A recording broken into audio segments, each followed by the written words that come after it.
Yes, that's the pink noise that I put on, and that uh, really pisses off the people that stream, but it makes people listen.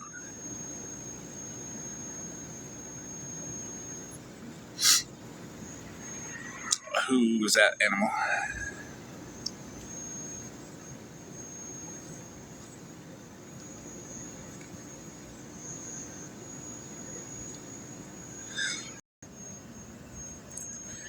See, you just beat it, 411.5. Hey, monster. The ego problems. When you're 4'11", your ego doesn't grow with you. People expect you to have the confidence of a garden gnome. But no, you're still human. You want respect. You want authority.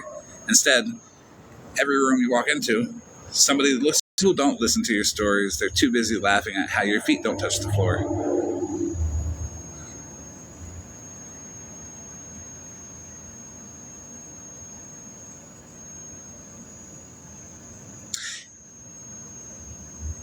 Do you ever go to concerts? You could headline your own world tour and never see the crowd. Just a sea of shoulders and vague fog machine mist. The talent problem. Being 4'11" means you're always underestimated. You say talk that reminds me of a Funko Pop with a big pit. I just can't place who it is.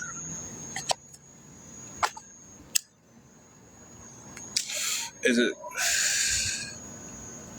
She was in the live the other day, maybe yesterday. I don't know, but for whatever reason, she reminded me like she thought of herself as like, you're not famous for your skills. You're famous for being that little one that tries really hard.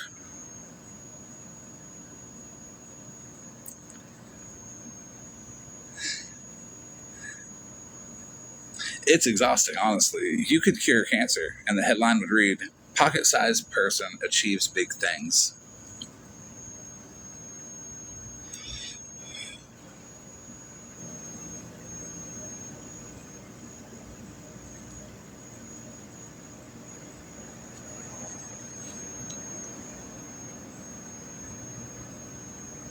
Now for some receipts.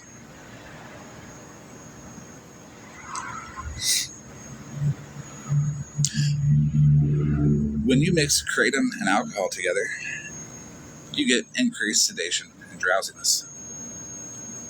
Both can cause sedation. Together, this effect is amplified. I'm sorry, I did not hear what you said. What? I said I think you're lagging a little bit because you only got one bar. No. Oh. Okay. So, how's your night going? How are you doing? Are you I'm doing gonna? good. Oh, you sure? Yeah. Why's that? I mean, did you not steal from somebody, or what? What is happening? So, Willie, what's the underlying cause of your anger towards me? Is it Well, no, I asked a question. Do you not know that? Willie? Didn't you? Don't you run What? around just having it all a little too tipsy? No, I'm not too tipsy. I'm Okay. asking you a question. Did you steal from somebody? Can I ask you a question? Do you know the long Can I term? ask you a question? Look, you're not going to interrupt. Sure.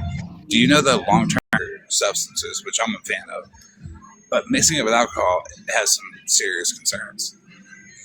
Yeah, I think you do. I think you have some concerns. What is happening? Are you doing kratom and alcohol use? I know you are. I know you are. I know you are. What's so bad about that? Well, I think it's. You asked me what is the concern. Yeah, I asked you to tell me the concerns. I think you're an asshole with it. What else do you think about it? I think you're a liar. I And, think you're a thief. I think you stole from people. What do you think? now, do you think that would be caused by kratom and alcohol mixed together? I have no idea. I think you're a thief and a drug addict. two different things. Okay, yeah, thank you. I appreciate you coming up with it. But the long-term concerns of kratom and alcohol use is dependence. Both substances can be habit forming. Using them together can increase the psychological reliance or show patterns of misuse. And oxygen stress. Prolonged mixing raises the risk of liver injury, gastrointestinal issues, and possibly kidney strain.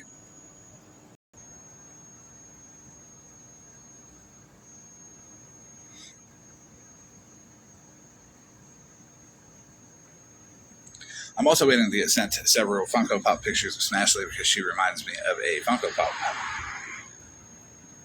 Short with a big ass head.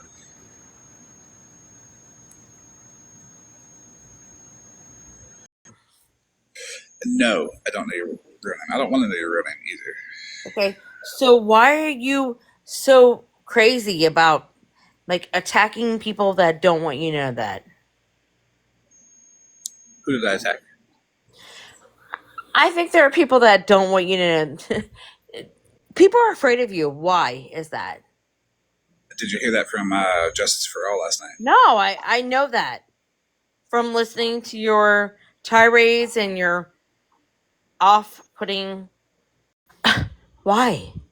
Because when I tell the truth about somebody, they lie and they say all this weird stuff to get people to be like, no, don't listen to him. I have no idea what you're fucking talking about because this is what I hear. Blah, blah, blah, blah, blah, blah, blah. You don't speak clear English. Say something clear. Do you know what a micro celebrity is? No, say something clear about me. Well, why would I say anything about you? I don't know. I don't know. Just to prove a point. Because I don't think you clearly speak to everybody. You go like this. Blah, blah, blah, blah, blah, blah, blah, blah. Well, I only speak to people And who choose. and you spew hatred, by the way. How do I spew hatred? Well, I think people fear you.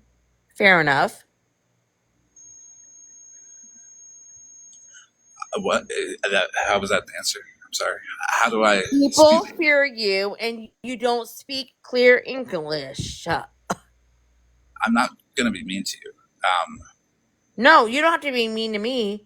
I'm asking you to speak clear English, and you are mean to people on an average. Okay. Okay. Are you stupid or something? Like, something is not right with you. You can probably see my actions. Your action. Yeah, this. Okay. So how much have you had to drink? How much have you had to drink? It's a genuine question. So if you've had a lot to It's a drink, general. It's a general. I don't Hey, want you to how be much embarrassed. have you stolen from people from Florida? How much have you stolen? How much have you had to drink? How much have you? See, when people who are intoxicated, all in general, actually, something to where like you blow into it and it's just like, okay, you know, it doesn't have to be like the same level for driving. Like I was like 0.08 for driving. It could be a little bit more than that. Like, but let's try to keep it below like, you know, a 0.2 intoxication before we get on TikTok.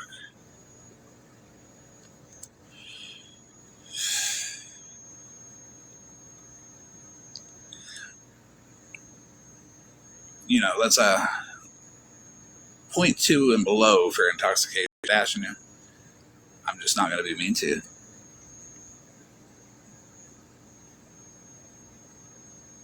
Yeah, that's why I'm not mean to Whitty. I don't know if it's a problem. If it's a problem, I mean, I feel bad. I hope she gets help. And if she doesn't just have fun, great. But that's not my kind of fun. I don't need to. And I just don't find it entertaining to bash on people who are intoxicated. I also don't find it entertaining to, like, know. I'll give her a chance. Like, everybody's like, Whitty's always drunk. And I don't think she's always drunk. I think.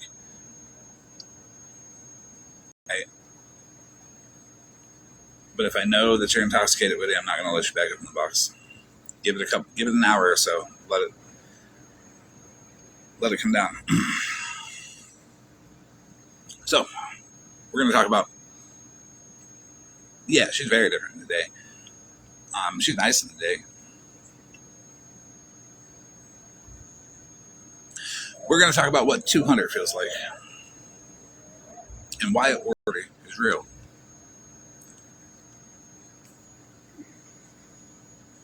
Social platforms like TikTok turn small audiences into micro fame, where creators learn and perform celebrity practices for niche crowds. That identity shift, being watched, branded, and praised, doesn't. DMs, which. Hey, do you know you're in a box, Candy? You didn't have anybody but 5 fucking people in there. But Nikki, remember, Bougie, are you in here? Remember? She was in a fucking live just a few weeks ago. Exactly, so it's apologizing to everybody. Apologizing. Even if it's a tiny platform scale. The offline comparison makes creators feel unusually important. This is amplified by the spotlight effect and our bias to overestimate how much others notice us.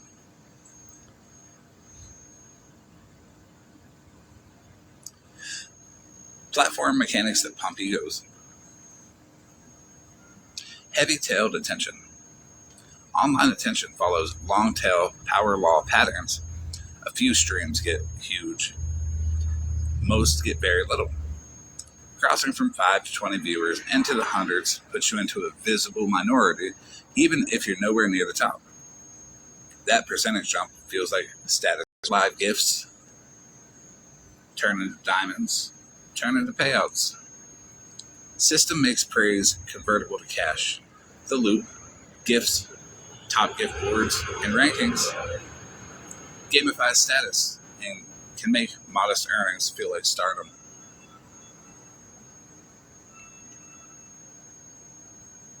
Booch, you know you're in a box.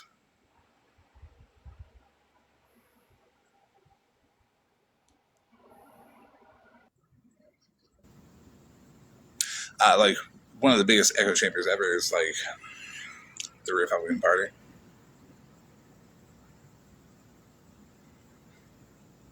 We overread applause.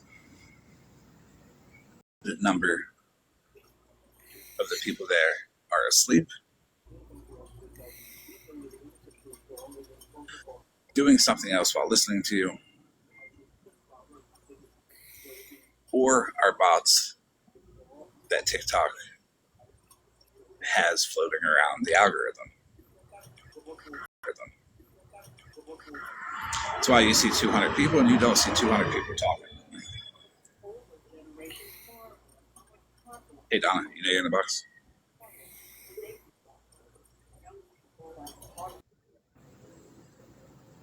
It is a false reality. Yes, it is. On creator platforms, engagement is uneven and status is comparative. Moving from single digits to 200 places you above the median experience, even if you're far from the head of distribution. That mismatch between platform reality and social perception is the ego trap. Here's some practical guardrails if you don't want to turn into that person. Calibrate with off-platform benchmarks. Treat 200 like a community meetup, not a stadium tour.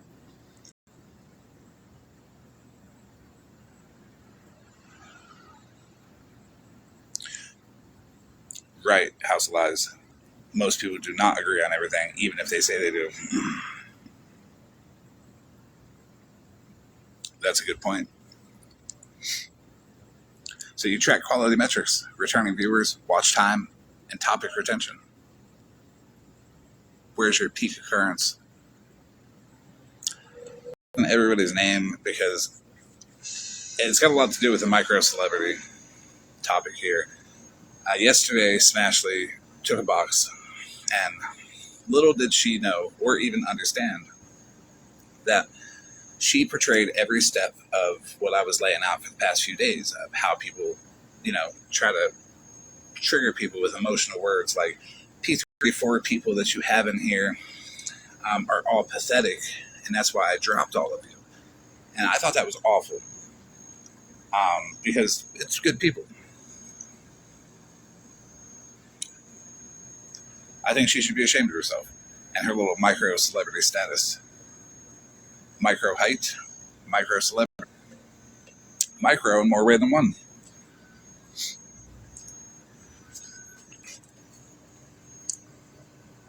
Micro judgment too.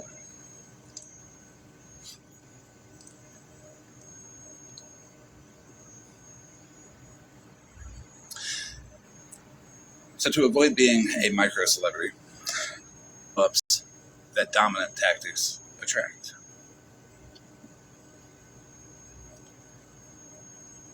Mind the reward loop. Recognize when gifts and leaderboards are steering behavior. Set personal rules. No begging, no gift goals. Every 5 minutes to prevent quickly describe who you think you're talking to and why. It keeps the performance grounded. TikTok's design with public metrics, variable rewards, monetized praise, combined with human biases, social proof, parasocial warmth, status games, makes 200 live viewers feel like I made it. That feeling is not really understandable. Without guardrails, it can turn into inflated self-importance.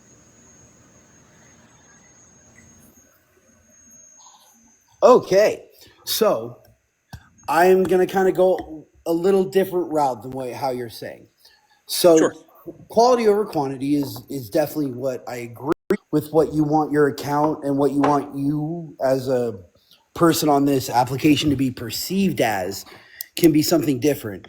If you're there and you're making content and you're having lives to lives to make the gifts and make money and use it as a source of income and as a job and as to entertain people, then are you really looking for that personal connection that you're talking about? Or as long as you're transparent with what you're doing, how you're doing it, and why you're doing it. With people who are not transparent about it from the get-go. And maybe they're not transparent about it because they might be ashamed or they might think it's like people are going to look at them the wrong way.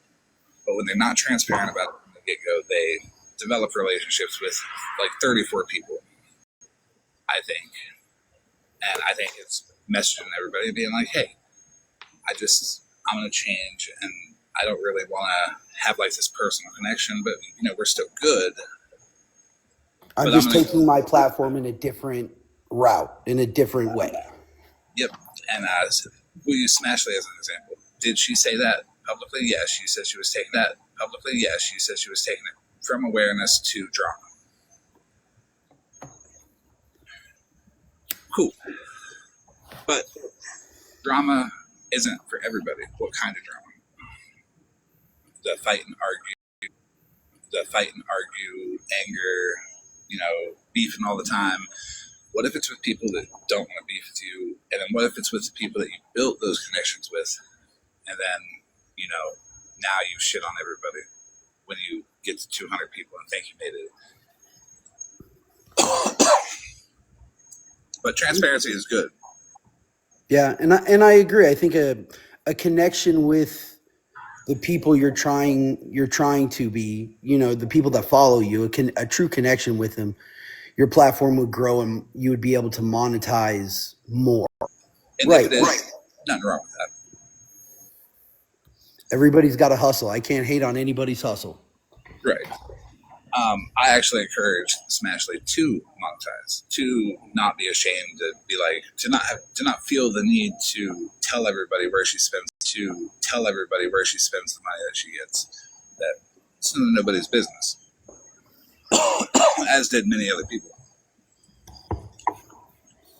But the idea is people who start small develop relationships, and then turn around and say, well, I don't need you guys no more. And I'm not included in that because I don't think I really helped anything with her. Yeah, like stepping on the people who helped build what you have just because you have something big now is wrong. You know, Right. it's leaving the people who helped you build it in the dust, and that's what creates the animosity. That's what creates the resentment that comes out in the arguments and the beef. Connection. The ones that weren't worried about the money or worried about any like fame, those are the people that I think probably suffer the most. Yeah, because they feel slighted, and rightfully so. Yep. Like, how hard is it to be respectful of people? You can't treat everybody like a number. And doing that, you might as well like Nelson. You're number four. Or like Nelson, you're number four. There you go. So whenever I say, hey, number four, you had a good point. That doesn't work that way.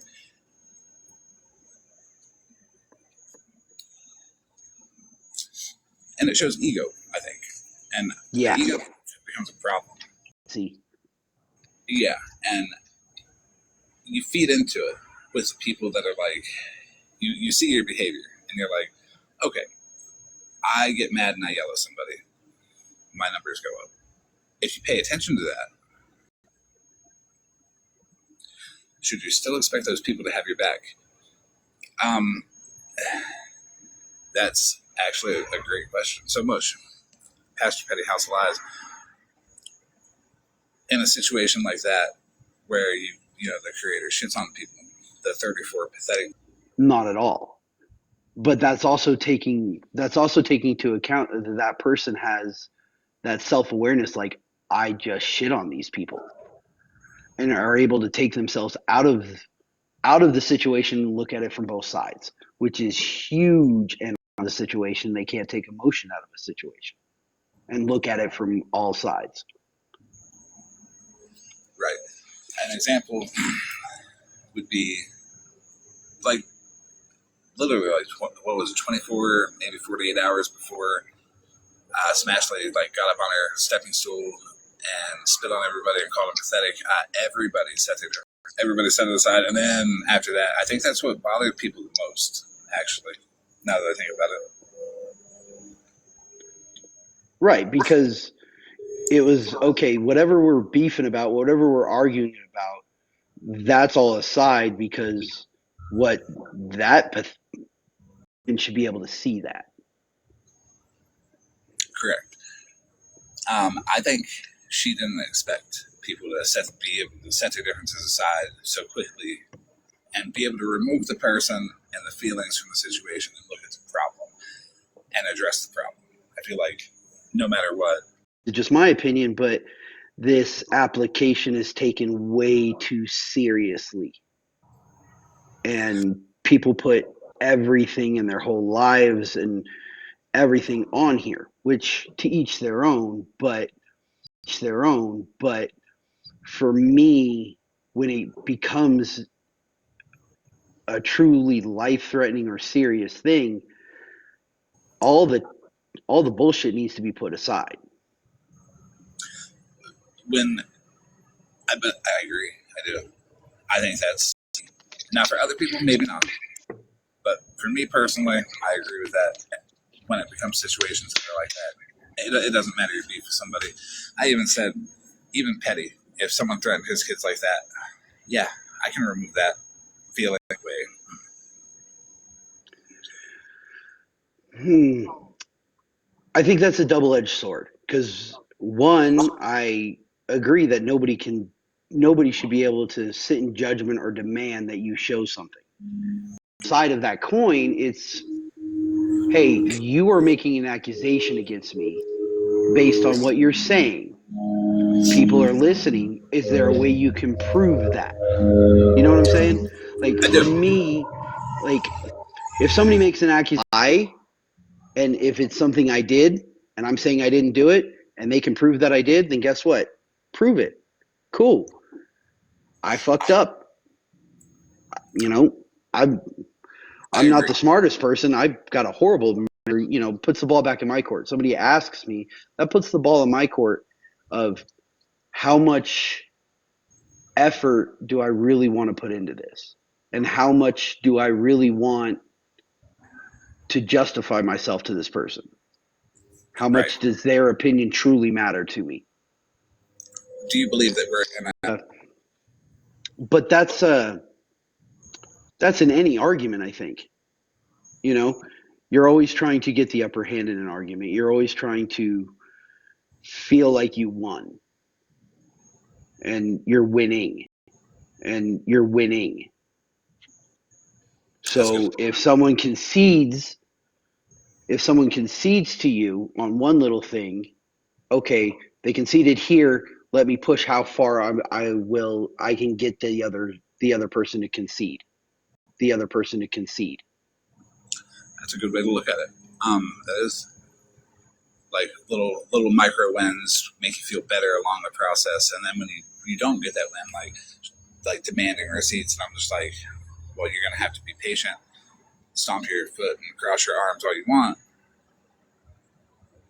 It makes, I believe you're correct, House Lies. All they can do is ask. Bougie had a comment that was, she has never given anybody the same courtesy for their kids. I agree. I agree that she hasn't, but I also agree that that's what shows better character in individuals. Like for her to not give courtesy for other people's kids, but we all still gave her courtesy for hers.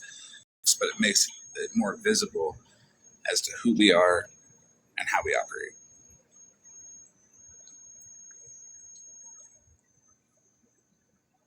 Yeah, definitely.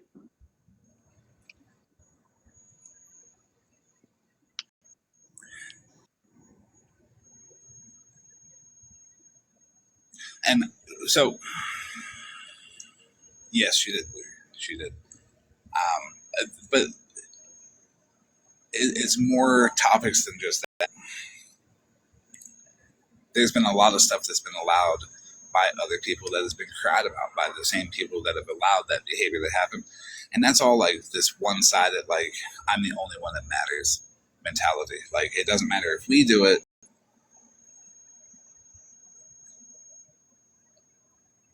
It's kind of gross because it should be like an across-the-board thing. And then when they know they did it and they're like, oh, show receipts, sometimes show receipts, sometimes too much. Do you think like showing receipts could be like a stalling tactic too? Because like when you put something up on the screen and you've been told about it, 40 times, yeah, what's your interlock meter say?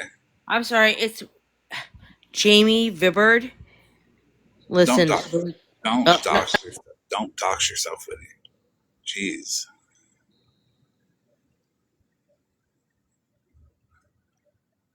Because every single time I've said, hey, you did this, and they're like, show me receipts, and I show it, they find some excuse. They're just like, oh, or they try to change the subject, or they try to use that time of you getting their receipts to figure out something to deflect on. To come up with an excuse or a narrative to, oh, this is why, Yeah. to find a reasoning for it. Yep. I think, yeah, I could see that, because a lot of people are expecting them. Again, it's one of those micro wins. It puts them on their heels. Like, okay, now I got to figure out how to excuse this.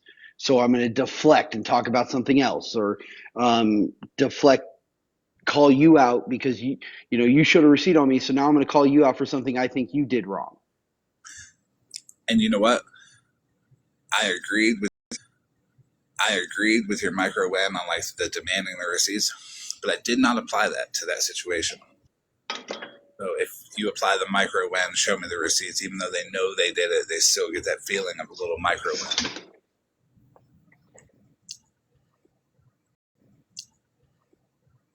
Okay. This is why conversation is important, because it's really eye-opening to people's looking at it from the way someone else does. So important.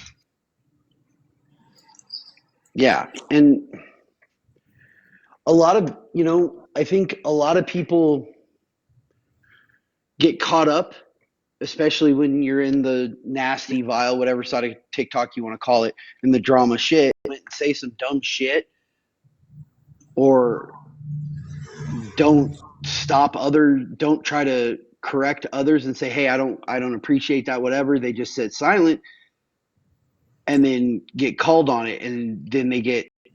I've gotten caught up in stuff where I was in And that's a boss. cigarette. Hold on. Sorry, Floridaman. I just lit up a cigarette for anybody who's saying, oh, I heard a lighter in the fucking background. Just throwing that out there. There ain't no judgment over here.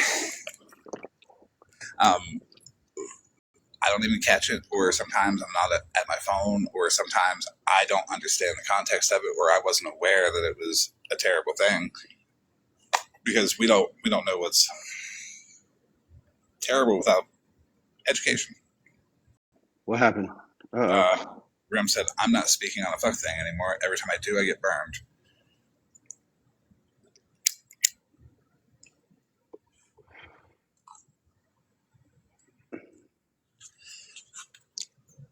People in arguments and people who quote unquote sit together or are friends, they start to argue, they start to beef, and everybody enjoys the entertainment. For Right. me, it's like, okay, if I have a problem with somebody I consider a friend, and hey, this is what's going on, this is what I didn't like to hear. Right. Because in front of an audience, there's a lot of opinions that don't need to be put out there from the audience. Like, not everybody has to have an opinion. Really, you be more open and be more honest about what the problems are. Right. And but kind of to roll back to what you were talking about for the beginning of the live, as far as receipts, sometimes receipts are needed to stop. And with that, it tells me I can name several situations where that's been a thing. With that, that's where the conversation comes in. That's where the people, like, if there's an issue, like Smash and I, you see me and her talk, and you see how the conversation tactics to derail, who's being more open-minded, who's willing to listen, all that. It's a big process, but sometimes that's where the receipt lies, is how open another individual is, how much they're guilty by their behavior. Also, I do have receipts, but when Smash made that fake receipt and said, look, all of his receipts are fake, look how easy it was for me to make this one, she set the stage. And she set the stage for me to prove in an alternative way, which is a viable way based off of behavior, actions, and all of that, because we all forgot that the big screenshot on the screen is not always definitive proof, because context can be taken out of it. And when you look at somebody's behavior and you analyze the conversation, that's where context lies. Did she house lies?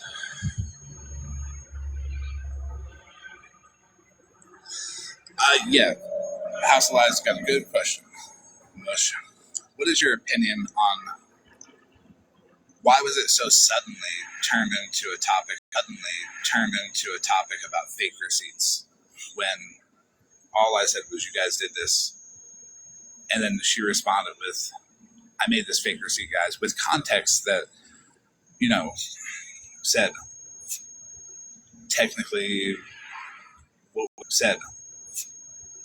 technically what was supposed to be me. I only did this to get back at Smash. But then she said, that's how easy it is to make fake receipts. All of his receipts are fakes. And then she posted it with. Well, the first thought that pops into my head on that is, it is preemptive deflection. It is a preemptive argument to undermine the integrity of what you're about to show. So to me, that it's like, okay, he's about to show something.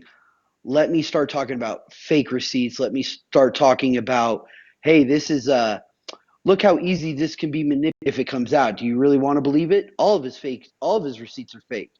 When in actuality, she might know that what you have is real, and she's trying to cast a shadow of a doubt over when you do bring it out. That's a good look at it.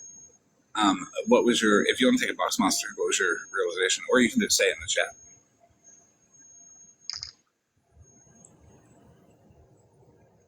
And Karma's question is good too.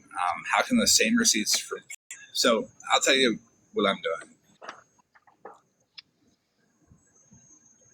Sometimes back in the day, will I nitpick stuff? Yeah, I would. But I find one large problem that I cannot morally stand by.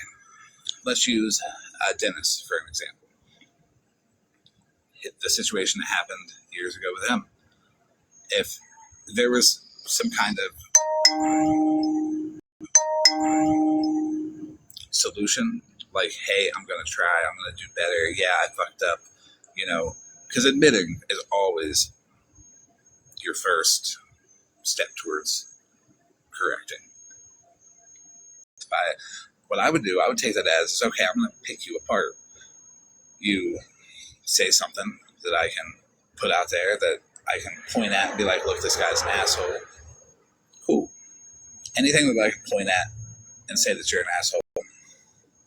Hey, this is the big issue versus I done picked you apart with 55 different things, and now what is the actual issue? Is the issue you, or is the issue me because I won't shut the fuck up about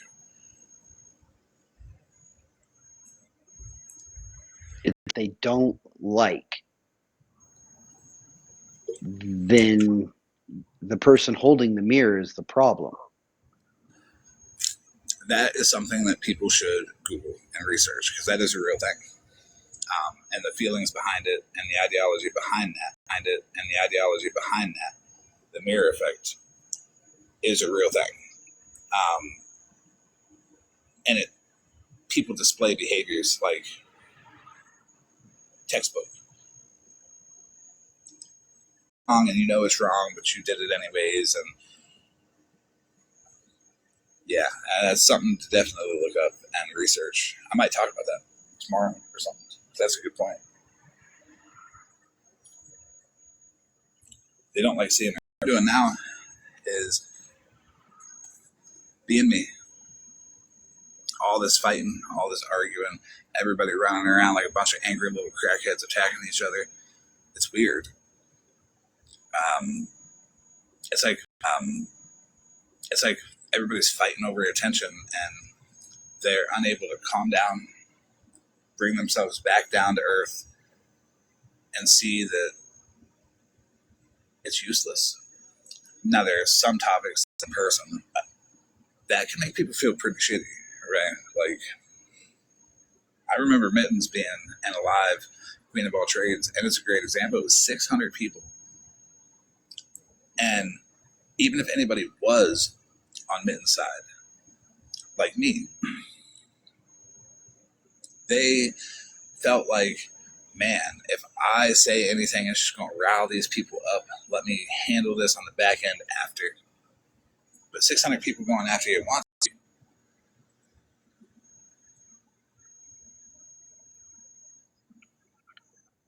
What do they call that? The Samaritan effect, right? Yep. You have good Samaritans who will step in, and then you have ones that will just say, not my business, not my problem, I don't want to get involved. And then you have the others that are like, I don't want to be that person, so I'm not even going to try to help that person because I don't want to be the next target. And then you got the people that are like, I don't want to be that person, so just let me join the group that's bashing them. Then they don't even believe what they're bashing, but They're just doing it because they don't want to be the next person in line. Yep.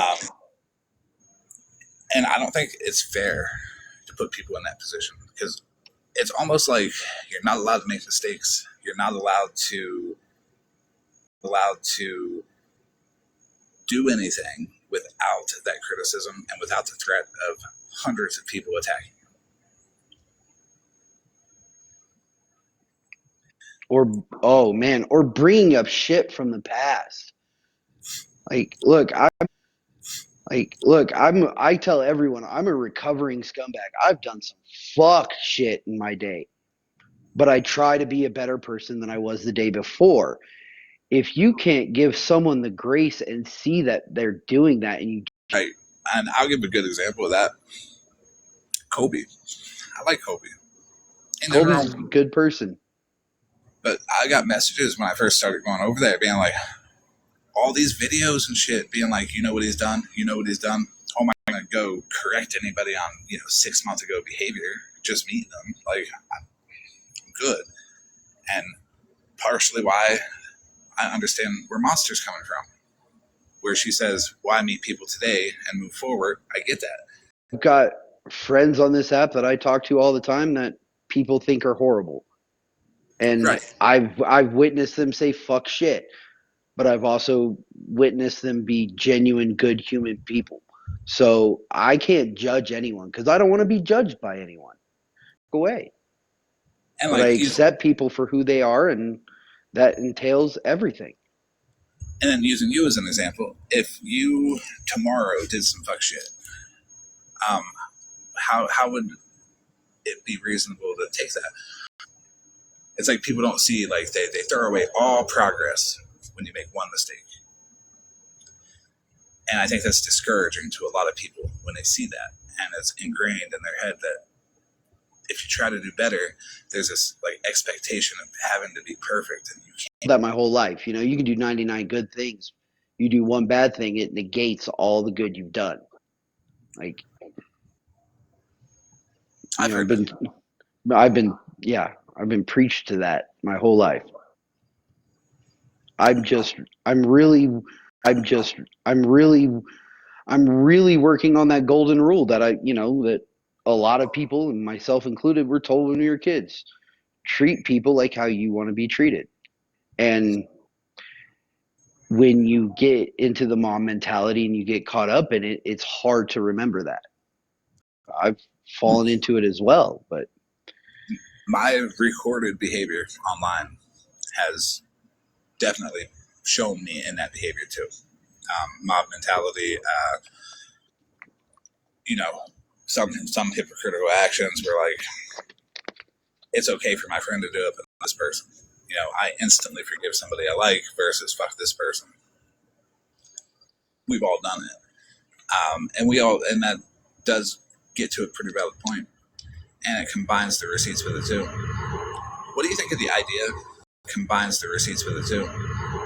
What do you think of the idea that receipts, the way they are now, like shown on the screen and shown to everybody for the world to see, how much like personal feelings do you think is behind that? Like, they don't like that person anyways, and they're just looking to find an like this person. Can you please not like this person with me? They're used as a weapon, as a tactic in an argument. Instead of truly trying to figure out the truth, show the receipt that you can't show it, you won't. Oh, and then when you do show the receipt, oh, it's fake. You're not going to win.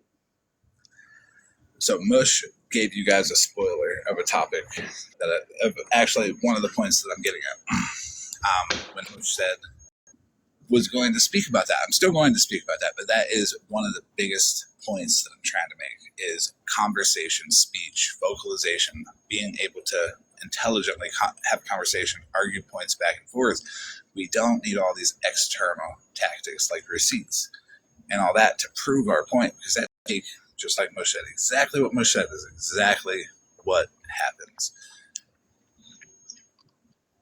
It just, it's so weird. And I'd like to say something with Monster's talking about down here. Receipts given on me were shown in a way to paint me bad. In a way to paint me bad. Yes. That's the other problem I have with receipts, especially, obviously they can be faked, they're used as a weapon, but words, and even like in the comments, situation, all those things come into play. Just like when you're speaking to someone face to face, body language, tone, to me, holds more weight than the words you're actually saying. Right. And you could tell the tone and the body language. The tone would change when she was speaking. And when she went into the fear mongering, you could tell that the script in her mind was going through it. And the tactics were going through it. And you could hear it in her voice. You could hear like her pretending to be afraid. You could hear all that. It shows nothing. It doesn't show what got you there. It doesn't show your thought process, your feelings on it. But if you talk about it, then we can see the thought process. It's not all about being guilty and not guilty. It's about why are we guilty? Why are we not guilty? Because someone could do something and it'd be justifiable. Where someone else could do the same exact thing and it'd be unjustifiable. And a lot of that comes from tone. A lot of that comes from how you articulate your argument. And one of the most important things about conversation with people is you never try to make the person you're having a conversation with look dumb. You have to present their argument in the strongest way possible because you don't want them to feel inferior to you.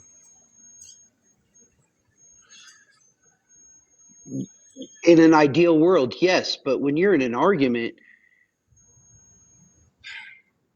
that's another micro win, is when you can make them feel inferior to you. Right. And I don't like that micro win. That micro win, I don't like it because conversations I've had with Smashley, I've tried not to make her arguments be diminished, but they didn't make sense. They were trigger topics, all that. With Justice for All, I really did try to pump her confidence up in the process. Like, she explained to me how I felt, and that's how I knew that, we were in the same mindset when it came to that topic. But one of us was out of it, one of us was in it, and I hope she does better. I hope, she feels better. Just saying, I don't hate Justice for All. I don't think anybody should. Justice for All, I don't think anybody should. I think we should all be given the opportunity to change. Maybe it was an overreaction that she deleted her account, but I hope to see her back on the app, and I hope to see her content because her content is good. Just maybe distasteful to individuals. Right. But last night, that conversation was entered into, and I don't know her, and I don't know a lot of people, and I really don't know a lot of the backstory on many fucking people. Ideas of how the conversation was going to go. Yeah, she did. And even tonight, when that Miss Witty lady came up, Florida man, you were feared. But the misconception or the preconceived notion, or somebody already has made up in their mind who you are and what you're about. So having a conversation where a mutually agreed upon one of the parties come into it from that mindset. Yeah, and I believe, Grim, my opinion is she did that to make other people happy. It's very possible she did. I was very direct and laid out when they're from opposing viewpoints, because I don't want to make people feel like they can't be heard, that they're gonna get yelled over because that's common on the side of the app. The interruptions, the feelings make you want to be right and be louder and interrupt. I don't want that to happen to anybody that I talk to. If it happens to me, it's okay because we're learning. The conversations ain't about changing minds immediately. It's about let that sink in. And Monster arguing with Monster because I know it would be a thing that I was not going to have a good time with. Receipts being used in the context you want, as Pastor Eddie House of Lies said. Yeah, they nitpick. They're going to interpret it their way. And once their interpretation is that way, then that's it. And depending on how open minded they are, is where you're at. If it's an argument and they want the receipts to try to meet their narrative, they can cherry pick. Like House of Lies just said, you can cherry pick with receipts, use to sway an argument. Yeah. And where conversation, everybody can see like context. And if you're trying to remove context from it, I think that's shady. That's why like a lot of my posts on receipts are like 30 screenshots. People get bored. They don't read it all. But then that proves a point that I'm trying to make too, is does this really matter to you? Because if you had that interest in it, you're going to read those 30 screenshots. If you don't, you just want that instant, tell me how to think. That instant gratification. Instant gratification or instant justification. Look, it's right there. Within 5 seconds, I see that I'm right. And if they don't get it in that time, then they don't want it. Yep. And then it puts weight on how much are you as an individual. The Witty's coming up for the Atta Girl from like Smash. People are trying to get that same like pat on the back, like, yeah, you agree with me. Their friends, even though they have no interest at all in the topic. Yep. I meant by my comment was by the way that Justice was talking, I expected to see some kind of like crazy ass shit. Like Florida man messaging her being like, yo, you better get in my fucking box or I wasn't. And I was like, oh, bro, she just did the thing. The thing. Yeah. So. How it plays out right in front of us. Like, I read that and I laughed. I'm like, yeah, that's true. It was wild to watch in real time because we've been sitting here for 3 days. I was watching. And it becomes, just like Monster said, exactly like a skit. You see one person and they're playing this role, and then you start to see it in everybody else when you start to pay attention to behaviors and the steps that they take to manipulate people and to get the audience to go after somebody. You start to see it, and when you start to see it, that's great, because the person will never stop. It's showing the people how to identify the steps. Because in listening to you have that discussion, I noticed in my own self possible times I could have been doing that also, and I don't want to do that. I've noticed myself doing it too. Right, and that's just real. Like I'm full transparency, way more honest on this fucking app than I should be. But that's just who I am. I definitely have engaged in some of those behaviors, especially, if I don't like somebody, it's very easy to make others not like that person. Right. So I don't want to be doing that. Now, after my apology live with my notebook, I try to just tell people, listen, you guys are missing my exposure live right now. What are you doing here? I'll go live and be all, you guys are missing it. Go over there. Listen to what they're saying. Because in that moment, you get an opportunity to see these people are psychopaths. What I do when I'm live here, other people are live about me, I paid no mind to them. They say something. I paid no mind to them, and I feel like it drives them up the wall a little bit, like they're not getting that feedback that they want, that they've gotten before. I've given it to them. And I didn't even know that. Oh, I'm so sorry. No, you're fine. You go ahead. I didn't even know that person had made a video until you showed it to me. Like, I don't know how old it is. I don't know how long it's been up. I literally, when I'm done, I'm done. Like, I don't see your shit. I don't even like, I don't see your shit. I don't even like hearing your replays. I don't like hearing your fucking voice. Like, it makes me sick. So this might be a bad analogy, and I'm not calling anybody this, but you know when you got a dog and the dog just wants attention, whether it's good or bad, whether you're hitting the dog with a newspaper or you're petting it, the dog always comes back because the dog wants the attention. I That's agree. That's exactly why I refuse to have certain conversations with people, even if they beg me for it. Once you cross a certain line, there's no conversation. It doesn't matter what I say. I have nothing else to I have nothing else to say to that person. So, but on the real, and this might be my mini celebrity, thing that you were talking about earlier, because I identify actually with quite a few things that you do say, to be real, transparently, right?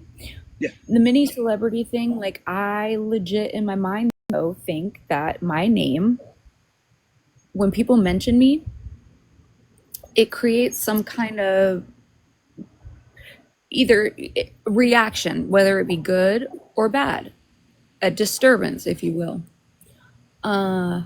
People do that on purpose. They use purpose. They use, oh yes, micro. Sorry. What'd I say? Little. Mini. Mini. That. I'm 4'11". So you would be a micro celebrity, yes. Absolutely. I want a Funko Pop. Like, I'm jealous. I'm not even gonna lie. Like, I want a Funko Pop. Like, I'm jealous. I'm not even gonna lie. Like, what do I gotta do to get a Funko Pop around here? Fuck. We'll make it.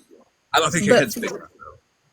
I mean, yeah, you're right. It's not. I'm pretty proportioned. But what I'm saying is, like, I've noticed though, and I try to not be like, oh, I'm so important. But seriously, Florida man, but for the fucking audience reaction, good and bad, it's weird to me. Like, they know I'm not even watching. I don't care. That is the same concept as Mittens, Bougie, me, Yes.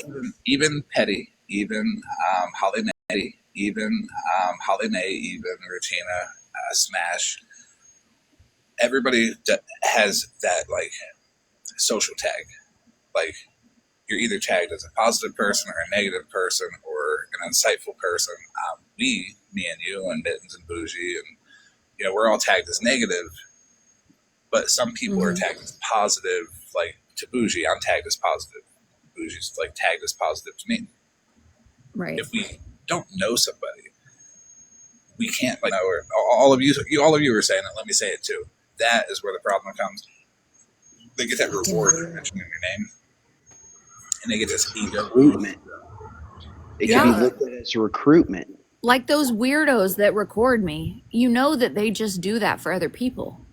Florida man told me, like, one of the first lives was, I heard all about this dude. It was intriguing.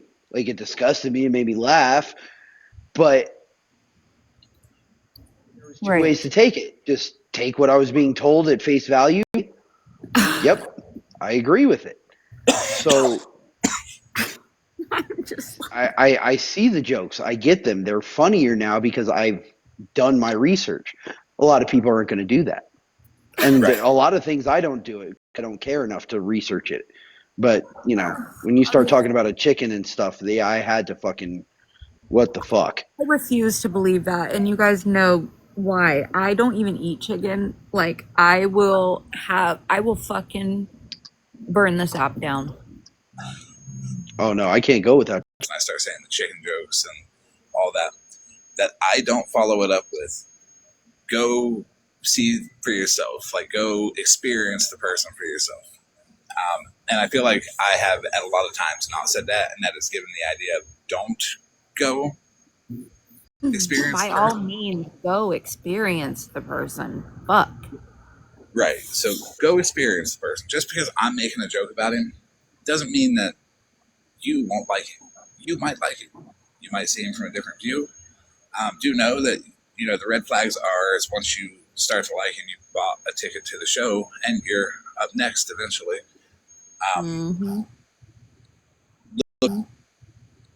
Look at the trends. Look at how the content is and what the content is, and If you like it, hey, you like it. But if you like the chicken jokes and like his content, there's nothing wrong with that either. Man, I'm really angry at myself because I let that motherfucker get me 2 times. Like, if you know me in real life, there are people that have just looked at me wrong and I've never spoke to again. The fact that I let him do the exact same thing to me twice is so crazy. Like, this whole TikTok thing has given. I cannot believe I let him do that to me. I cannot believe I let him do that to me again, dude. Like, I can't. It's manipulation. It is, and that's why having people know the signs of the manipulation, stuff that's been talked about, hopefully it's encouraged people to do like their own independent research on different types of manipulation. Because honestly, I've only covered like less than 1% of the ways that people can manipulate you. And if you look back on a monster, would you consider what they did to be like in the beginning, like love bombing? Yeah. And which to me. But what about your position where you were at mentally with your friend group that was just absolutely just non-stop stalking you, doing the most Yeah. they could? It probably put you in a position to where you felt like maybe alone, and then maybe all. Yeah, because at that time, if you remember, it was when I was kind of emotional about what was happening and I was voicing it in the chat a little bit more. And then he'd bring me in the box and I'd be upset, visually upset. And I kept trying to leave the box and he'd be like, no, don't leave. And I kept trying to leave the box and he'd be like, no, don't leave. And I'm literally sobbing.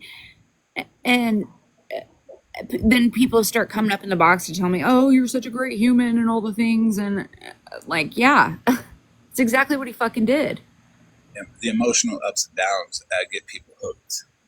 Like belonged, and you trusted everybody there, and you felt like maybe he had opened up that door for that to be available to you. And that's joke. probably why you developed that connection again. And there's many ways. The fact that he did it. He used keywords, right? Family, brother, sister. You know, man, he got me. He's good. I'm not gonna lie. He is, but I fucking knew better. That is the exact opposite of the trigger words that incite anger into people. So Right. we haven't even touched on the like parasocial relationships where people use people and develop that relationship with them and make them get closer without them actually caring about the person that they're doing it to. They do it to get what they want, to get a service, to get gifts, to get a service, to get gifts, to get money, to get someone to vouch for them. And as P3DO and all that is a trigger word to anger people, family, and all that is a trigger word to get people to take that emotional shortcut and make the decision that I'm not going to think about this situation or the past. I'm going to let all that go and I'm going to do it now. I left. Do you know that I truly believe, and this might be my micro celebrity. I feel like listen. I'm resonating. I'm not gonna lie. I'm trying to grow from these conversations, and I'm recognizing a lot of, I mean, flaws, yes, but like character defects. We'll call them that. Are they defects? I think there's a proper way to apply that, like micro celebrity status, and it's not necessarily a bad thing if we realize it and we are responsible with it. To figure out that you are not as important to somebody as you thought that you were, yeah. You got me. How fucking like, oh my god, that's why I was standing in my fucking dining room screaming at the top of my lungs like, you did that. I can't. Oh my god, I hope that all the bad things in the world happen to him. I'm not even kidding about it either, and I stand on it. I'm not playing to me. He knows, and that's what makes me even madder. What House Elijah said, how easily they can throw you in the trash when you have built that, like, what you believe is like a super close like bond with that person. that quickly. Well, I went back and looked at some messages, like IG message conversations that we had, Yeah. and I'm trying, because honestly, I'm trying to pinpoint stuff like subtle inconsistencies and whatnot, and whatnot. And his last message to me spoke volumes once the veil was lifted. When he said to me, "Hey, I don't want anyone to think that we're on the outs. I still love you. I still love you like family. I'm sorry." He What do you was think? so, What do you he think his was motive? more, oh, sorry. I'm sorry. What do you think his motive was with that message? He was more concerned about other. Had he said, "I'm sorry, you're my family, let's not," and did it, if he would have switched the whole thing around, it Yeah. would have been different. Because in your mind, as with mine, And a final attempt, one last. God, I hope I can persuade her not to dog me, because look, people who have that micro celebrity, that sense of entitlement, that sense of, oh, I have fans and I have followers, for me it's a cultish type of thing. The motherfuckers know what happens behind the veil. It was a last So, ditch effort. I was the last OG that left, and the last one that knew all the secrets, all of them. And I yep. didn't fucking judge him, and I did not care. And he knew that I didn't judge him and didn't care and knew the truth. And I was the last fucking one, the last one. yeah, And he knew that all of that shit was about to come out, that he caused that video to happen. knew he caused that video. I never used it because I didn't want to take your issue, your situation there, and like weaponize it against him and make Right. him look bad. Because there's, Right. as with And that's why Dennis, I was mad at Bougie, because that was why I was mad at her. and Bougie, there's a way to narrate it, and I think Bougie and you had a kind of a difference of view. You were like, because to me, okay, it doesn't matter how I would say it, you would still be like, that is none of your business. Don't talk about it. I get that. But I said, "Oh my God, you fucking liar. How dare you fucking lie on me? I did it wrong." We all, that's the process that we take. And we look back on it and we say, okay, right or wrong. It doesn't mean we have to hate Right. each other forever, for sure. Yeah. And I did apologize to her for that. Can Bougie's I good. ask one question for you, ma'am? Yeah. Hi. Hi, Master. So, you have spent the last few days, really kind of like opening new doors, shutting new lights, and like um, like last night, my conversation with you really made me think about things or look at things differently. But how do you handle it when others with the fuck shit? Does that make sense? Yeah. So if other people are just going to stay with the fuck shit, that's on them. Okay, so people are not forced to grow. People are not forced to listen to me. They don't. Nobody has to hear me out. I appreciate the people that do. There's a lot of you that do, and it surprised me. But that's okay. That's the path they chose to take. You, your actions, about the opinion of yourself. Are you gonna look at this person's behavior and see it below you? Maybe. Don't sink that low. Have hope that they'll eventually one day see what they're doing is hurting other people. And if they don't, that's the path they chose. If they don't, that's the path they chose to take. We can't dictate or judge anybody for how they choose to live. If anger and petty drama is what they choose to do, I choose to be more calm and collected about it than to fight, argue, and do that. I'd rather tell people, hey, here's how I see this. You don't have to see it my way, but this is how I see it.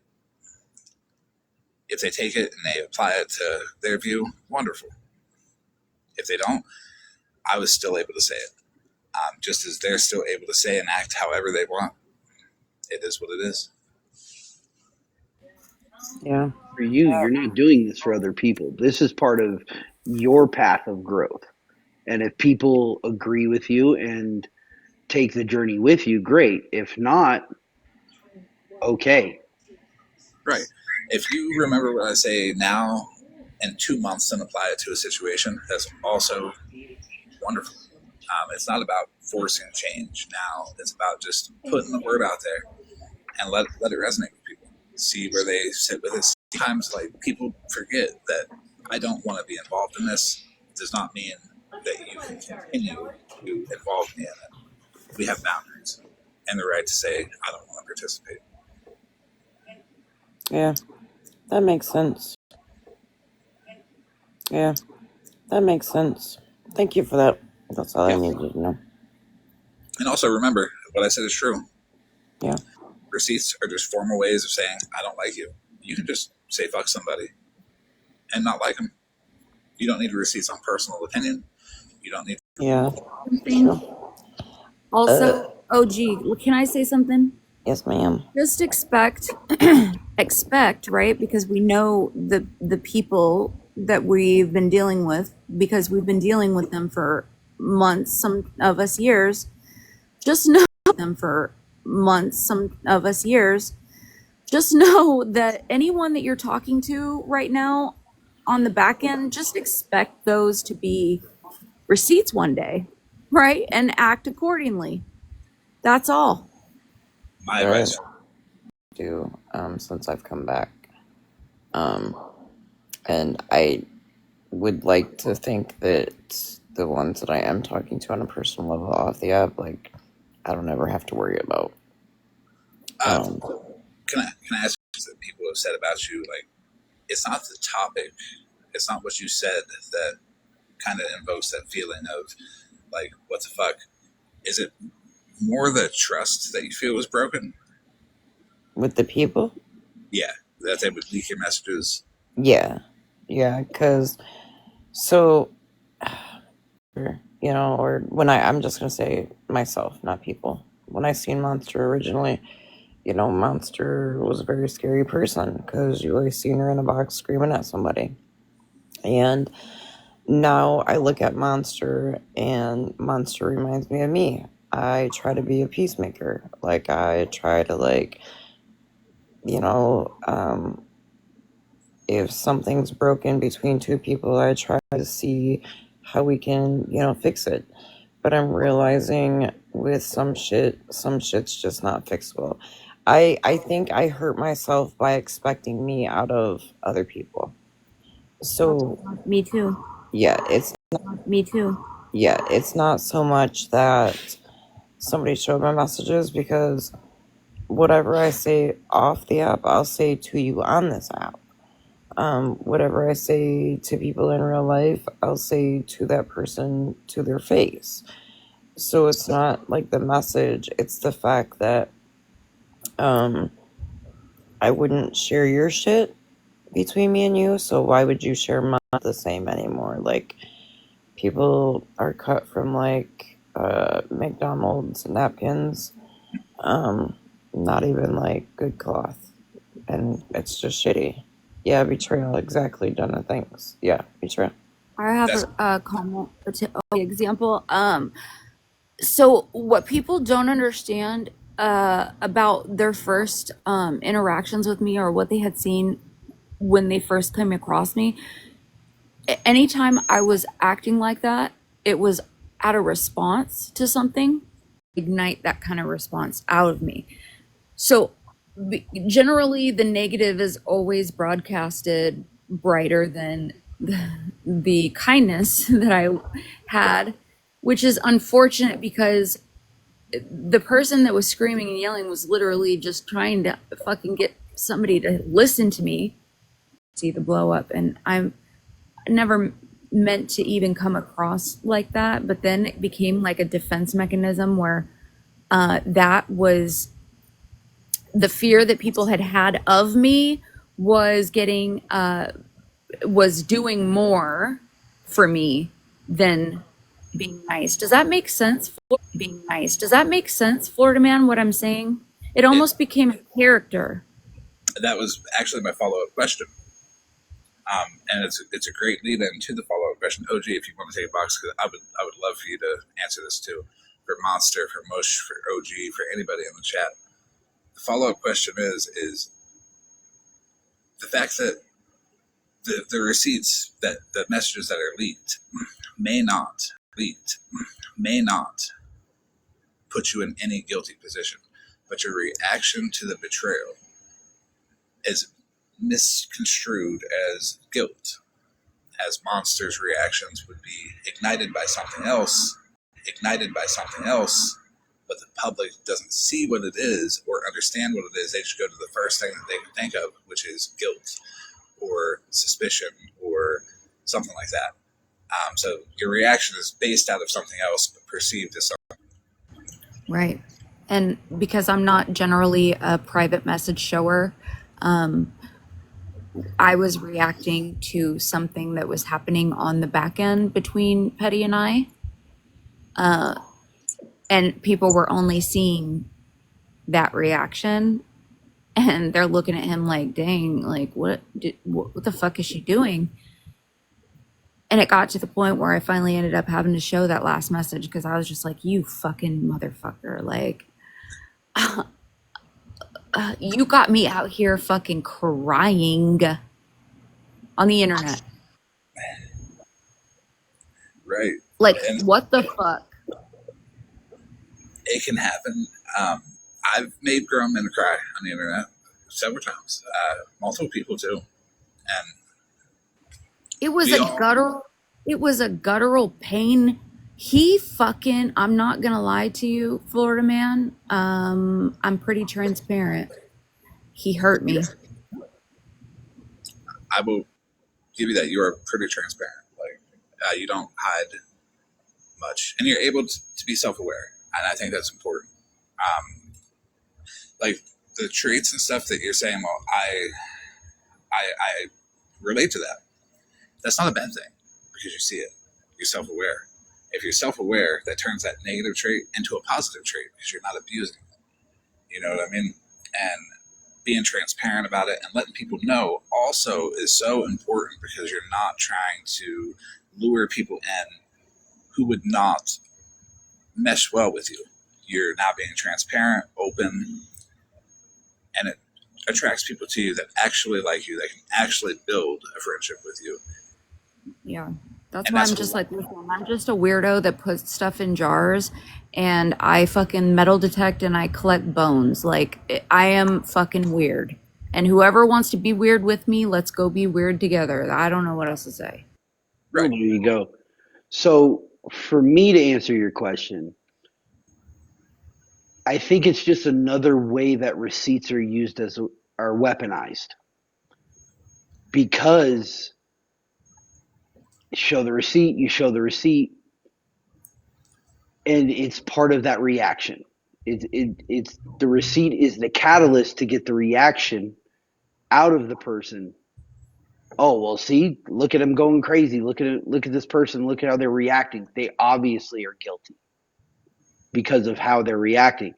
When you're reacting to not just the receipt and being called on bullshit or whatever, but you're reacting to the betrayal of trust and that, oh fuck, I'm put on the spot, my trust is betrayed. What I thought was a conversation between two people, which in my opinion, if I'm having a conversation with one person, that's where that conversation ends. But that's how I hold myself to. You know, like I said in the chat, it's to me it's very sad that shadow of paranoia has to be done. Monster saying, "Oh, just assume who, just think if just always think no matter what conversation you're having with somebody on the back end, just assume that it's being recorded or screenshotted and act accordingly." That fucking sucks. as an adult that you have to think that way. It But does. like Rem said, if you are who you are and you're honest in public and in private and you don't change who you are, and then who gives a fuck? You know what I'm saying? Well, I don't give a fuck because I'll say it to your face. And that's why you never see no private messages with me in it, because I'll say it to your face. That would reasonably give people the idea that instead of looking at the content of the receipt, look at it, but also understand that the reaction could be coming from another place, like how could you, or the trust is broken, or they went too far. The betrayal of that being shown probably hurts that person more than the content of what's being shown. Well, what hurt, to be honest, in that situation in particular, Florida man, was the fact that he sat there. Okay, so his camera was on, right? And I could tell what was about to happen, right? Because I've been around for a long time. I knew exactly what he was doing.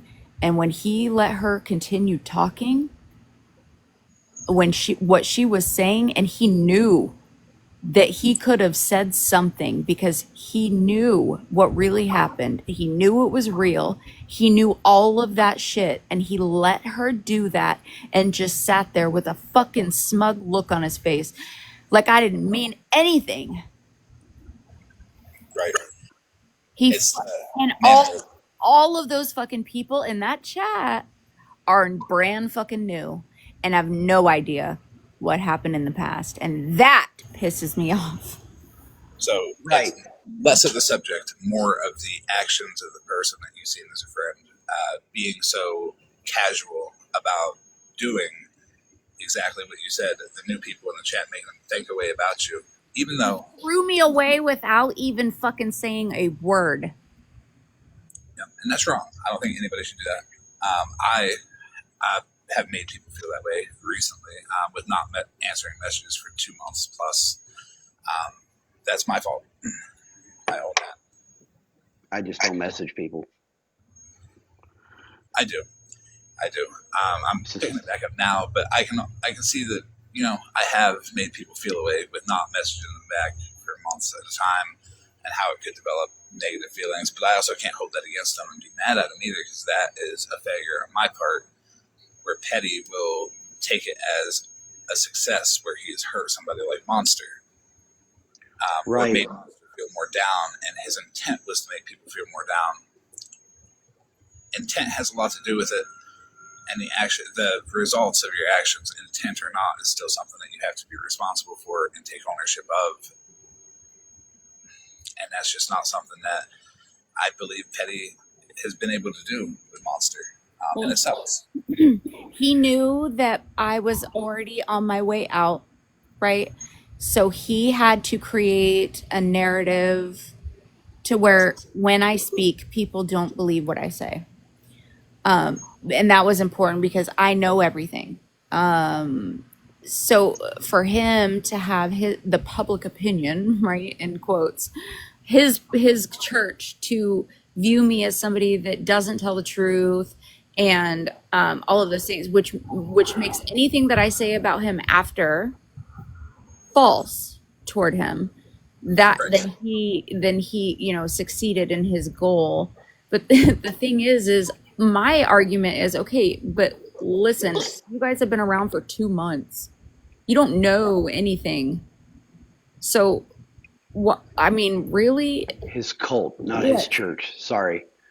I will continue to say that. It is not a congregation. It is not a church. It is a cult, because it is a cult mentality. And to kind of take it back to what the conversation, what we were talking about, he might not have used fake receipts, but what he did was he cast a shadow of a doubt on your integrity. It was And crazy. by doing that, he was able to steer the narrative for all these new people and use your micro celebrity to do that. He was able to use your name, which causes that feeling in people. And then with the new people, oh, who the fuck is Monster?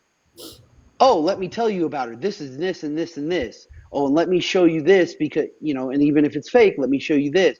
Right. So now he's controlling the narrative and he is conditioning people or attempting to condition and manipulate people into believing what he wants them to believe about you. And the problem is Yeah, he people is. will follow, and instead of doing their own research out of laziness, out of not really caring, or because oh, this man is charismatic to me, I'm going to listen to him, I believe him. That sets all those new people, and it's a cycle. Mm-hmm. Correct. If you take everything Bush just said and put it together, it's correct. Mm-hmm. Like his whole line, clip that part, listen to it 50 times, it's correct. But that is Yeah. a form of conversation being used as a quote receipt. And there's no opposite use. Like that's the negative term that's manipulating people into it, but there's no honest use of it to be able to prove anything around this side of TikTok. And that is one thing that I'm trying to show is that the conversation doesn't have manipulation could ever show the masses. Well, one of these days I'm going to come across the clip from way back then and what he did. And we're going to show the prequel to the video because it's out there. It's out there. And when I find it, it's going to cast a whole new spectrum of what really happened. It doesn't matter that there's a handful of us that were there. Because he's already deemed Florida Man a liar. He's deemed Bougie the liar. He's now me the liar. The people that know he's already fucking made us look a certain way to everybody. It's funny you say that because that Right. And which is the real problem. Let's talk about it. He was mad at me because I took accountability for things I felt I did wrong because I'm trying to move forward spiritually, right? For my own personal journey. He was angry that I apologized to people he doesn't like. Can I ask you a question, Monster? Yeah. You mentioned your own personal spiritual journey forward.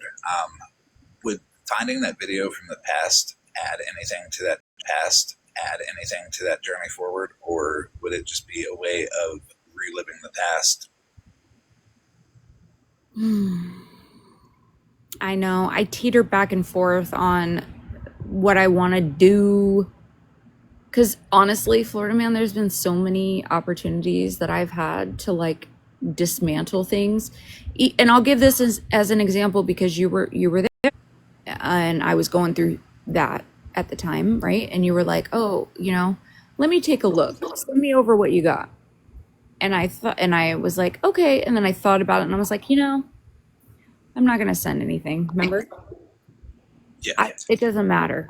I said, it doesn't even matter because I'm going to I teeter back and forth between, because I fight a lot of shit by myself and I don't want to involve anyone else. So I keep it in myself.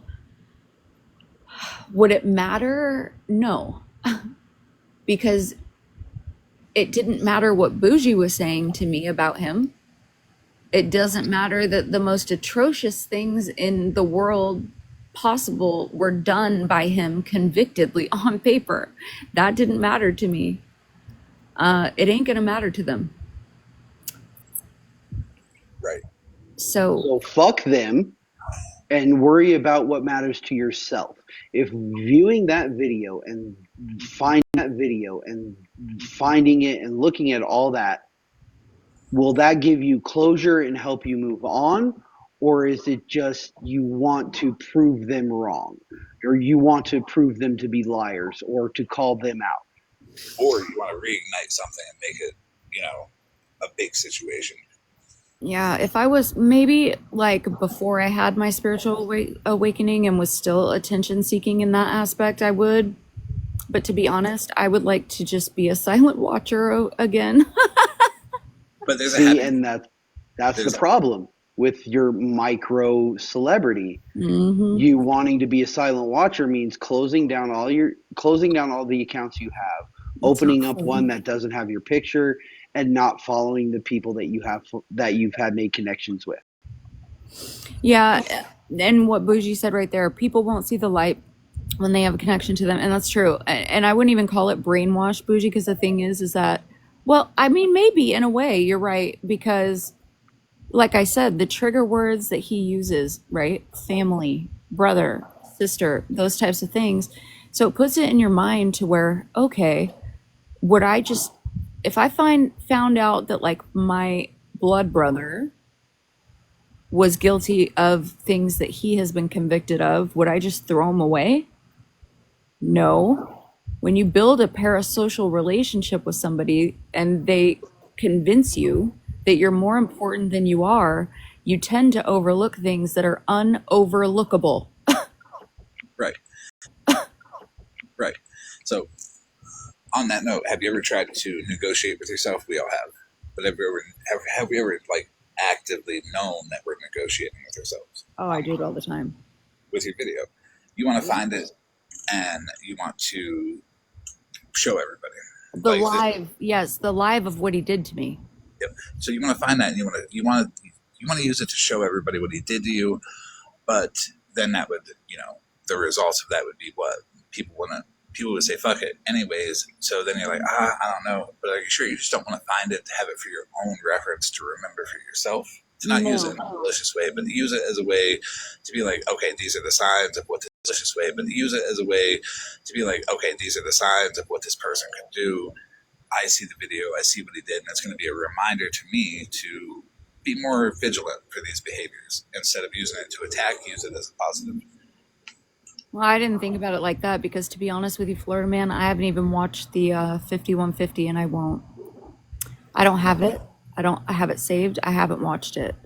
All the times that it's been streamed, I have ignored it. I will not, because there's a reason I can't remember it. I don't even know what I'm defending, to be honest with you. I don't know what it is.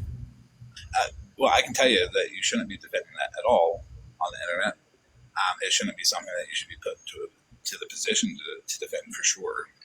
And anybody that puts you in the position to defend that, I mean, there's other ways. Like I said, you can just say, I don't like this person. Fuck them. And you don't need a receipt.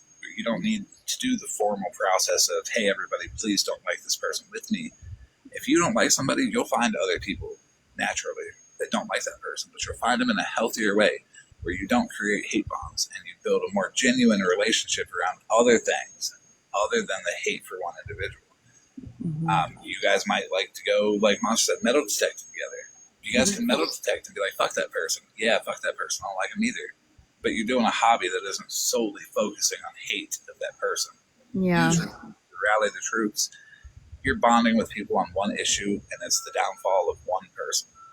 Yeah. And that's why during one of my many exposure lives that people think they have to do daily, instead of being over there fighting for my life in the comments, I was indoors live dancing with my mom. So I really don't care, to be honest. A part of me deep down does, like, I still have that desire to like get that live. But yeah, you're right. It won't do anything. It doesn't matter. It really doesn't. And I don't really want to see myself that upset either, because our exchange went on for a while. This was not a small thing. Right. In fact, a slot machine queen was one of the people that stayed up with me for 2 days straight, making sure that I was okay, and I was not. And And it's good on them for sure. he really fucking, anyway. I was at a very vulnerable time in my life right then. The internet meant way more to me than it should have. My husband had just passed. Like, I was on a downward spiral with alcohol. I had been up for like fucking 4 days on smoking, you know what I'm saying?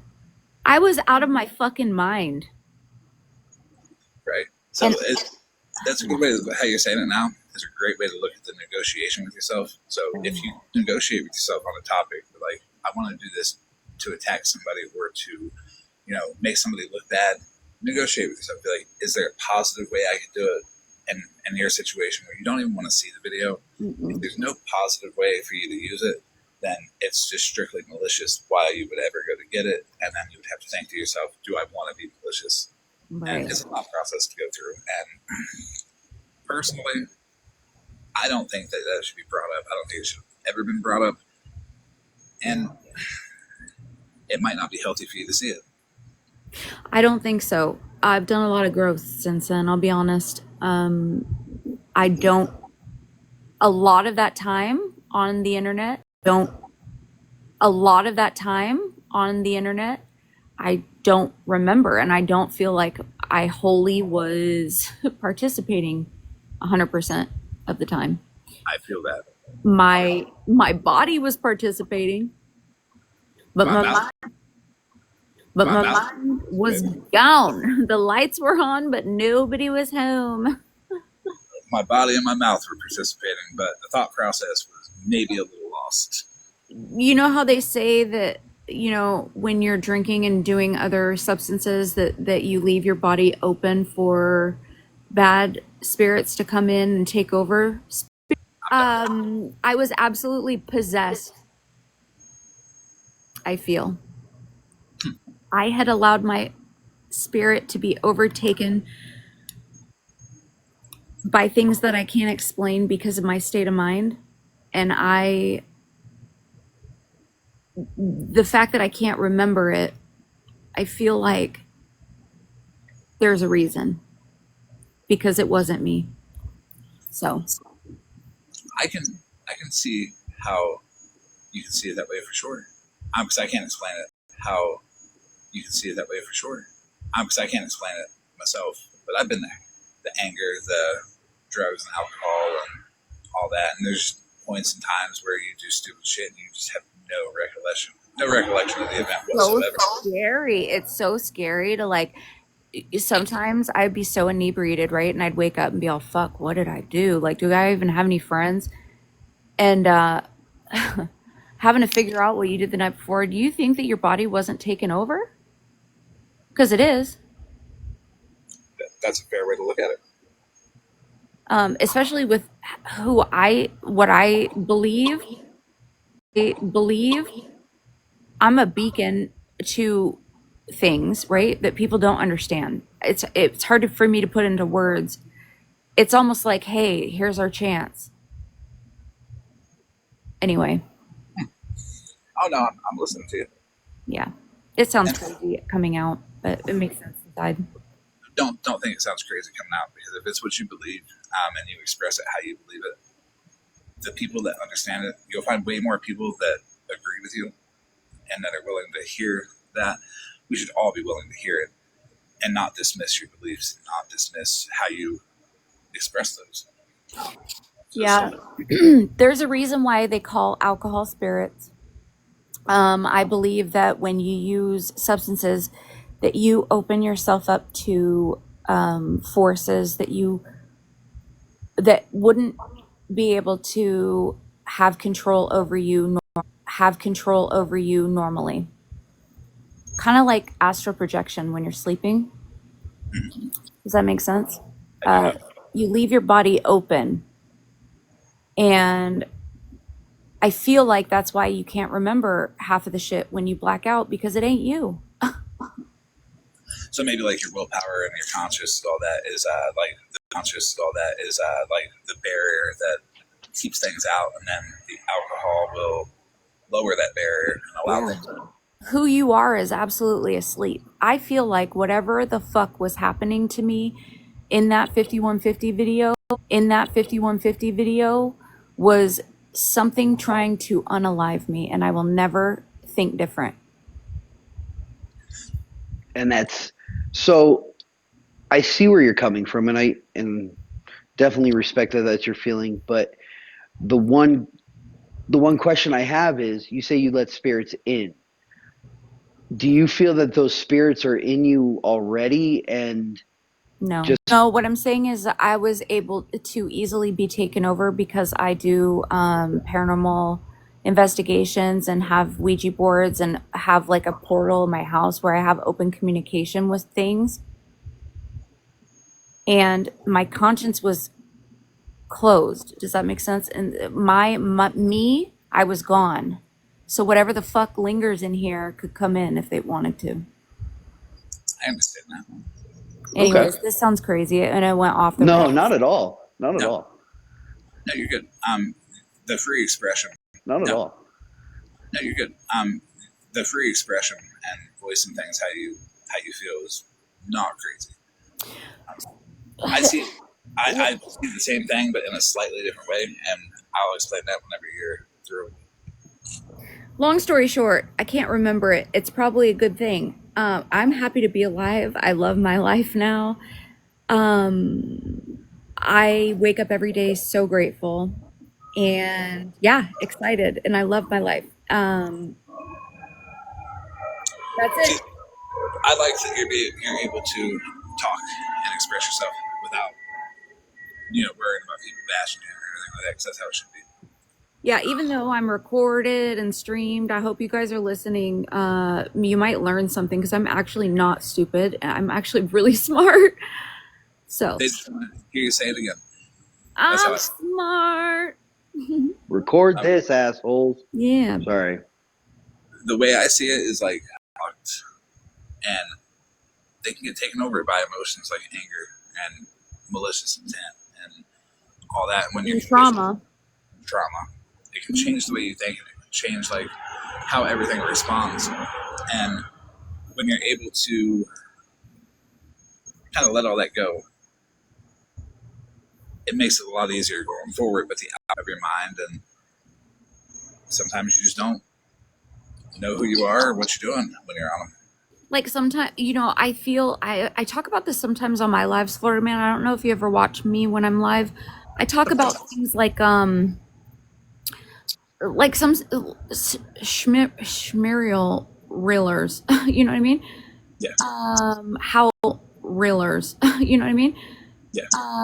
How certain ones I can look at and be like, oh yeah, that person was fucking born evil, like total piece of shit, right? Ted Bundy, for example, horrible human being.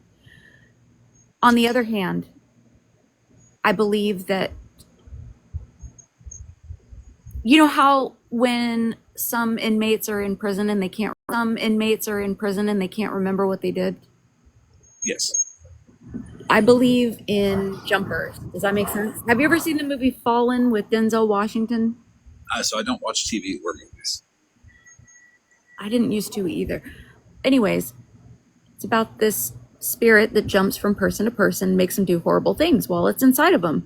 And when it jumps back out, they have no idea what the hell they did. Toxic love down there.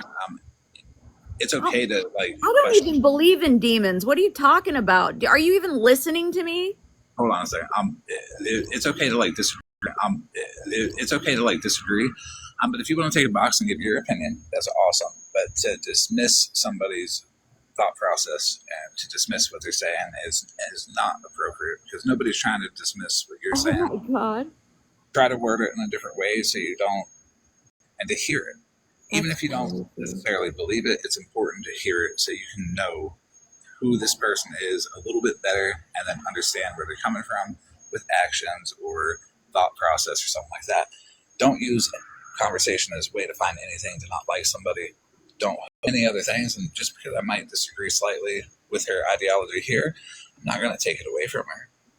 I don't even believe in demons. I never even use that word. Right. This is just a conversation where people are comfortable talking, and you're welcome to a box too, Toxic.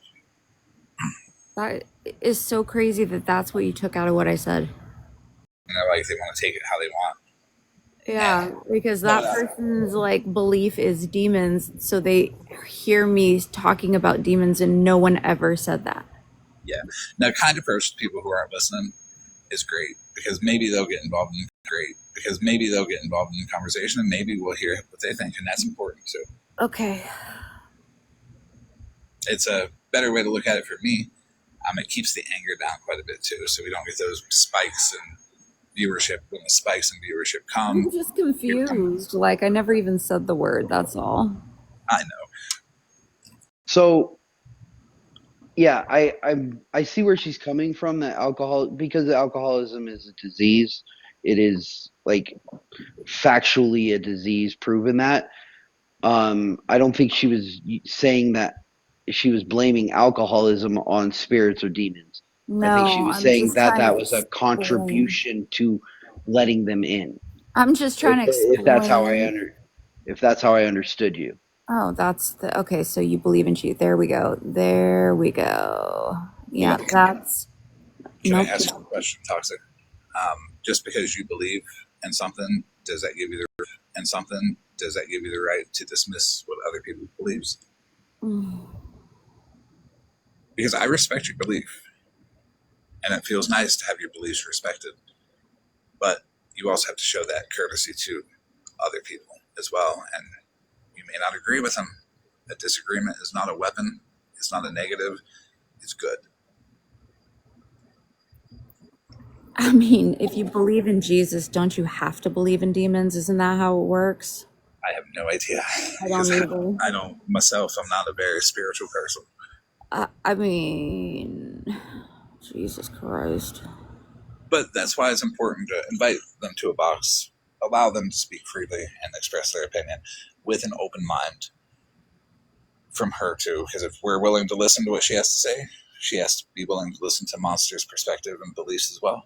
I I'm mean, not saying to be honest with you, Florida man, I'll put it to you like this. These people pray to something they consider as daddy, sky daddy, right? Why is what I'm saying so unbelievable? right. That's what I'm getting at, kind of, without saying Sky Daddy, because I Sorry. laugh every time I hear But that I'm shit. just saying, like, that is what it is. Father in heaven, right? Yeah, so what seems unbelievable to one person may not be so unbelievable to somebody else, and that's why we have to respect one another's beliefs and understand that that's our thought process. What That's I'm saying is literally like not even as crazy as that. So, anyway, go ahead. so when you explain it as you did, Monster, you explain it in a way where, yeah, I can see that. I can see the ideology behind that. I can see why people would believe that, and it makes sense. Now, I also now I also get where you talk under your breath and some guy that may or may not be in the clouds is not doing anything about it could also be unbelievable, but not to dismiss either anybody's. But people are allowed to believe what they wish. What makes sense to them, how things work to them. I think that the problem is that like the disconnect is being woke and unwoke. It's hard to have conversations with people that cannot like oh, Yeah, I get it. I get it. It would be like, it's so painful. it's like having a political conversation with somebody of the opposite party. That's why I don't really do that, because no amount of like logic can get through to some people sometimes, and they're just so shut off and they're so stuck in their beliefs and they just don't want to hear anything else, because not wanting to hear something else is a big sign of the fear of being wrong. Right. You're going to hear a belief that makes more sense than yours, so now you have to just be unreasonable and defend it instead of just sitting, listening, having a conversation about it, knowing that nobody's trying to force you to believe, but this is just how you're expressing it. Yeah, and I mean honestly, by her own belief system, what I'm saying should make absolute sense to her, because if that is what she believes, then she definitely believes in exorcisms and things of that nature. It's exactly what I'm fucking talking about. Yeah, I was just about to ask. Her comment says, people who believe in Jesus Christ don't believe in demons. We know of them. So if you know of demons, doesn't that make them something that you believe? Her use Believe in them, but don't worship them. It's exactly what I listen. I mean, you even in that ideology, Florida man. What I am saying makes perfect sense if she believes in what she says she. Perfect example of trigger words Yep. that are making that are getting a response either negative or positively. But she came in here, she was sarcastic. I mean, look at the fucking honey at the front. Come on. Mm-hmm. Yeah. Her beliefs, her beliefs. She came in here with blinders on with her beliefs, heard what you had to say, made a comment just to trigger you. To get a argument and a conversation are two totally different things. A conversation happens when people are open-minded. Even if at the end of the conversation, hey, those are your beliefs, it is what it is. I'm not the same. Man, I haven't even gotten to the part where this is I know. actually Yes, I do. I hell. believe. The hell they preach is what we are in right now. I So can't. let me ask a question about toxic. Maybe if we look at it in a way, do you think that she has really thought about her beliefs as deeply as you have, Monster, or worked through them as deeply as you have, Monster? Like did the details and all that? Because I've noticed some people, they just believe one strict thing, that's it, but they cannot put anything about it. Do you think it would be Yeah. healthy for everybody to do as much deep research on their beliefs as you have?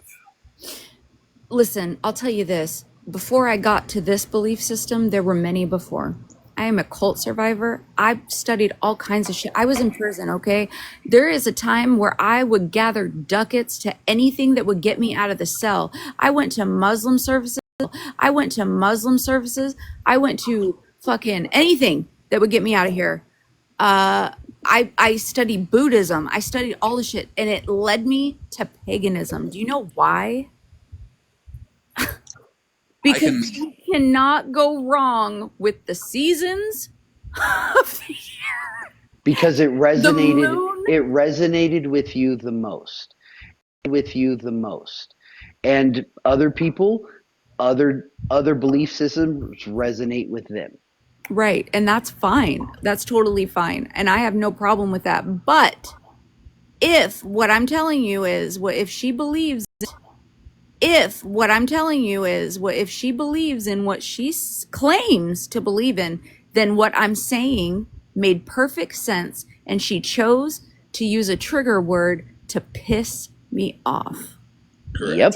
for What I, no reason. what I would like to explain to toxic tells me that instead of picking one and sticking with it, she actually explored options. She looked at many, she studied many, and then she found something that within her reason made perfect sense to her with information from other ones, which tells me the process that people could take instead of, hey, be this. This was my process to come to how I believe now. And I think it's a healthier way to look at it instead of the blunt answer of, I'm right, you're wrong. But how did you get there? That's what this is all about. They call alcohol spirits for a reason. Right. Okay. Anyways, that was fun. I'm gonna go crawl back into my book. I'm actually on Audible. I'm listening to the Four Agreements. I recommend the Four Agreements to all of you. Great book. That is a very good read. Florida Man, have you heard of the Four Agreements? I have not. It is basically about the things that are agreements that are made for you before you were born. Okay, the fact that people are born into things, right, and told that that is the way that it is. Having kids in Christian homes, you're raised Christian. Those are your beliefs. Did you agree to that though? Yeah, Oh, I can agree with that. no. I'm saying, do they get to choose? I can apply it to what I believe, and that is like the things that people are hated for that they have no choice over, like religion, race, all that. People can be born into religion, as you said. People get hate for that, and I don't agree with that. And some people are born into families that hate people of other races and religions and orientations and all that. So yeah, that sounds perfectly reasonable. Yeah, I it's will. basically I will do unpacking. that. It's unpacking what you were predetermined to believe. Because listen, our brains are made up of things that other people believe. We were just told to. This book talks about unwrapping it. And that right there is a great point because our brains are made up of what other people believe. That's where conversation comes in, and that's where hearing other people and having an open mind, because we might not take 100% of what's said, but if you look at it at a broader angle, you can take pieces of it and you can put it there, and then you become an individual from other people. Exactly. It's would normally do because you weren't told to. You know what I mean? So poor toxic man. She could have fucking learned something here. I'm sad for her. She might still be here. I have hope that people will learn something, but some people may be just trolls, and other people may be here to listen. I know that what I say sounds eccentric, but this is not just me telling you what to believe. It's telling you to unwind what you think you believe and find what you actually believe. And I'm actually empowering people. So, anyway, I'm going to hop down. Okay, but remember, Monster, what you believe might sound eccentric to some, but it adds to the diversity of everybody. And without diversity of beliefs and diversity of opinions and all that, it's unhealthy. So you add a healthy. I mean, it is not any crazier than praying to. I'm not going to say it again, but come on. Well, your positive beliefs and what you believe, what you believe can be negative about some things, and you have the right to those too. That's where conversation comes in, and we see. No, I'm putting it on a level playing field. I think I'm saying it wrong. I'm putting it on a level playing field. The stuff that I am saying is actually as eccentric as. They're crazy by somebody who sees it as crazy. Look at us. We're sitting on an app talking to our phones. Like, right. What, you know what I mean? Back in 1960, this would have been considered crazy. Like, we are doing witchcraft right now, Florida man. We are talking through airwaves. Exactly. This is magic. The Jetsons predicted it. Just saying. I found Jesus Christ after. Oh God! No, so now we're doing that thing. Hold on. Don't discredit her. I'll give you that. If that is what helped you cope through that situation, then by all means, great. I'm glad you found something to help you cope through that situation. Again, we have to respect everybody's beliefs, and we respond nicely. We don't respond with anger or massive disagreement. Respecting everybody is good because it eliminates anybody who could possibly be a troll, and it makes people feel more accepted. Like, we don't hate you for that. Nobody is going to down you for that. And if that's really what you found it for, awesome. I'm glad you found something. I don't hate her, but I see the trigger words. She's done it like every comment, and it's fine. It's totally fine. Dismissing the trigger words is a big step in realizing that they're there. You see them, you recognize them, and then you diffuse it, and you let them know that this doesn't work on me. If it is trigger words, and if it isn't, then now she's encouraged to believe what she believes in. More power to her if that's what helps her. Honestly, like, whatever, if that brings you peace, that's all I want for you. Exactly. I agree with that 100% of the way. Anything that brings anybody peace, that's what anybody should want for them. Yeah. And that's the reason I mentioned the book too, is because she may not have struggled with beliefs in her life. I know I did, just because of what I didn't agree to, you know, being forced on me when I came into this world. So I had to unwind it. I just hope my goal is to empower people by believing your own beliefs, not what somebody told you to. I'm going to hop down for real. I think that was productive.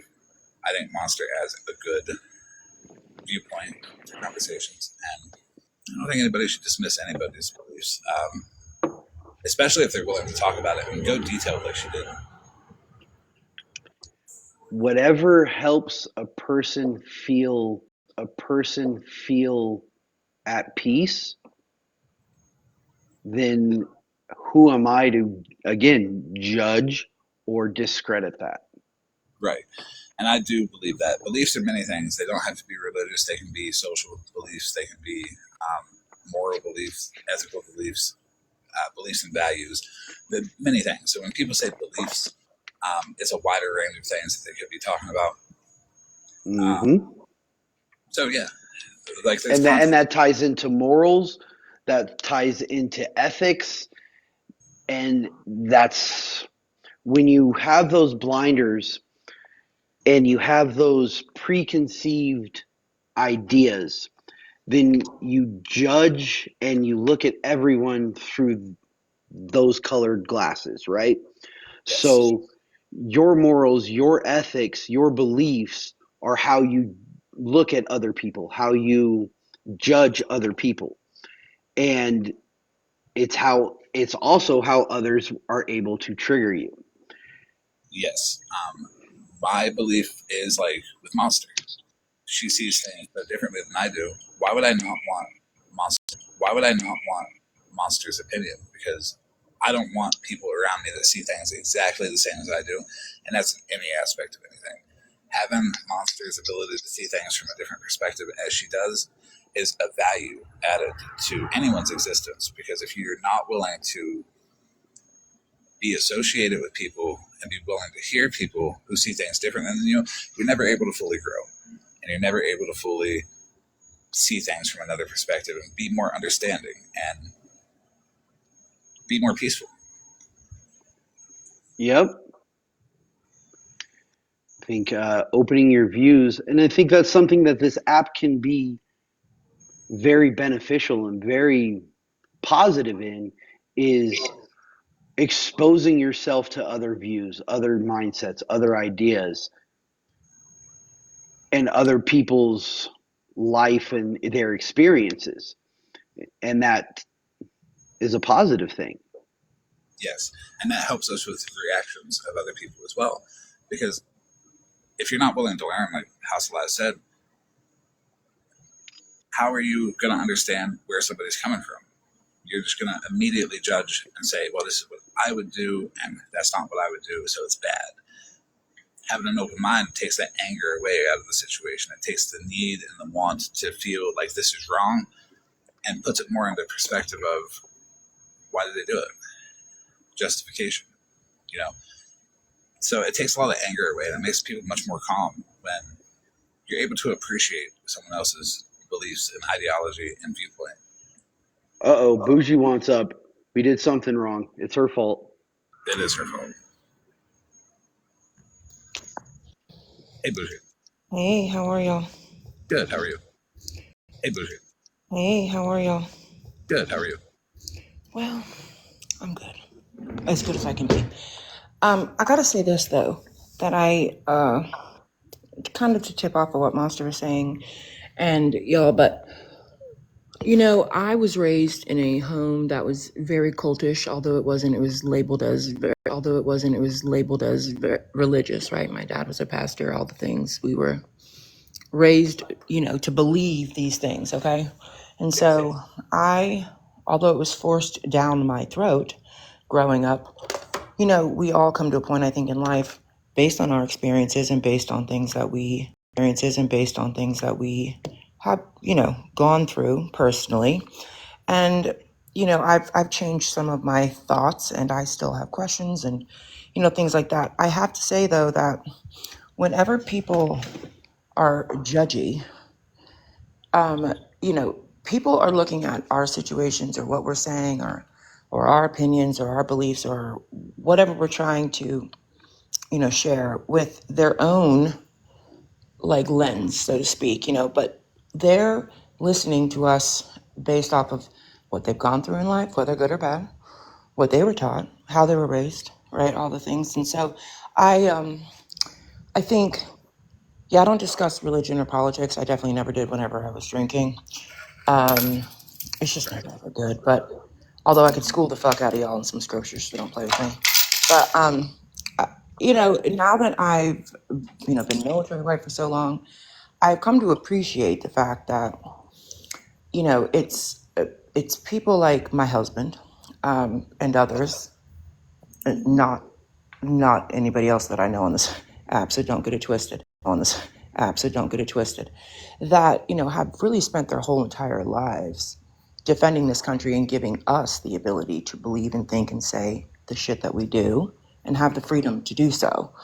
And I think, I tend to look at things differently, maybe because, you know, because, there are times that I'm just like, wow, I kind of get mad because, I sacrificed my husband like I am right now, and my family is sacrificing their dad and the things right now for him to be able to go and,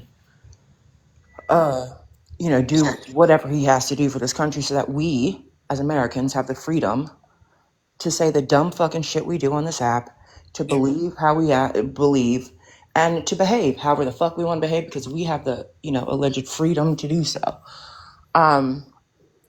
Don't get it twisted, folks.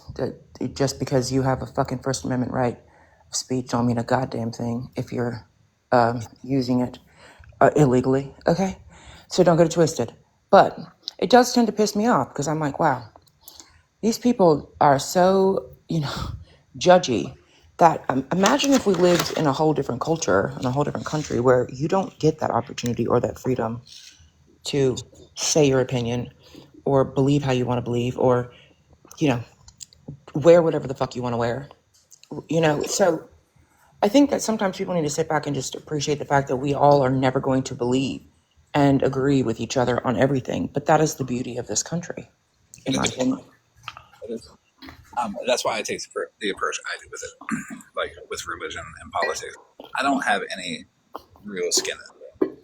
I don't believe one way or the other any more than I do. That's why when Monster is talking, I can appreciate what she's saying and I can advocate for people to hear her out. As with Toxic down in the comments, where she came to a point, she came to her point in a different way than Monster did, but still should be appreciated just through mediation there because you can't disagree with that. You can't disagree with I agree with what you believe with. I agree with what you believe with. I agree with what you're saying because you believe it. And taking the I gotta be right and the pride of coming to that decision and setting it aside is a lot for some people to do. Well, and just like I'm trying to get water out of my fridge, but just like we want people to respect our opinions and our beliefs and the things that we feel and the things that we stand for, we also have to give that same respect back. And although I might not agree with you, those might not be my feelings. I'm going to judge you and think anything about your character, right?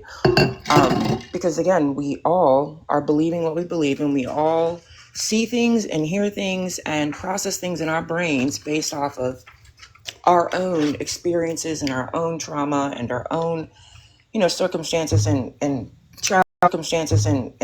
childhood and all that. You know what I mean? So, I mean, the way I see it is like I enjoyed hearing Monster detail her beliefs. I enjoyed yeah, it. here, Monster, I love you, but again, it's whenever you wanted me to stick around for you to show me whatever the fuck you had in your house that was in water. I think it was a cat. I'm not really fucking sure. That has got nothing to do with your beliefs or my my support of your beliefs. It's just that I literally would have fucking nightmares. Okay, so that's it. But I enjoyed hearing Monster's opinion and hearing how she came to it and the details behind it. How she came to it and the details behind it. But I can also Monster puts on a good front on this fucking app sometimes, okay? Because when I looked at Monster a long time ago, and I told her this, I think when you were off the app for a minute, that I was fucking in awe, and I had a whole different opinion of Monster when I found a particular news article about her and how fucking amazing she was and what she had accomplished and overcame given her circumstances and things like that. I was like, damn girl, okay, you're like the fucking poster child. I know that she tries to be a big, or used to, maybe not anymore, tries to be a big Billy Badass on here and scare me, but Bitch, I had your number because I already knew that you were like not like that in real life. So there you go, girl. I knew you were completely different in real life because I saw it. Right. When I seen Monster on the app, I was like, huh, okay. She looks like somebody that I would have a hard time beefing with or a hard time arguing with because Mm-hmm. she's just not gonna back down even if she's wrong. But then my mindset changed. Where what if we're not wrong? What if none of us are wrong? What if what we've experienced led us to believe what we believe in? No, Monster, I'm telling, and I'm telling fucking everybody. Okay? I'm telling them Logically, all. who would want to be wrong on purpose? And then you meet Petty. Well, I don't know if it's a matter of being wrong, right? Like, I mean, I guess when it comes to like a situation that's happened, right? Like, so for example, whatever the fuck Smashley was just playing in her live, a repeat of y'all's live, or you being in there whenever she was like, well, I think that Bougie has just paid you thousands of dollars and actually she bailed you out of jail.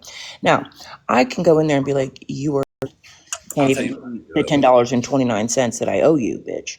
But when it comes to somebody and what they believe or what they what they think, I can't really tell them they're fucking wrong. I can tell them I might not agree with them, but who am I to say that they're fucking wrong? Maybe I'm wrong. Well, I can tell you why people do that. When people say that you paid me, Oh, it's they okay. try to devalue the genuine relationship that we have to the public to make it look like, oh, it's just a service. When they weren't there for the initial phone call, they weren't there for the stuff leading up to it. They weren't Well, there. I think it's also to kind of put you in a position where, like, oh, there's no way Florida Man would do anything with decent humanity or genuine, care or concern without being paid. I mean, that's just what they're doing, and it started really with like the whole friends thing, right? Like, it's so funny because I could literally show my cash app of how much money I've given friends. These motherfuckers be crazy, but they were sure running with the fact that I bought iPhones and fucking model bathrooms and shit. It was hilarious, and so it's just kind of trickled on over to like, oh well, Smashley was battling Megan one night, and I went over to Megan's, and I was gifting her for the battle, but and then Smashley won, but she made a comment or she made a video or something with the rerun of what she had said in the live, and she was like, and Bougie was over there, of course, paying for friendship. Like, but you won the motherfucking battle, Smashley. So what does that say about your people? Were they paying for your friendship? You know what I mean? Like, do people just not think before they speak? I don't know. The fact that she sees people as a number and not an individual, it says a lot about her ideology and what she says and how she portrays it. It's like she's afraid of genuine connection. I think honestly, what I've seen, and I've sat back, because I haven't really been on the app. I know a lot of people are saying that recently, but on the app, I know a lot of people are saying that recently, but I really haven't. As you guys can tell, I come on late at night when my day is done because I have a lot going on in my real life, and my husband is deployed, and um, you know, I feel like I have a whole different perception of her now. Whereas before, that before her and I talked, I felt genuinely bad for her Yes, during that whole situation. I told you I felt her fucking pain. you did. And I hated that to watch her go through that. And then, we were cool or whatever. And then it was like, we weren't, right? And then it's back to like, and I don't know what the fuck I ever did to her except, participate in the fucking, you know, Your name rings. Malibu popsicle fucking bullshit. But like, okay, be so fucking for real, bitch. If that is that stressful for you, I mean, imagine how stressful it was for me when you were literally had a dude in your box and you were rating a mugshot of mine and then my real photos to like Dollar Tree, Target, whatever the fuck y'all were doing, bashing me, right? So, I mean, frankly, I don't see the problem in what I did. But to get rid of all of your friends and to be so quick to dismiss them with no care in the world, right? To go back to people that had drug you and your bestie and dogged you and don't give a fuck about you, let's be honest. Because the next time they don't like what you do, you're going to get drugged by them again, right?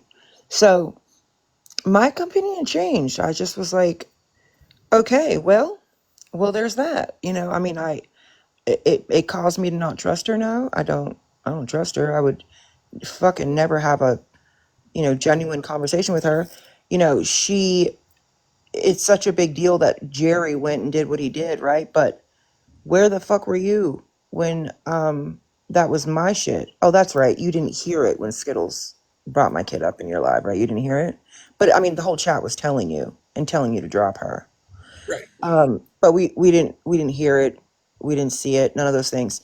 And then Nincompoop comes in, and you and Malibu referred to her as your friend, which is so fucking weird because I have to point this out. Doesn't Malibu fucking despise me because I quote doxed her, right? Because I said her fucking name in a live, right? Mhm. But and you don't do that. Malibu does not stand for that, right? Not at all. Clearly, neither does Smashley. But you sent me Nincompoop's posts with my house and my address and my phone number on it, right? Um, Pictures of my whole family, including minor children. And you call her your friend. But I have never posted anybody's house, address, phone, all those. I've never done that. And it's a fucking problem. And you want So to continue to still say right now that, oh, bougie doxes people. Bitch, can you tell me the last time that was? I can explain. I can explain pretty easily on this one. Um, it's easy to get lost in that you do to me, but you don't like them to you. Really easy, but you see people's intent. Really easy, but you see people's intent. There's a Right. culmination of your behavior that results in the intent, and the culmination of Smashley's behavior was to call everybody pathetic, to finally reveal that she doesn't care about anything but what gets her those numbers. And if we understand that she's being honest with us, that she doesn't care about the individual, she cares about those numbers, that you and things that happen to you on her platform won't matter to her as long as it's got a bump in numbers. But things that could give her a negative number, like the popsicle thing, well, she cares about that because that affects her numbers. So Smashley works less off of a personal connection, more off of a what is going to affect those numbers. And And it's really sad because I am friends with the people that she was very good friends with. And, we've had this discussion and I've talked to them. And it's sad to see them, in a sense, I say grieve, but I mean, it is whatever, mourn the loss of their friendship and feel like they didn't mean a fuck thing to her. And for her to sit there and just continue to drag them and just continue to talk shit, like it's so scary that somebody, a woman at that, right, that is so quick to dismiss her best friends. I mean, even including the one she used to have that Malibu took the place of, like the pain and hurt in them, and how she just doesn't have any. it can Um, feel like a waste of effort, like all the times that people have sat on the it's fake phone. as fuck. It ends up being like these women feel like they were fucking played. Like, bitch, you didn't give a fuck about me, and here we were friends. Like, Like stepping stones, kind of like she just used them for the moment and then just moved on to the next, moved on to the next, moved on to the next. But eventually, there is no next because now she's at the numbers, and the numbers, they're not gonna stay on the phone with you and console you. The numbers aren't gonna be like, oh, hey, here's genuine advice that may not exactly align with your beliefs.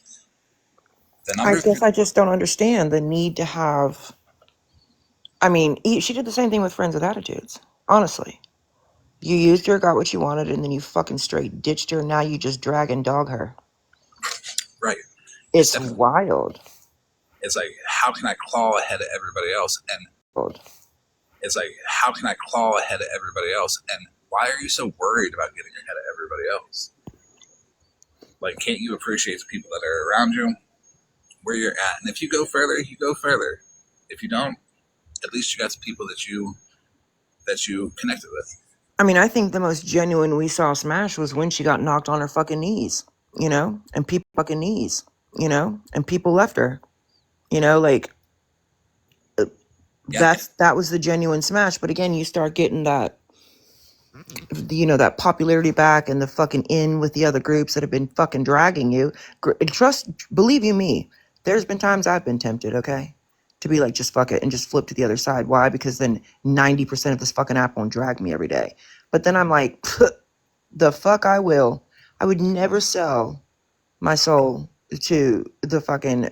We do not negotiate with terrorists. That's just a common thing in my household. That phrase is yeah. common in this house, and I use it all the time because I would never, ever sacrifice my beliefs, my thoughts, my opinions, and what I stand for just so people don't drag me on this fucking app, because I will walk alone if, you know, I And don't. we can't like beg for people to help us. We can't. Bougie did not beg me to help her.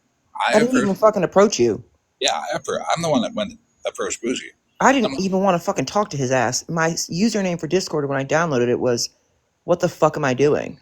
Right. For And real. Like, I'm like, hey, Bougie, can you leak me your messages? And she said, go fuck yourself. And, the first question I asked Bougie was, are you guilty? And do you feel justified? And she said, yes and yes. And I said, that's good enough for me, because you yeah. can't judge people. And I do, and I did. But that's not to say that, you know, I went overboard at times, or I did things that I shouldn't have done, right? But at the same time, I don't think anybody looks at, everybody looks at how you react. They don't look at what they contributed to that reaction. And again, got me daily, like fucking every live, literally.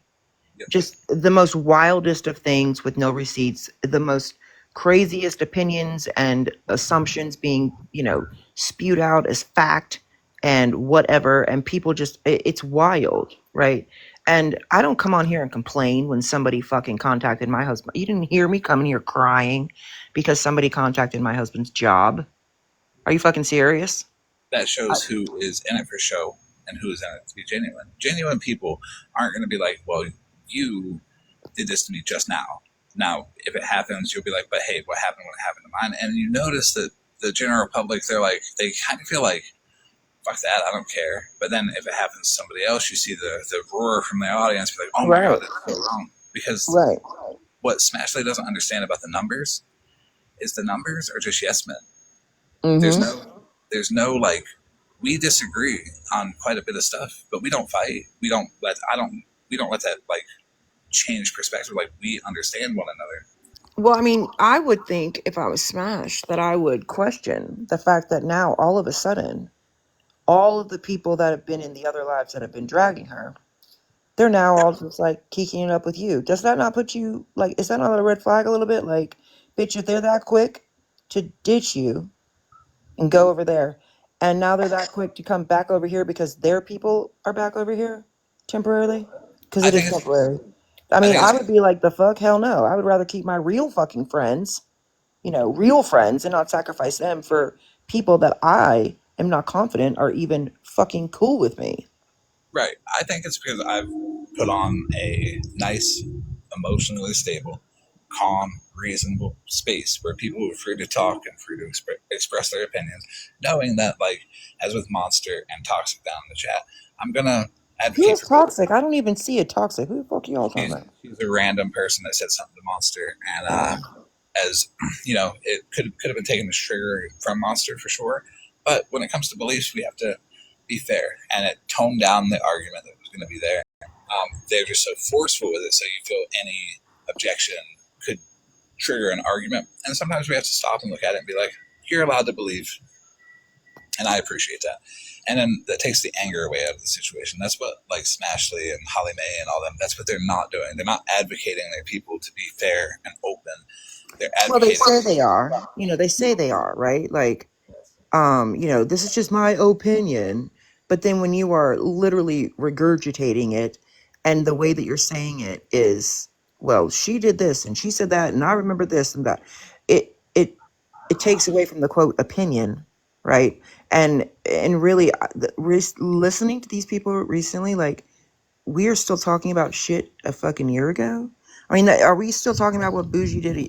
Are we still talking about what Bougie did 6 months ago? Yes, because what they perceived to the public that you did, what they told everybody that, oh, Booze, you're so evil.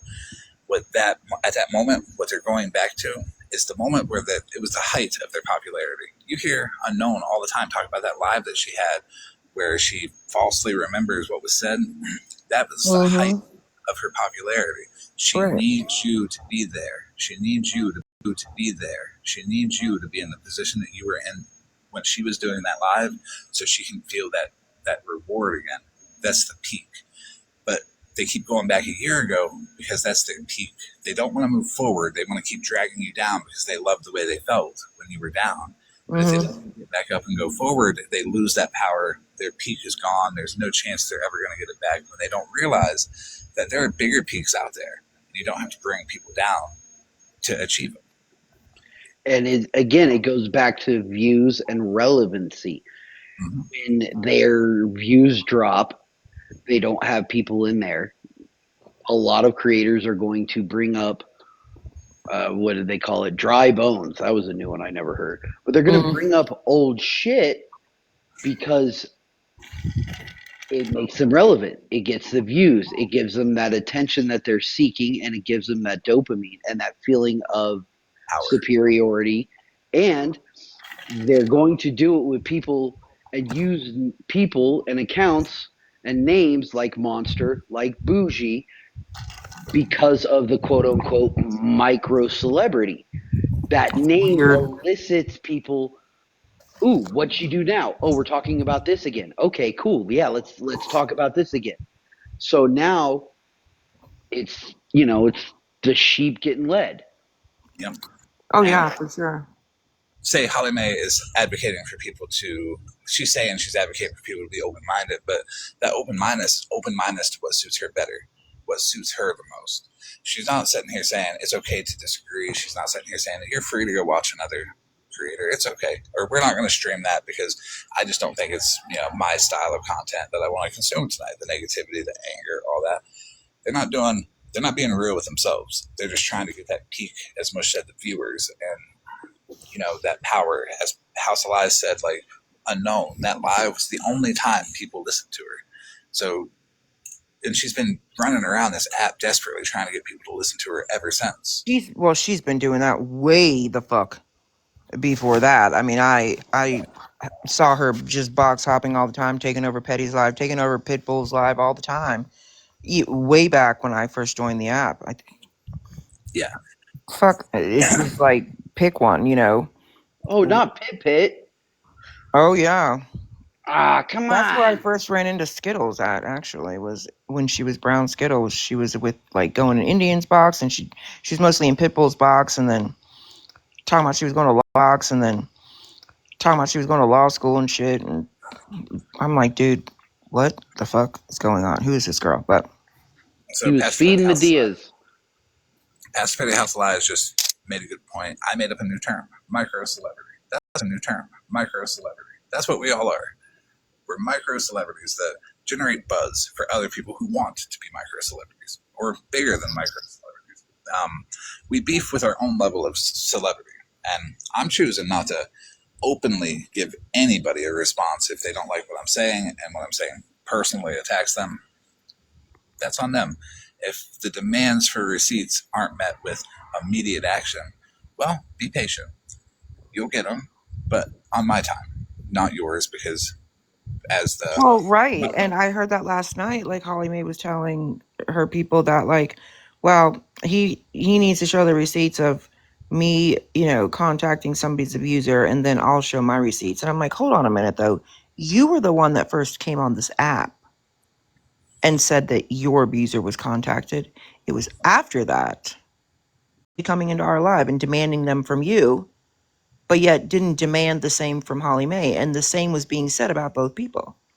Now, I will say about the contacting the abuser, the receipts on Holly Mae's side, yes, she 100% should have been able to show them, but also the receipts on the other side, people got to understand that there could be situations and there could be circumstances and there could be details that are very sensitive topics that maybe we're nervous to put it out there because we don't want to make anybody feel. Well, that's what I told Smash, right? When she asked you for the receipts, I said, well, maybe, that person doesn't really want them out here, considering your response when she came to you privately, right? And your response to her. But now that you've allowed somebody else to do what they did to her, are you fucking serious? Right. And I'm not saying Holly Mae showed the receipts, frankly, like of nobody's somebody else's DV story. Like, I don't know why do lacking anything in my life that I fucking need all these weirdos to be fucking think I'm cool. Like, fuck you. Right. I feel or more for valuable blessing. by the individual connections that I have with people than I ever would by people just cheering me on to fuck up. People have normalized that, you know, the people that are friends with others that, I don't know, do real life things like commit crimes or, you know, do weird things in life that we might not agree with or whatever, like that they could still have friends, right? Mm-hmm. That's a bad thing. On this app, we've normalized the fact like, oh my God, you sit with Florida man after he just did la la la la, you know, like, but yet in real life, right? Whenever I hear most of these people talking about how, you know, they've committed crimes or they've struggled with addiction in their real lives. But I mean, did everybody leave you? Did everybody just say, "Well, you just committed a crime. I cannot associate with you"? No. Why do we normalize on this app the opposite of what we, uh, prioritize off this fucking app? It's the Please. illusion of power. It's the, people are listening to me. I don't like this person. Please don't like them with me. It's the reinforcement of if I can get a lot of people to not like this person, then I'm right for not liking this person, even though if you don't like based off of race, orientation, uh, gender, it's wrong when it comes to the base things that you cannot choose as you were born. But if you just don't like somebody, by all means, just say I don't like that motherfucker. Well, and that's the thing is if you don't. Well, and that's the thing is if you don't like them, I mean, why? I don't like a lot of fucking people in my life, Right. but I don't have to talk shit about them daily to get to like because I don't like them. Like that's weird as fuck to me. Like the and all the things to people they don't like. It's just fucking weird, especially considering most of us are fucking grown adults. Most of us have children in it. If this is the way that we are behaving on this app, I really hope we are not teaching the same behaviors that works that work. You should take pictures and humiliate them. I mean, you should send it all over to everybody on fucking Snapchat. I mean, That are you is for real? Is that what we do? That's parenting right there. It's not so bad being pathetic, okay? Because apparently being pathetic means that you're able to have a conversation, you're able to develop genuine connections with people, you're able to accept people for who they are and not judge them off of every tiny little critique that you might have. When y'all people out here start judging people off of every little critique, and I've been there, I've done it to people. We all have. You lose sight of, do I not like this person or do I enjoy the fact that I'm able to do this to this person? No, I think, and that's the thing is I think people do get a feeling of power, but they also get a feeling of Superiority. Yeah, that, and for some reason it's like I can't think of the word, but they get off on the fact that they are fucking being an asshole to people. do And you think? again, like this Do is you, what you do in your real life. I would fucking hope not. well, do you think they're missing something in their life? Do you think they may be like the housework got piled up, so now they feel better if I go pick this person apart on the internet? Yeah, it's weird. It's like, and then but yet on the other side of the then the second they say they bully people, then they're like, when's it gonna stop, guys? When's it gonna stop? Like, it's gonna stop when somebody gets hurt. Meanwhile, you're literally exploiting, and Holly Mae, pay attention when I say this. I didn't say you were exploiting a child, okay? But meanwhile, you're exploiting somebody's mental health crisis or emotional crisis by green screening their private messages or going back and trying to find lives and say, oh, they're not pregnant. They were never pregnant. They don't Right. have a kid. We just figured it out. Like, that's fucking weird. It's fucking weird to me. It's moral grandstanding. They will be the largest bully in the room, but then be the loudest one to advocate against it. They want everybody to see them in a light that they cannot act. And I have said this about people in Petty's lives for a very children. Grown women that are married are lacking something in their lives, in their real life, that causes them to be so loyal to a man who's also married and has children, but and get that acceptance from him. It's fucking weird. It's fucking weird. Yeah, I agree.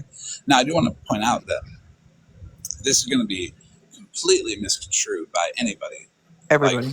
Holly Mae's going to be like, oh, Bougie was shit talking me and Florida Man allowed it. Absolutely, I allowed it. Is it shit talking? No. Is it venting and getting your feelings out in a healthy way that where Is you're it me expressing my fucking opinion? and Yes.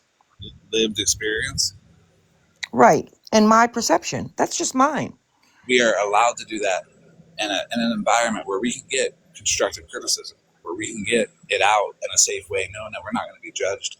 So for everybody that's going to go tomorrow and be like, oh my God, they were talking shit, personally, nobody over here is going to care because we're continuing the shit. The big way to not continue this stuff is the ability to freely speak about your lived experiences with each individual without them taking offense to it. Mm-hmm. Well, I mean, people are committed to, they will be committed to misunderstanding and misconstruing and mishearing every fucking thing that comes out of my mouth. Some of them just because they're that fucking dumb, really, that Well, they don't have the ability to listen to anything that I say and actually, you know, Because listen. they're able to use that and rationalize it to behavior, and it makes them feel like they are right. So they're going to twist and spin whatever you say Mm-hmm. to match the narrative for them to feel.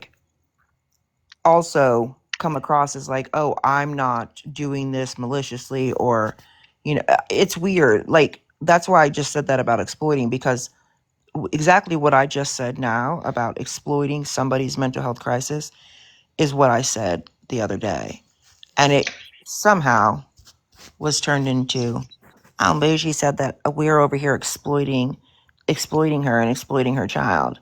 That, like, because people will not even listen to a whole sentence that I say, because the first second they're already trying to find a fucking response and a defense to not like me and still say, wow, hey, she actually makes sense there. Or like, oh, maybe what she's saying, do I need to look at what I'm doing? Is that actually how it's coming across to people? Because if I'm saying it, I'm not the only one that probably thinks that way, right? I'm use just, you as an example, Bougie.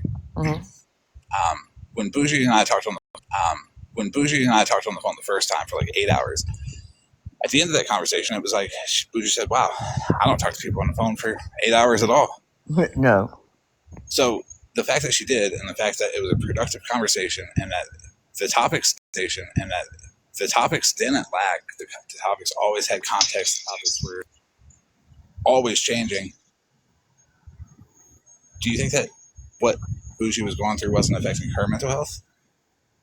Because everybody was lying, everybody was attacking, and all she was doing was telling the truth on somebody. Well, and honestly, like, I mean, again, you bring kids into it. I have never posted somebody's children. I have never.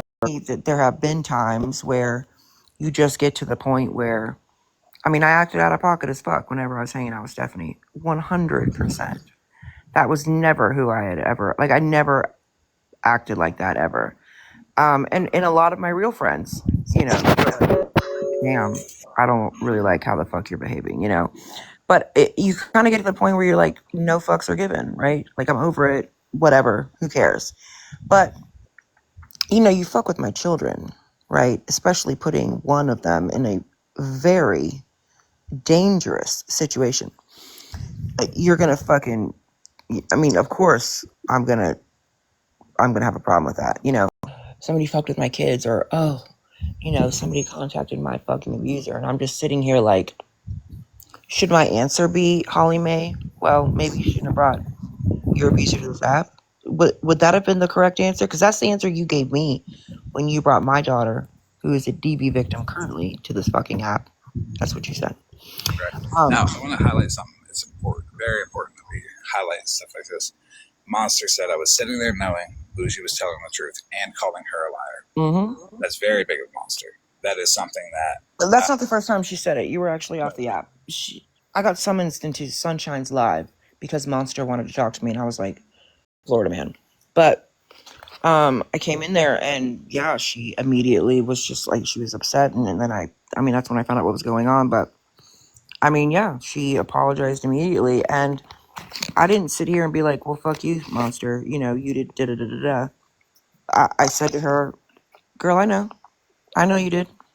I mean, I'm cool. You know, I'm probably one of the most forgiving and understanding people on this fucking planet.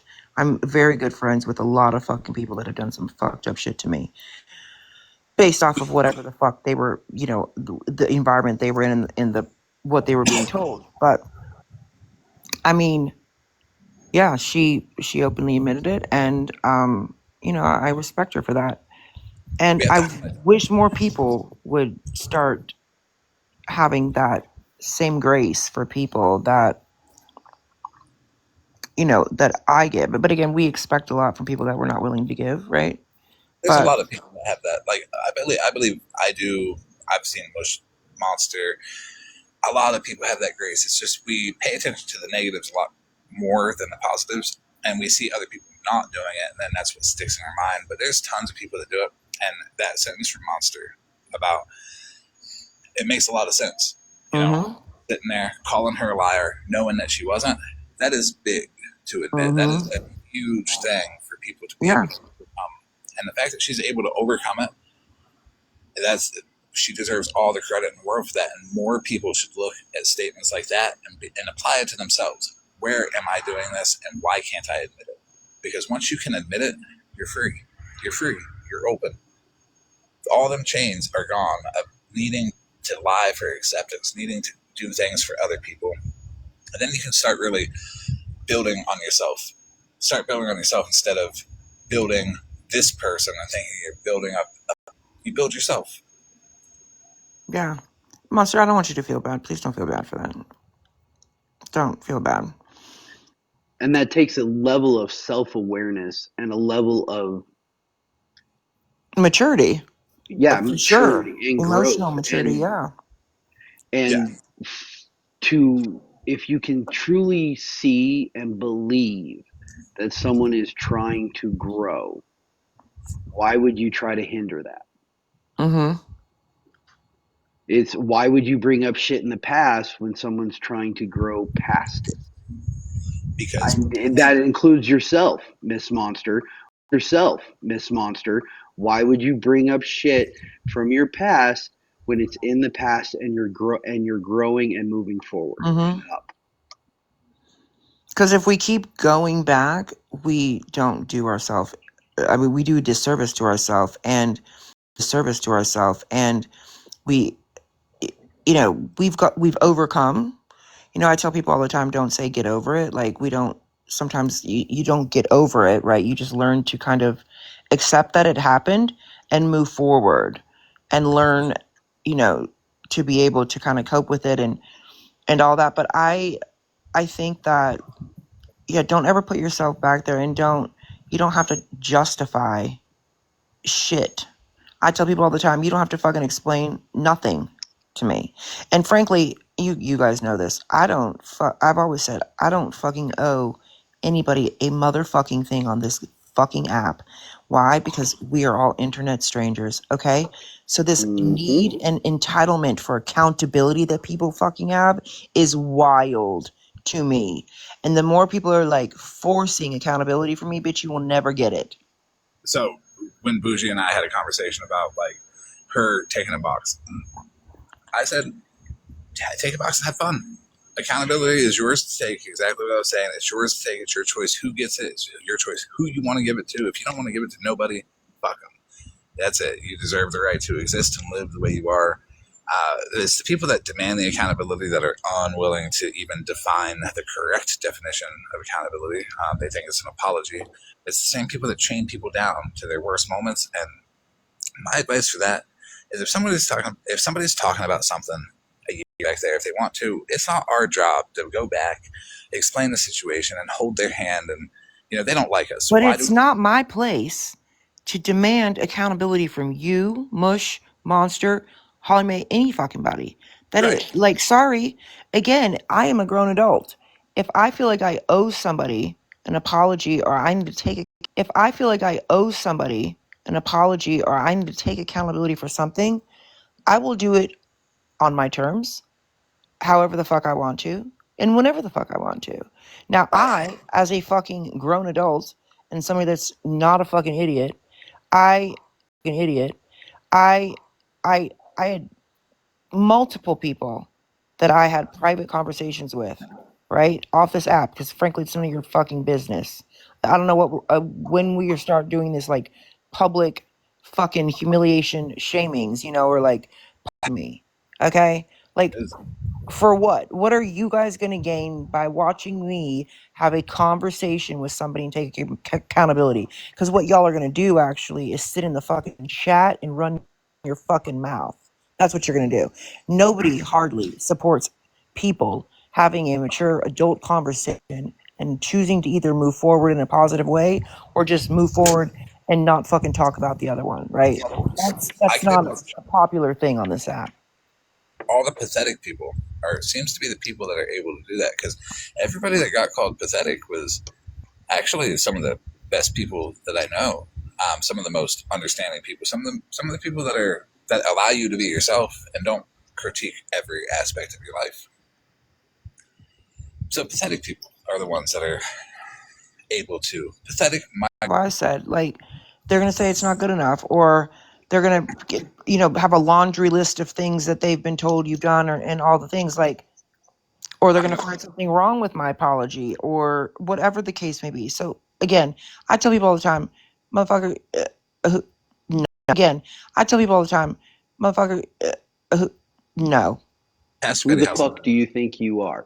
That part. I don't owe you a goddamn thing. And if I give it to you, that means that you have earned something from me. If I don't know you, if you're just some weird fucking picture and a name on a screen, fuck off. Well, it's like, listen, if I did something to you personally, right? I don't agree that it needs to be public. I would No. again, I would do it if I want to send you a singing telegram with a fucking apology in it. I would do so, right? But people on this app have this entitlement that they are entitled to demand accountability, and it's fucking weird. When are you gonna take accountability for that? Did you take accountability for that? Do you guys even fucking know what that means? Honestly, And how can you truly believe that the apology or the accountability is sincere, or is it just a show for the people in the chat? Right. If you and come to me accountability is what we personally, take to ourselves. We hold ourselves accountable, right? One second. I don't owe you. I got a I point don't hold you accountable. to swing this into another idea that might be a breakthrough to some people. So if Mush, for example, if me and Mush get into an argument and I do something to Mush and Mush says, if someone says, hey, you got to take accountability for that. And I get up and I take whatever their version of accountability is. Whose business is who is it to determine what's good enough for accountability in the chat? It's not. Nobody ever asked me if it was good enough, but the whole chat's being like, oh, yeah, it's not good enough. It's not good enough. Then it comes up 3 months later. And Well, no, what you hear is, well, the best apology and accountability is changed behavior. The fuck? wow, nobody's The changing fuck? going back a year. Like the change behavior is let's not go back a year, but you still see people going back a year. And what do we have all these fucking perfect people in here that have done one thing wrong, took accountability for it publicly? I hope you did it publicly. And then now all of a sudden you are the fucking the perfect police. The fuck? The No. thing is we do have perfect people in here because perfect is looked at it as a completely different measure than what it actually is. People look at perfect and they say it's flawless. It's that, and yeah, that's true when it comes to like gemstones and gold and jewelry and stuff like that. It can be true, but for people, it's the ability to be yourself without fear of being judged for it. It's being able to make a mistake and recover from it. That and the concept of people, perfect is a completely different metric. It doesn't mean perfect as in like a gemstone. It means perfect as in like you are who you are unashamedly. Yeah, I always say to my girls, like, we are imperfectly perfect, right? Perfectly imperfect. Right. But again, it's But again, it's listen, I just don't get it. Like my kids, I'm not accountable to fucking anybody in this world, right? Now, when my kids are minors, I mean, you're obviously accountable to your parents, right? You probably should fucking, hold your kids accountable, right? To make them be better people. But I have never taught my children that when somebody wrongs them, they should put them on a fucking public platform and fucking demand accountability. It's wild. That's fucking So weird as fuck. so a lifetime ago when I was in the service, I had a petty officer tell me, you reprimand in public or you reprimand in private Private and you compliment public. and you compliment in public. That's right. So if I have a disagreement with Florida man and we go back and forth and I don't agree with something he said, I'm not going to call him out publicly because or I'm not going to confront him publicly. I'm not going to confront him publicly. I'm going Right. to do that privately because I don't have a problem with the 300 people in the chat. I have a problem with what one person Right. said. I'm going to Right. take it to that one person and I'm going to confront that one person. Well, they say if the disrespect was done publicly, the apology needs to be publicly. And excuse me, who made that rule? You? Now I This got to app? that. It's when people are going to say, "Well, we do go private, but it doesn't work." Why doesn't it work? Is somebody not allowed to be wrong?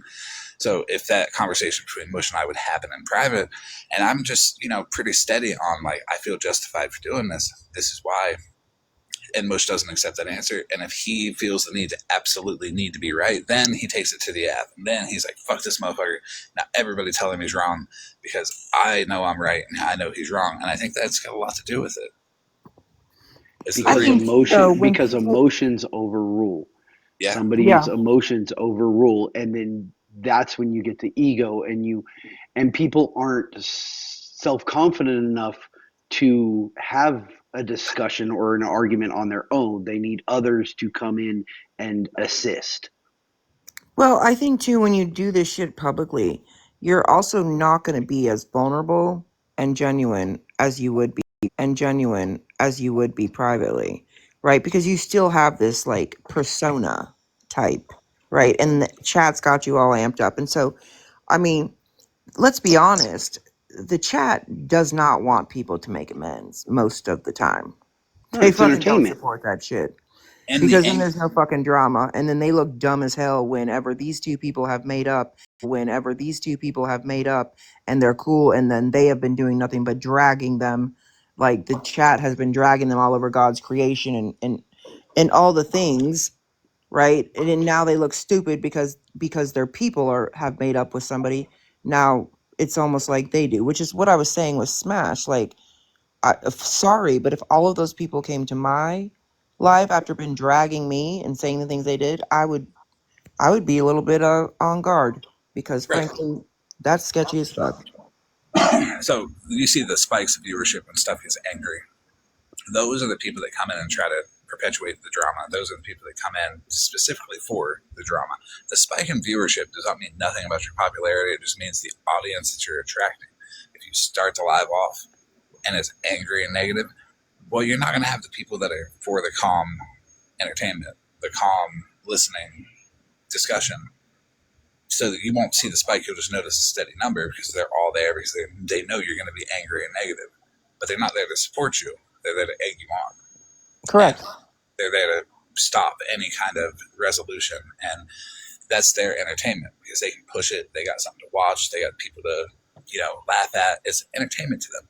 But then, like here, where I'm going to go live and it could go left, but you've seen the efforts to keep it, tone it down. You've seen many times where I've said, okay, let's calm it down.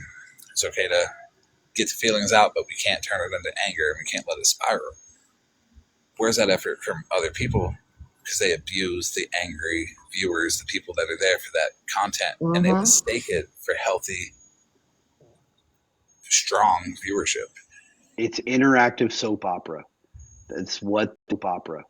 That's what this app is. It's an interactive soap opera or an interactive reality show that not only do you have the participants, then you have the The watchers who attention. can start their own lives, who can then comment, provide commentary on the drama that everybody's watching. Right. Good morning. 100%.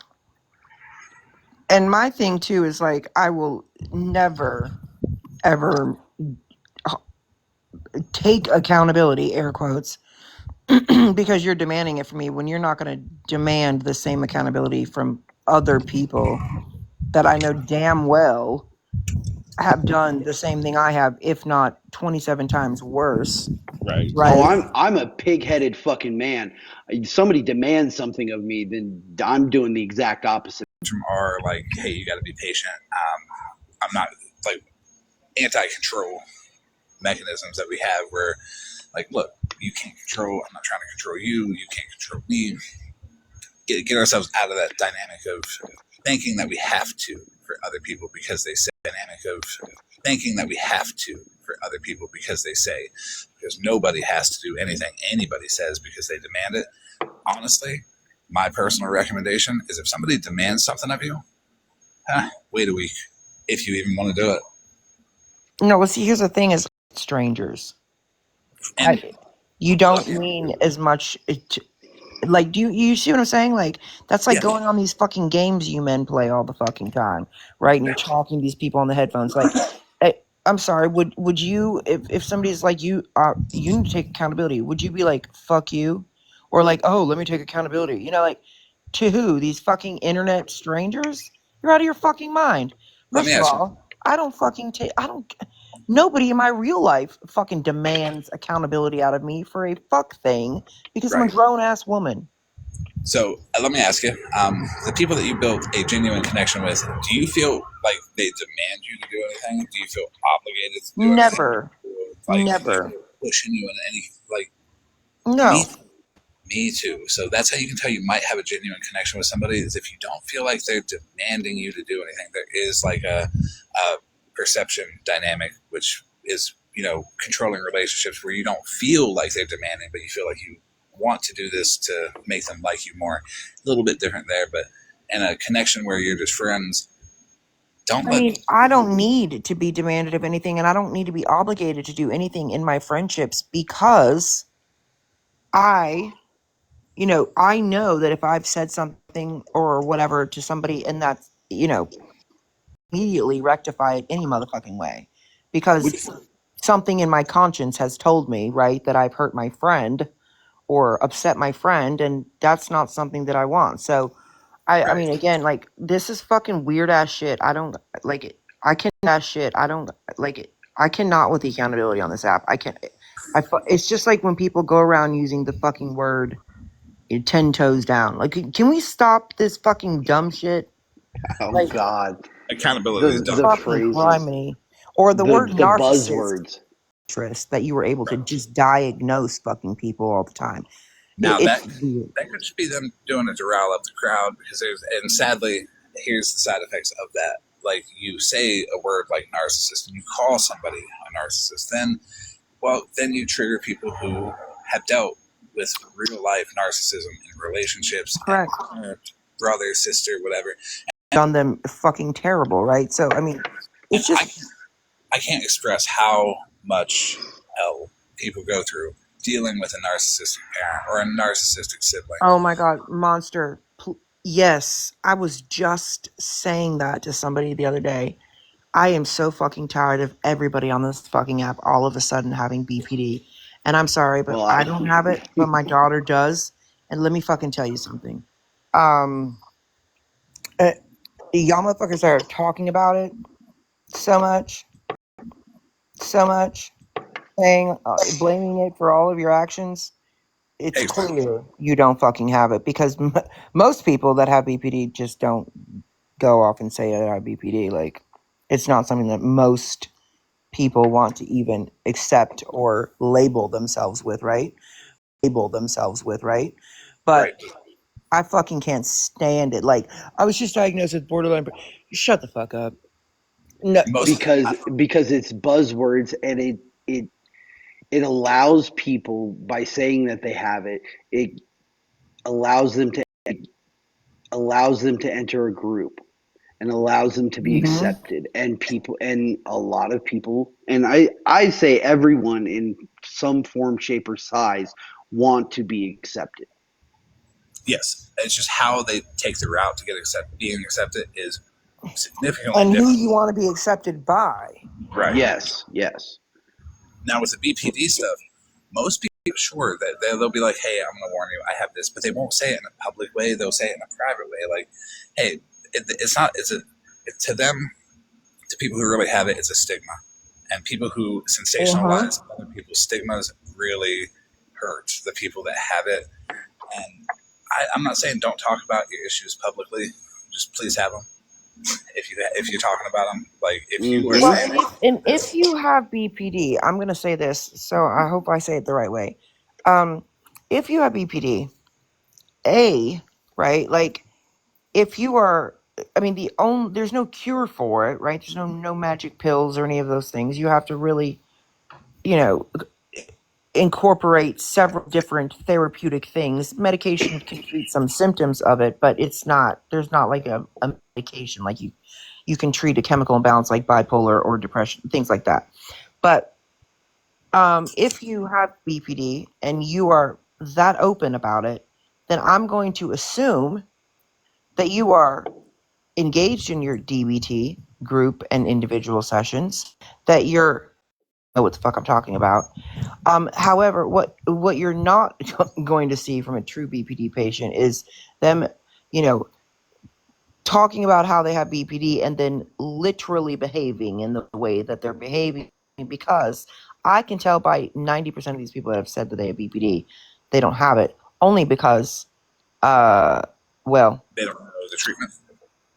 the way that you're acting tells me you are very cognizant of what the fuck you're doing. You are not exhibiting the standard, symptoms that you would if you had BPD, especially if you were like untreated, or you were not active in your treatment plan for it, because it is a lifelong treatment plan. Okay, because if you are aware and so, I guess, proud of the fact that you have BPD and you want people to know that, then your behavior and the things you say would reflect that. Okay, You like, See, you want me to see, tell you and the most I got a harmful thing? bunch on that too. Go ahead, Florida man. The most harmful thing, if you really have it, okay. But it's for the people that pretend for attention, to use it as a buzzword, to use it to be accepted within a group or to be seen in a different way. People that actually have it see that. They see that you're taking advantage of it to be seen in a different way or a different light, but you also set people's expectations incorrectly. So when you are running around saying that you have BPD and you develop a friendship with somebody, what if that somebody actually develops a friendship with somebody who has BPD, and now they don't know at all how to mentally process the emotions that they're going to get from having a relationship with somebody with BPD? Is it hard? Yes. Is it worth it? Yes, it is. But you're setting people up for failure, and you're setting other people up that actually have BPD to fail in the friendships, because now people are confused on what to expect and how to cope and how to proceed. and I never hear these people talking about BPD and what it is and what they've experienced with it. Very, very rarely have I ever heard it. Yeah, And it's it harmful. is something that is not just, you know, uh, a big deal in their lives day to day, because even if you're in treatment, I mean, unfortunately, it is a personality disorder. Okay, like, Yeah, it's not something you can just turn on and fucking turn off. So the fact that people are, especially, it's funny because I hear all these people that are like, "Oh, I've got BPD," but they're calling everybody fucking narcissistic. Then I already know that you're not BPD, because BPD is a sister diagnosis of narcissism. For those that don't know, and considering you claim to have BPD, you probably wouldn't be calling everybody and their mother narcissistic. You see what I'm saying? I was not Because you aware of that. probably don't even. Yeah, it's a sister diagnosis. It is. BPD is more prominent in women than it is in men. I'm not saying men don't have it, but it is more prominent in women than it is in men. And yep, it's a sister diagnosis for narcissism. No lie. That And is interesting.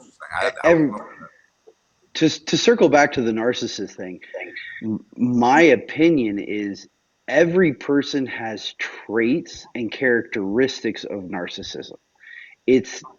It becomes diagnosable when it becomes a certain level, and I Is it can't though? diagnose. Do people really have traits of it, or is it things like inflated ego or fucking the lack of self awareness or something like that? I don't know that I would.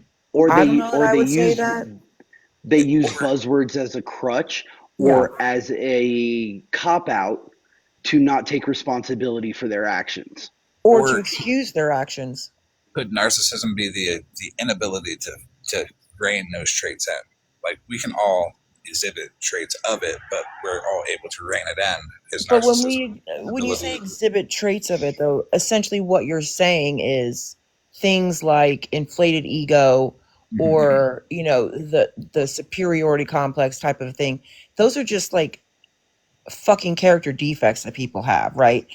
Because again, like just like with BPD, there's symptoms that you will experience of BPD, but I mean, So some of us have those very same quote symptoms, right? But we're not narcissistic or we're not BPD, it right? would it would be safe to assume that the unlicensed medical professionals on TikTok are taking a symptom and exaggerating it and sensationalizing it to use it as a buzzword against somebody to bring them down or make them look in a different light. Exactly. I agree. But people that are not really educated on it, and believe you me, those of us that have experienced a family member with it, I mean, and people that have it, it's not people that have it. It's not it's not something to brag about by any means. It is it's rough and it's lifelong, and I think that people need to stop leaning on that all the time. First of all, I don't know why anybody would want to like self-diagnose or use that. Like I don't know the Well, fuck, and the and thing I that don't hear them educating people on it or like bringing awareness to it and all that. You just hear them using it and saying, "Oh, I got BPD." Like isn't it that's it. also offending in a way to the people that actually have like BPD to hear people sensationalize it and to be like, I have this, but the people that actually have it don't want Nobody fucking wants it, right? Right. But see, that's the difference between BPD and narcissism. Is that narcissistic people will not even they can't even grasp the idea that they will never, because they're so superior and they're so egotistical, they would never even say that they had narcissism. They would never say they were Mm-hmm. narcissistic. They don't have the ability to do so. And I listen, it's different. It is different. With BPD, there's a lot of emotional dysregulation and like impulse control. And it comes from a fear of abandonment is really what it that's really what that's the like fundamental issue with BPD is the fear. That's why there's this book. I don't know if you've read it, Monster, but it's called I Hate You, Don't Leave Me, right? And when I read the book, I was like, holy shit. I read the like prologue or whatever. I was like, somebody wrote a book about my fucking child and I, right? And it is. It's like they will treat people like shit, the ones, and then when those people leave, they're like, oh my god, you left me. Like it is true. That one and what's the other one? Walking on eggshells. And what's the other one? Walking on eggshells. Because for us as people around them, friends, family members, you never know what the fuck is going to happen, right? You're just always on motherfucking eggshells. So, and just because even if people are in treatment doesn't mean that you're going to not experience the same symptoms of BPD that you did before you even knew you fucking had it. You are going to. So you're still not going to get on here and be able to start diagnosing fucking everybody and acting the way that you're acting on here and being a fucking complete douche to people and not exhibit and not experience your own symptoms of it, right? Like if you're on here every day on TikTok and I hear you in a box and you're the ones claiming to have it, you don't have it because bitch, there's yeah, no. we have to start disregarding the buzzwords, the trigger terms, the diagnoses that people are throwing around without like truly knowing the person and getting to know the person. Like if someone takes a box and says, "Hey, I got BPD," okay, well that's cool. I'm not going to tell you that you don't, But I'm also going to not let that factor into my decision about who you are. I'm not going to make that make me like you. Well, I'm people going. that have BPD tend to be more um understanding of others. They tend to be more forgiving of others. They tend to be a little bit more lenient on others because they still have that feeling inside of them that, I mean, they're garbage, or they're not good enough, right? So they don't, and in experiencing those feelings, you genuinely don't want other people to experience that. So you're not going to like blatantly, be like, I've got BPD, fuck you, you fucking piece of shit, bitch. Da, da, da. Like, that's just not how it works. Now, would you say it's fair to say that people that sensationalize stuff like BPD prevent people that actually have it from speaking openly about it because maybe the person that Yeah. sensationalized it did not give out the right information to people or an accurate experience, and then the person that actually has it knows that, and now they will feel like they're called a liar if they tell what they Mm-hmm. experienced. Yeah. Oh, 100%. Yeah, I mean, It's not. I mean, I don't even think half the time she, I mean, even accepts that she has it, right? So, but again, like, it's almost offensive though. I think a lot of people. I agree, Monster. I think a lot of people that do suffer from mental health issues, other mental health issues, tend to be more accepting of you whenever people are like, oh, I have BPD or I have bipolar or whatever, right? Because they also suffer from, something mentally. And I mean, again, it's that I think it's weird. It's wild. Slaw used to say she had BPD too, and I used to fucking just laugh. Bitch, for stop. anybody who is going to clip all this and say, look, they're medical professionals now. No, this is all opinion. We're not diagnosing anybody. We're just telling people to stop diagnosing themselves. I'm speaking out of my own experience with my child. Period. So It's a good conversation to have, and it's good to see that the people are going to react to it in a and way. it's funny because Holly Mae actually, when she had my daughter's Facebook post in her green screen, yes, her full name, all the things. Um, and so did you, fucking smash, bitch. So the fuck did you.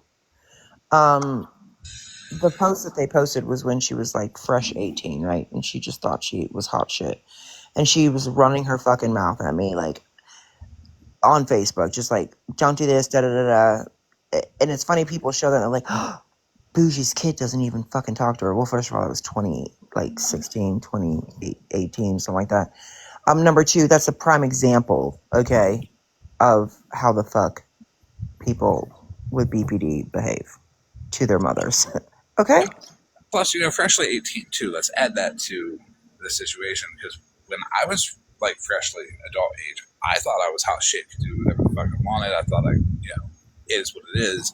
Fuck everybody. Did we all forget how we might have been at that age? Right, like, you guys think you're real big and bad because you found a post my 18-year-old child made on fucking Facebook thinking Look, she was tough shit. You look, guys are, they'll think they're big and bad if they find a post from 20 years ago that says something that was acceptable 20 years ago. Like, it's almost right. like they don't understand that, like, language and the words that people use can be acceptable at one point in time and then phase out. And then I've seen people get drugged for the R word like 20 years ago. And it's like it was all over music. People were saying it everywhere. But they don't drag Pastor Petty, and I mean, I've got probably 6 or 7 Reddit posts that he's made in veterans groups calling them the R word, Right. a special kind of R word. Why are we not demanding accountability, people, from your Right. people? Well, that's the selective outrage. It's okay for my friends to do it. It's okay for the people that I want to fight. Bougie says it, immediately apologizes, and it's a fucking problem. Right. And that's, I think, what I'm moving away from. If they want to have an issue with picking apart what people say, well, you know what? That's their content. If they want to look at me like the villain because they don't have anything else to build off of, because that's what it is. They look at you as the villain, Bougie, because they have no other thing to build off of. They don't have hobbies. They don't have, they can't just sit and have a conversation and be comfortable. They have to have something to point to and say, well, that's what it is. That's the goal right there. What's the goal, Bougie? What's the goal about her? She's bad. And anything Mm-hmm. to prove that point. Same with me. Same with Monster. Same with a lot of people. Mittens. There's a lot of people that's been through it, and there's a lot of people that have been through it, and they're quiet now. They don't say anything. They don't speak out. They don't even tell people that they used to be that. But if you look, there's people like the quote beggars and scammers that are vilified just like we have been, just in a different way. Oh, I used to be that guy. I definitely used to be that guy, but Right. the beggars and scammers thing bothers me just because if people are begging or asking for money and people give them money, who the fuck cares? That part. See, I have It's been not that way forever. it's Yes. not my money and it's not me asking. Right. If I know someone gets on an app and says, "Hey, I'm hurting, I need money, can you guys give me money?" and they continuously do it, and people give them money, It's not scamming. no, you're not, like I was saying the other night, you're not going to yell at somebody holding a sign on the side of the street. Dude, I have said the very same thing as you. That's Who me. gives a shit? Let them. If you don't want to participate, like Florida Man said a week ago, block and move the fuck on. Yeah, your algorithm retrains itself quickly. If you skip over the people asking for money, because if you know you're not going to give them any money, why do you want to watch it? Do you look down on them? Do you feel like you're better than them, and you need to reinforce that point with the whole world that, hey, I'm better than this person because they're asking for money? It's kind of gross. Scroll away. Your algorithm will retrain itself, and let Suffering from addiction, right? I still think it's wild as fuck that people are so pressed and obsessed with ruining their life, like getting their cash app shut down or calling their apartment complex or calling CPS, whatever, right? Like, and the majority of the people doing that are people that claim to be in recovery or whatever they call it, sober, clean, in recovery. I don't know. from day But, one, I've always said but yet, why are we not bringing awareness to the addiction? I mean, isn't that the addiction? That is the addiction. That's not actually LR, right? they try, but they turn it, they use it, they frame it in a way where like it's the addiction, but she has to get better. But let's attack her and put her in a bad mental state. They want to force the rock bottom ish.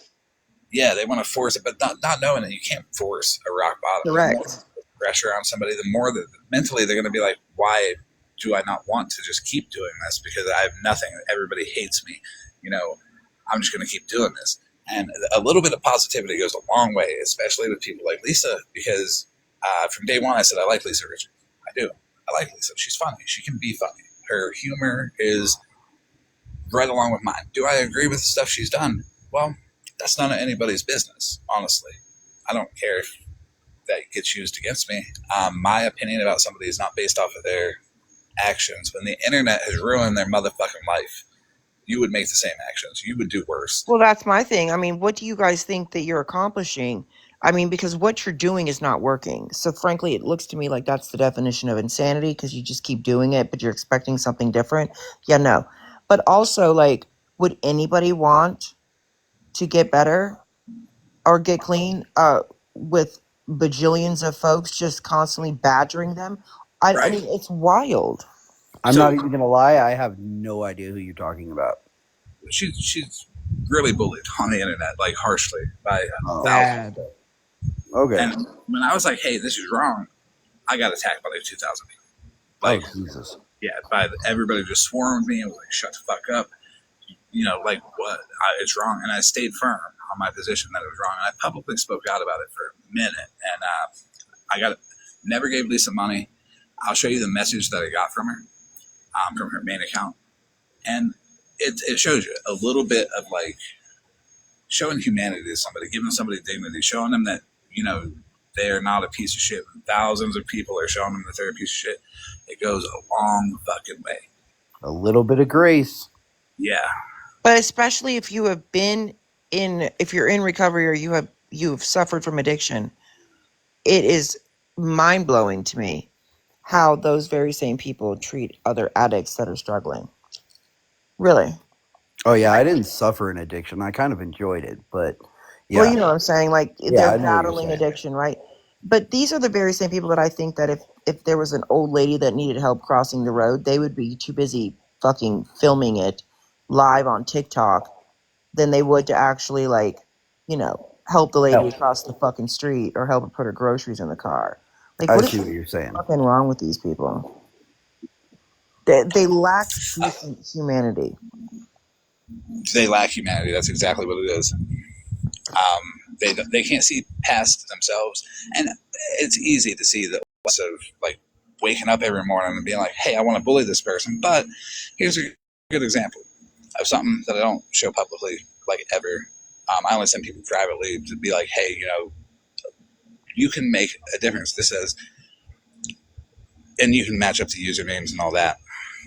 54.9 thousand followers. Her account got banned. When Lisa Richards sent you a message on TikTok, it does not go to your message request. It goes to the folder underneath it that I didn't know was there. Filtered messages. TikTok knows she's going to ask for money, so y'all ain't got to be so pressed about it. It's already filtered. And it shows that you do the right thing morally by you with no like conditions. Like, I didn't get anything out of it. This message was good enough for me. It made it worth it to do it. And to do it. And it makes it worth it for me to do it for other people too.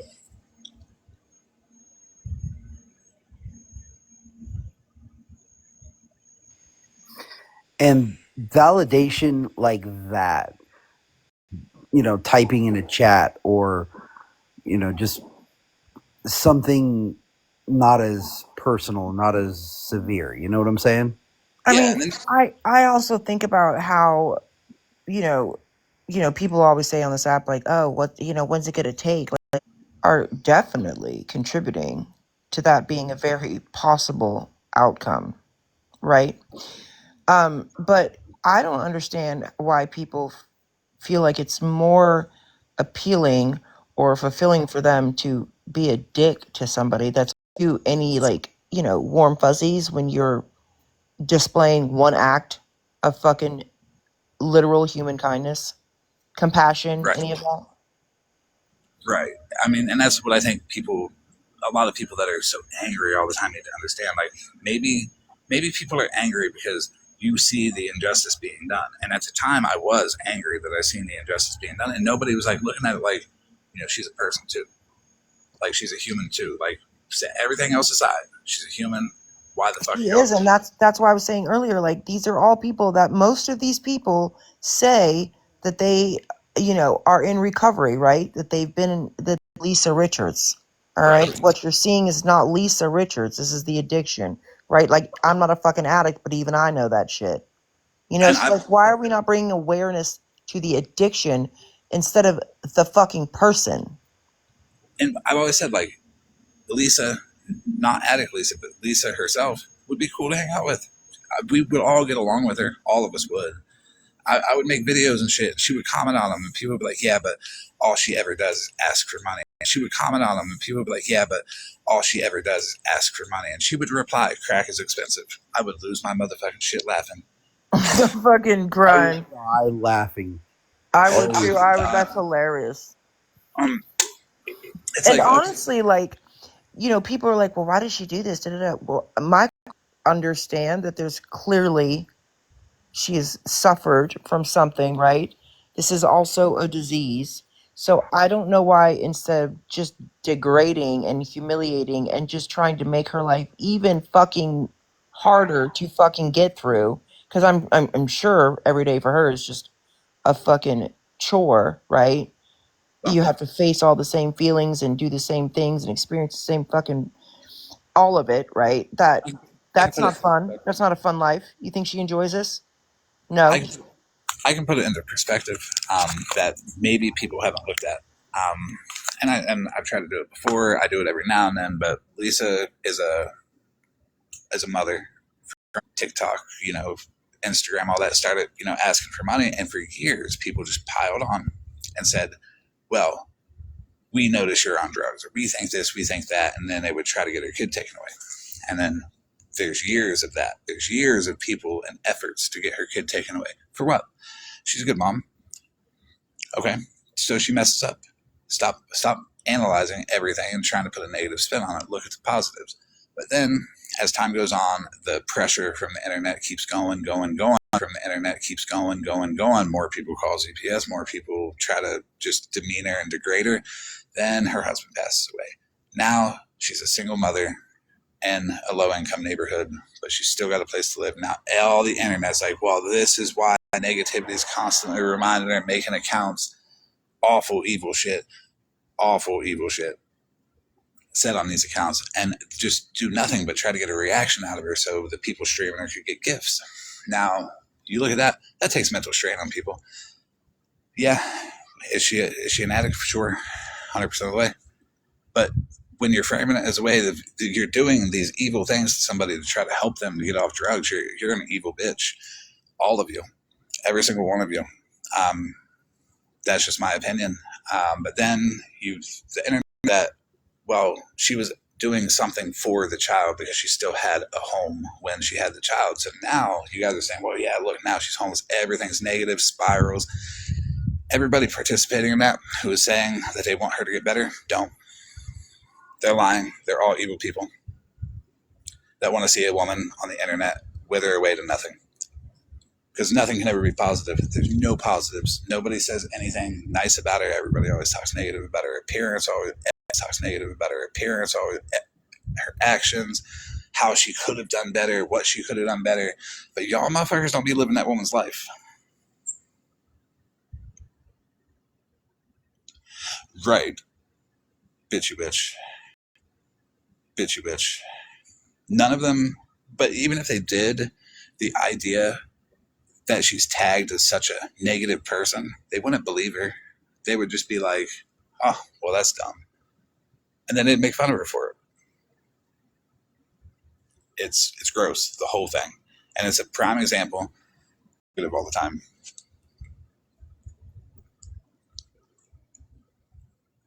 Because sometimes I really feel like when they point at Bougie and do all this weird stuff for me or Mittens or someone else, sometimes I feel like they're trying to line up, like, be the one that found the next person that they can do that to. Yeah. Oh, there's my friend. Look at you, hottie patati. Hey, hey. How are you, girl? I'm good. I was just making sure. I fell asleep listening, and I was making sure earlier that I didn't come up here and I wasn't like snoring hardcore into the live. I No, like I accidentally would have hit in dropped you here. if that happened, girl. I Accidentally would have hit in dropped you here. if that happened, girl. But I think also this could be also directed with how people treat Blue. Uh, Yes. Blue is one of my best friends. I literally talk to him at least 5 times a day, or them 5 times a day. The It's way happening. that everyone treats Blue on this app disgusts me. After the attempt of what had happened and people questioning their attempt, first of all, and then questioning like, oh, well, what part did you have in it? What, how did this happen? How did this happen? And I'm like, is this real life? Like, somebody went to the extreme, right, to make that decision. Went to Mittens to call Mittens, and then Mittens called me, or found Mittens called me, or We found don't have to go somebody through to all call of me. we don't have to go through all of the details because Yeah, people. but it was disgusting to even know that somebody would question that, and that they felt it was Content. their right to know how things happened, if that makes sense. sometimes with situations like that, I don't know who questioned it. I don't know who did it. I don't judge Blue. I don't judge a lot of people. I don't think anybody really knows how long I've actually known Blue. For the amount of time that I've known Blue and never had a blow up argument with Blue and never had a blow up argument with Blue and never had Blue go talk shit about me and me never go talk shit about Blue, it seems like maybe people are trying to make content out of people that they think they can. It goes back to that micro celebrity. Right. The micro celebrity that Blue is makes people feel like they can just sensationalize an action of Blue and just dissect it. And then who is questioning somebody about that and expecting them to give a clear answer? Monster situation. Why was that looked at in a negative light? Why did people look at that and try to find something wrong with it and then tell that story in their head that there was something wrong with that video instead of being reasonable and understanding the psychology behind somebody in crisis? A big part of that is don't question it. Let's not sensationalize it. Let's help Blue work past and not try to bring Blue back there. Exactly. And even, going back and forth and Blue coming or going into a chat. I'm not going to say whose or anything like that. And I think people can put that in, they can probably figure that out. But for them to say, oh, Blue's never changed. Blue's never going to change. This is, oh, Blue loves this. Blue, it's kind of disgusting because I have known Blue for over a year. And I've seen a huge change in Blue. Like I said, he talks to my son, and my son's 6. He sits there and has conversations with him. Blue is a good ass person, and to see everybody question Blue constantly because there's the drama side that Blue does like a little bit of drama. Yeah. But so does everybody else on this fucking app. So there's the question. Here's the question. As with people demanding accountability, or not. Why do people feel the need to force that change or want that change? And I think that's what we got to look at is what do they lack in themselves to really look at anybody else and say, you have to change. If you can't appreciate the person for who they are today and who they may be tomorrow, or they might be the same person tomorrow, if you can't appreciate the person for the person and the path that they're going, maybe you shouldn't be demanding change out of anybody, and you should be looking at yourself to be a little more open-minded. And if you are going to demand change out of somebody and you don't, that means you don't appreciate them for the person they are today. Why does it matter to you? Cut it and move on. Yeah, I mean, like, it's not like you're helping them out in any sort of way, but I also think that the negative connotation whenever it comes to people like Blue or, Monster and stuff, they don't want to, it's like they prey on a downfall. They want the downfall. They want to see the negative and don't hope for the positive. Right. So when you, from different perspectives, from my perspective with Blue's situation, I looked at it from a positive way. I looked for the positives in it, that Blue is still here. That's wonderful. Let's move on from here. Where the negatives was, let's dissect it and look at the details and put it together. There are some things that we don't need to dissect. There are some things that the answer is clear and the answer is there. It's inappropriate to dissect certain topics. It's inappropriate to, and I've dissected inappropriate topics too.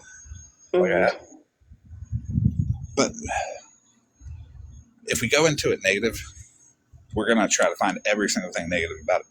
If we go into it with negative feelings about the person, we're gonna amplify that by a lot. But if we go into it We remove the person, the feelings from that particular situation, and look at it.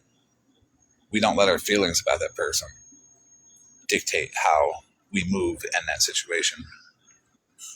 But I don't think also a lot of people on this app take into consideration what they're doing when you are questioning somebody that has done something like that. You know what I mean? Like there's It's the being self-aware that people are lacking. yeah. As where It's a lot of almost like you're like whenever I was getting questioned, I'm like, are we being fucking serious here?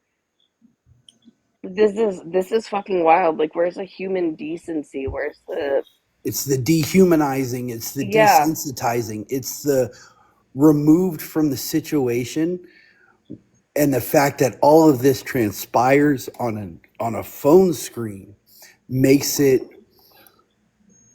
justify Yeah. it's interesting, or they should do what I want.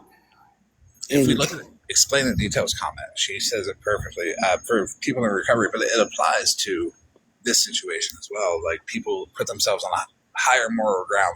Like there are some people that are like there are some people that are in recovery and they put themselves on a higher moral ground than everybody else. You should do what I do. You should do that, and then they nitpick everybody.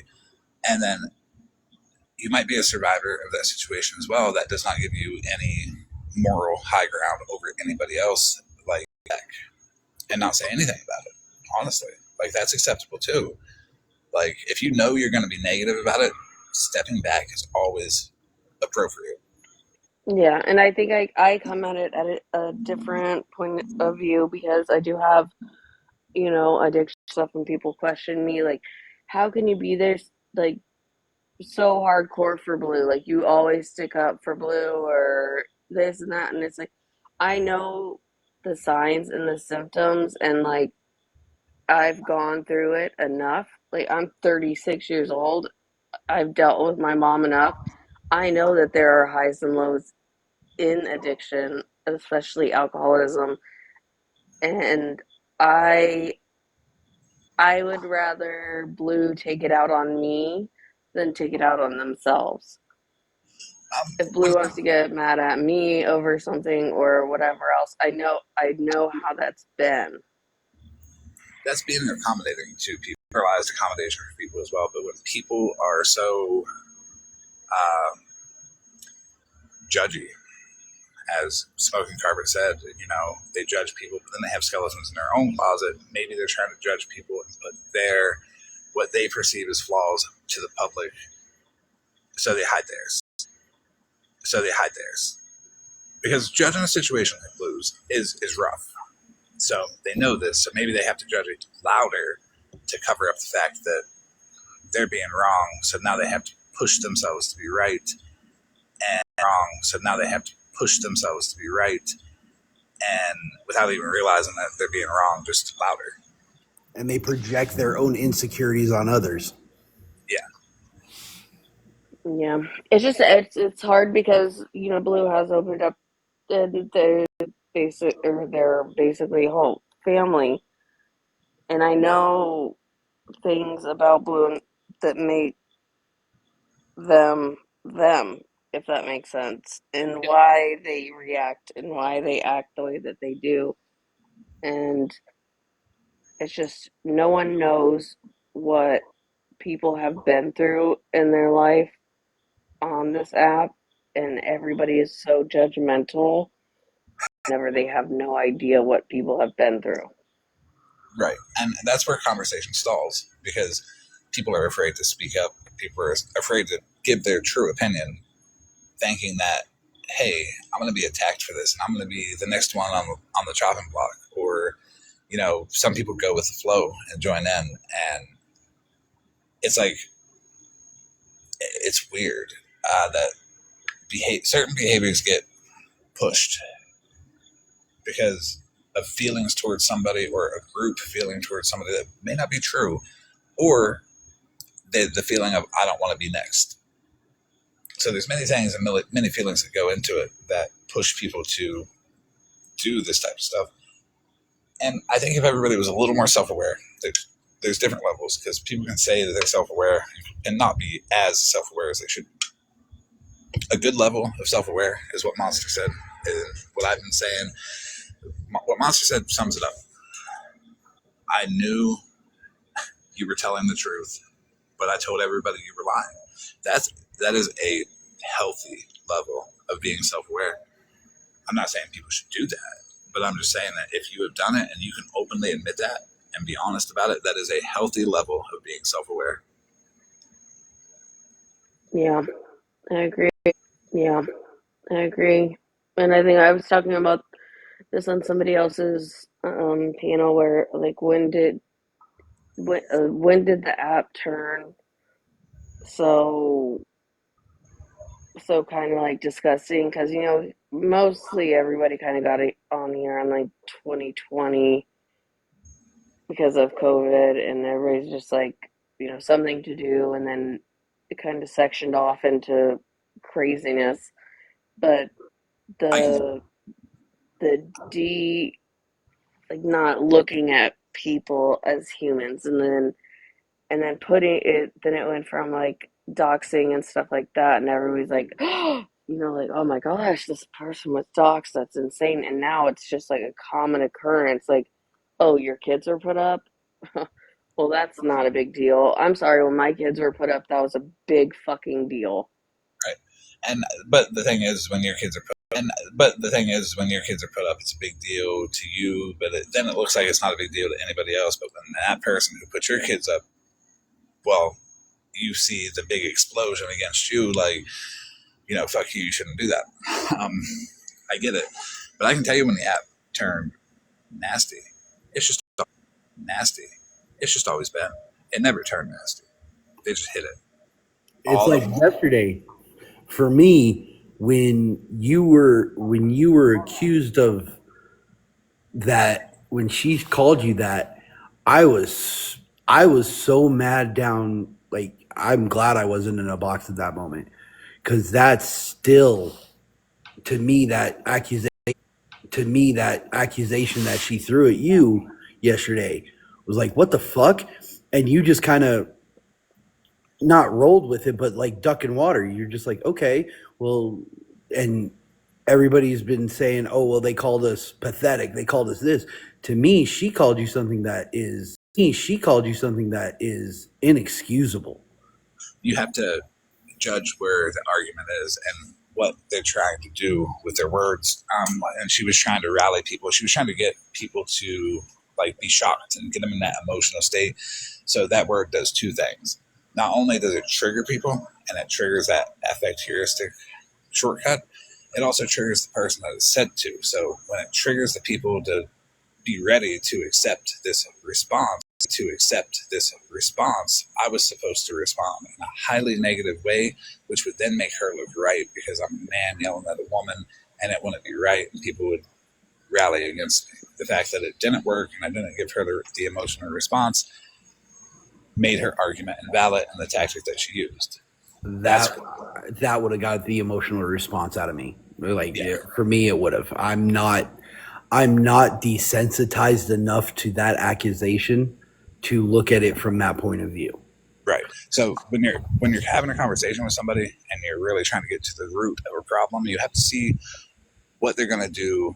Are they doing things to derail the conversation? And if they are, well, I know it's hard to keep it in, but you have to be able to have that emotional control to be able to stop that from working, because then it never gets anywhere. But once you're able to have that emotional control, you can really shut that kind of behavior down, and you can see who's able to have a conversation and who's not. Yeah. And I it's a mean, hell. but yeah, but that's also hard, Florida man, for other people for to Right. be to get like false jackets put on them. Like I have ADHD and stuff like that, and whenever people were coming after me and like putting my family up and my kids and everything else, and even going as far as emailing my husband's work. He's not even on the fucking app. Um, he's not even on the fucking app. Um, But then, so since I have ADHD and I take medicine for that, then calling me an addict. Yeah. And it's like, whenever the people who are then saying that have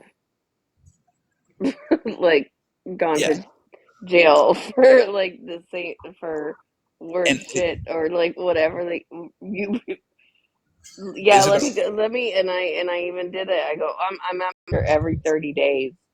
I don't understand where you're coming up with this. and that's okay, and it bothers you, and it's okay for it to bother you. Does what she called me bother me? Yes, but I'm not going to outwardly express it to her because I know that's what she wants me to do, to derail the argument and stop the conversation and make deflect. But it's okay to have those responses to people because there's nobody really talking about the steps that people take in conversation that trigger people, that trigger the audience, and why they use the audience against people. And that's why talking about them is so important, I think. That's why I've been talking about them. And, you can try to put them into use. It takes practice. It takes practice to be able to suppress the feeling that some of these insults give you.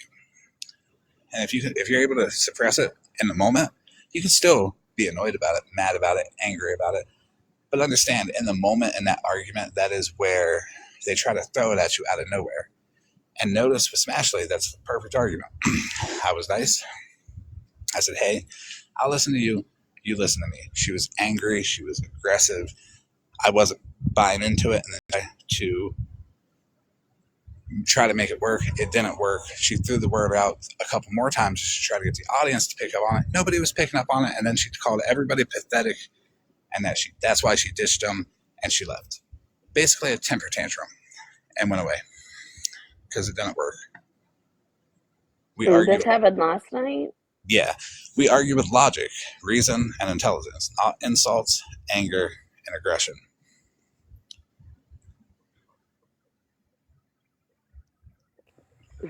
I didn't know that had happened last night. Because I know that super I'm, early. I'm, I'm proud to be pathetic. I like all the fellow pathetic people. They're all good people. Claus, I want to say it's something that you might not see within yourself, but it's something I've seen within you, how much you have grown this year. Because you don't react as much to the stuff that people say to you or about you. You are ignoring it. You are ignoring it more. You aren't getting up in a box and abusing them back. You're not giving them the reactions. And that's huge growth, girl. It is I good. also don't feel like that they deserve any of my time anymore. Like you. I mean, bitch, you know who who said what, and then I'm sitting there thinking about it, and it's like your life is miserable right now. Like I'm happy with where I am. I own my own home. I do this. I do that. Like I don't have to sit here and put other people down the way that you do, but you're making up fake stuff about me, so I'm not even going to react. I know what my truth is. Because it's a reflection on themselves. It's everything they hate about their own lives they're putting on you.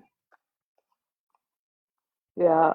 And when you But when realise it that, comes to my baby, these claws will come I out know. full fucking. Whereas I've learnt even when it comes to the kids, don't react.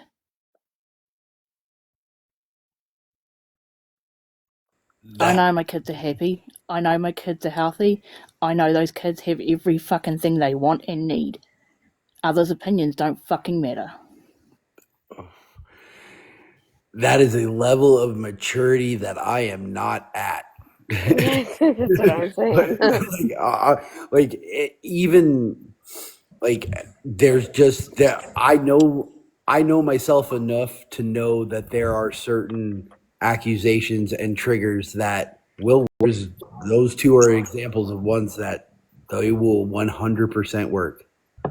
And they do sometimes. It's the cheap, easy way to get that response to derail the conversation. To why are they reacting that way? To be able to control the narrative and get what they want out of it, to spin it any way they want.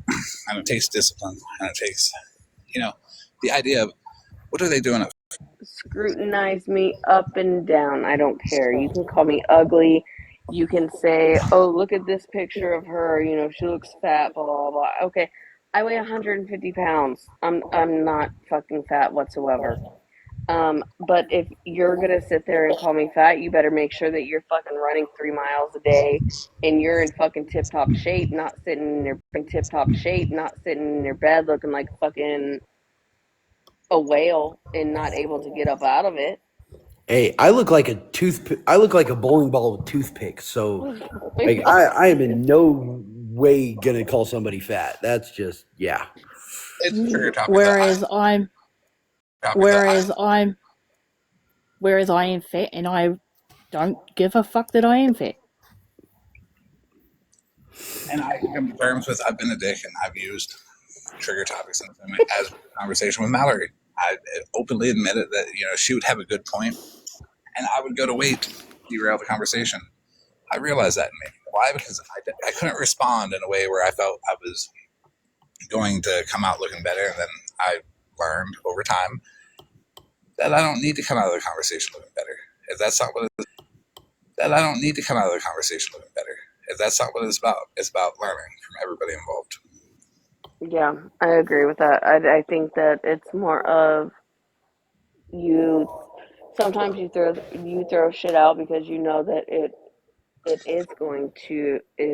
Smash. going to get them in that one little spot, right? And really fucking piss them off. And but for me, you can call me ugly. I personally I've never had the issue of thinking that I was ugly. Um, I did have a eating issue whenever I was in high school. Whenever I got pregnant with my son, I was 120 pounds, and I was at 28. And looking back at those pictures, I was teeny tiny, but I gained 50 pounds with my son. So I was Just 170 whenever I had him just Hi, because I was FYI. Smash. eating Just because Hi, I was FYI. Smash. eating absolutely everything. Who's Just Candy? FYI. Smash. You need to change your backup. You accidentally took a box earlier, and it was your live listen. I'm just saying. I want to be honest with you, but since you're here, I would like to say this part. It shows with like intent for conversation. It shows with like intent for conversation, like the routes that people take to derail it, and the routes that people take to make it go their way. The cheap routes, the trigger terms, the buzzwords, all that. It shows when conversation is about something. But maybe they don't want to answer the questions about that something. Maybe they know they're guilty about that something. Maybe they know they're guilty. Maybe they're trying to hide it. Yeah. Hey, Claus, can I say something? Yeah. With all due respect, and I think a lot of people do this. You just happen to do it and click in my head. People attack you and they give you trigger words and try to get under your skin and use things against you. And try to get under your skin and use things against you. Well, they can only use against you what you give them to a certain extent. So when you like go into detail and you think you're like justifying or giving an argument, it's just giving an argument. It's just providing ammunition for people to attack you later on. Does that make sense? That's a hard lesson both of us have learnt in the last year. Yeah, like when you're talking like you're just, even if you're not purposely giving them that information. So it oversharing, I think, can be a bad thing. It can be a bad thing sometimes. On the other side of that, though, why are But people? these were people that we were literally in a Discord with that were supposed to be like our good friends. Ah, Yeah, okay. And We Yes. were also friends. we know everything about what they did on the daily. Okay. So once it's a fallout, then they're gonna all of a sudden use what like whatever. So are you gonna also say that I'm addicted to my depression medicine? Or Right. my what about I what get about what my you're We blood saying now. pressure medicine? Yeah, I What didn't know you're trying to have a conversation. Just being aware that not every, there's 158 people in here. Not all 158 people in here are going to have good intentions. You know what I'm saying? No, yeah, where yeah, I we understand that. where we took Yeah, I understand that. where we took the friendship and valued the friendships we had and kept quiet and talked to ourselves in our new Discord with the ones of us that remained. They took it to the app. They dragged the fuck out of us, especially Amy here. They dragged her through the mud.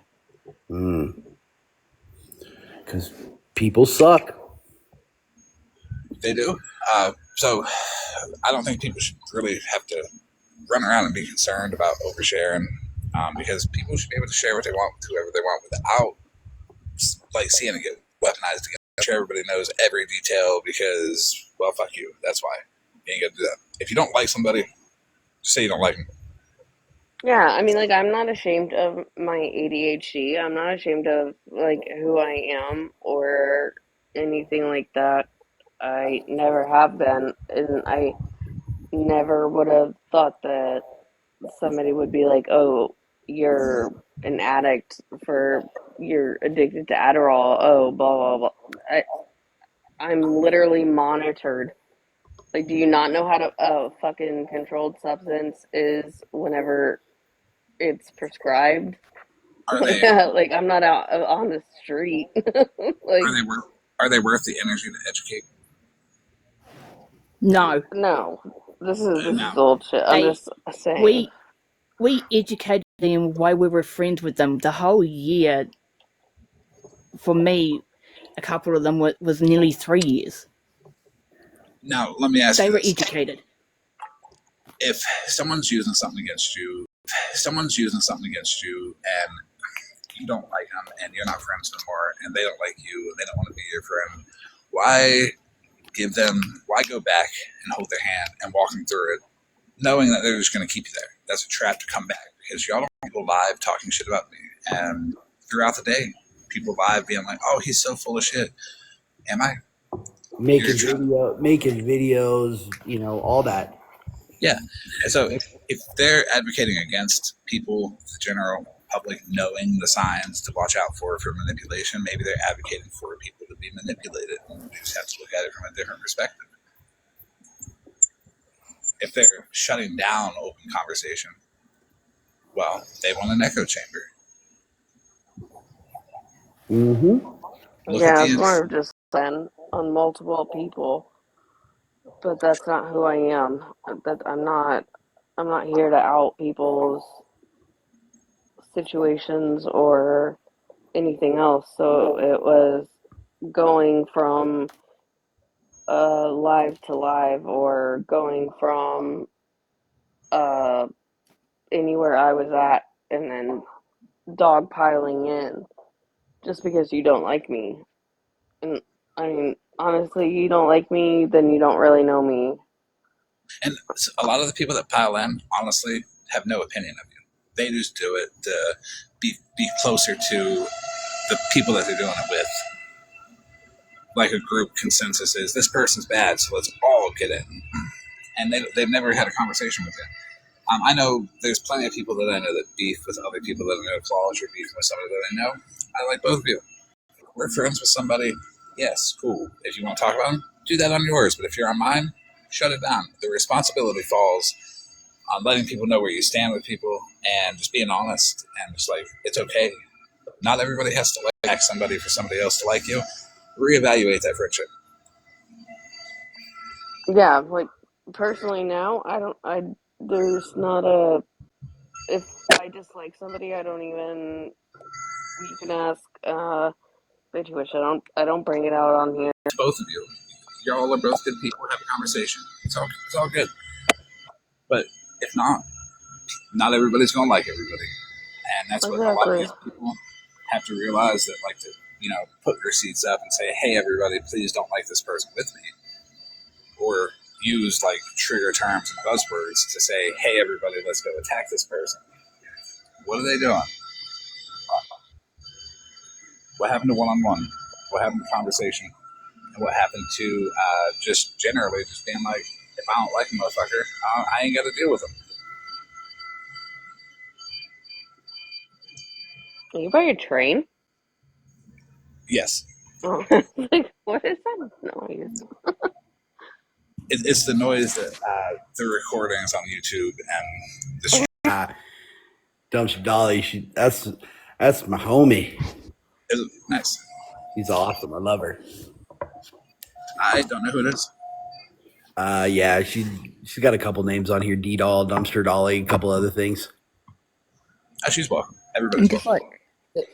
just like Karma said, some people just need to be kept blocked. Yeah.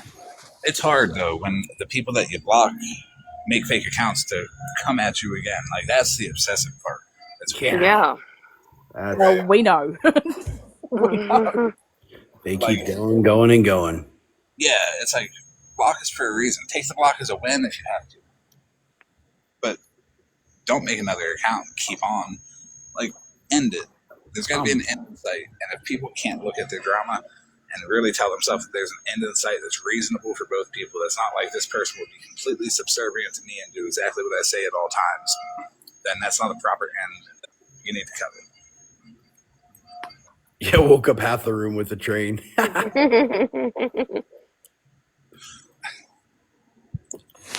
People awake too.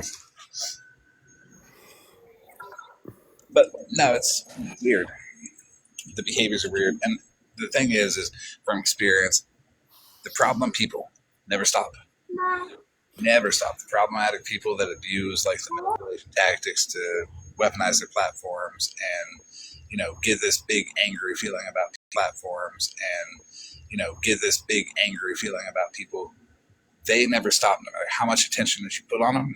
So you do your best to educate the people so they can watch out for the signs of it and to be an example of it, like in arguments and stuff like that, and conversation where anybody's welcome to have a conversation, but soon you'll see that the people Oh, with Lord.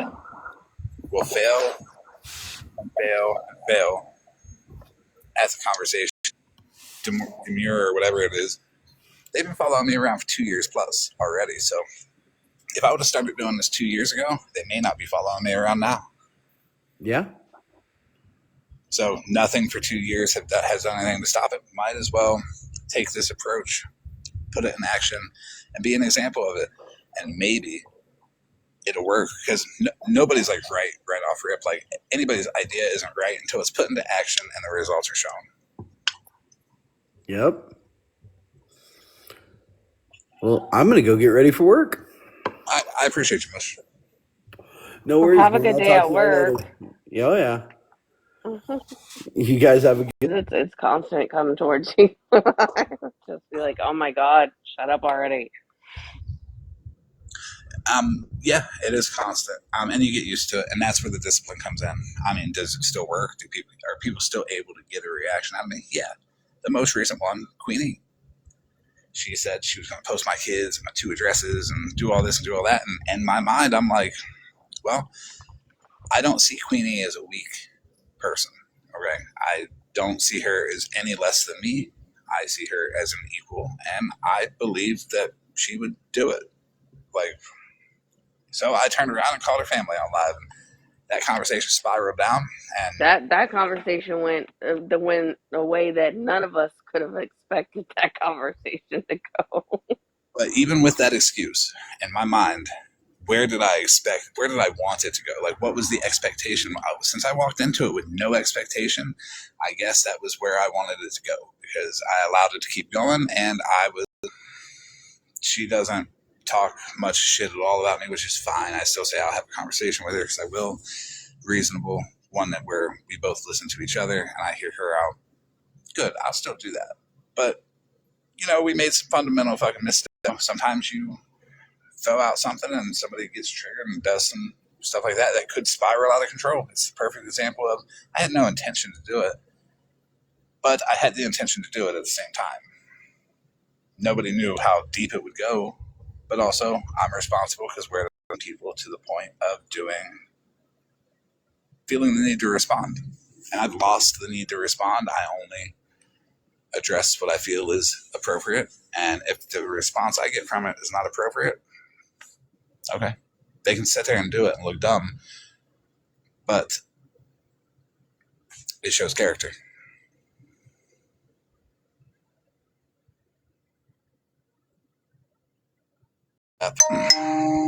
Like Claw's has been through a bunch. I bet the next time it won't bother you as much, but it'll still bother you. It'll always bother you a little bit, but every time it bothers you less and less and less.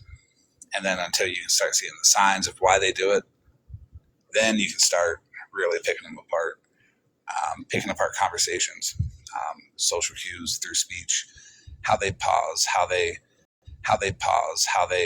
intentionally interrupt you. You can start setting them up for that too, as with Justice for All. When I paused, she paused, and I would talk, and then she would jump in.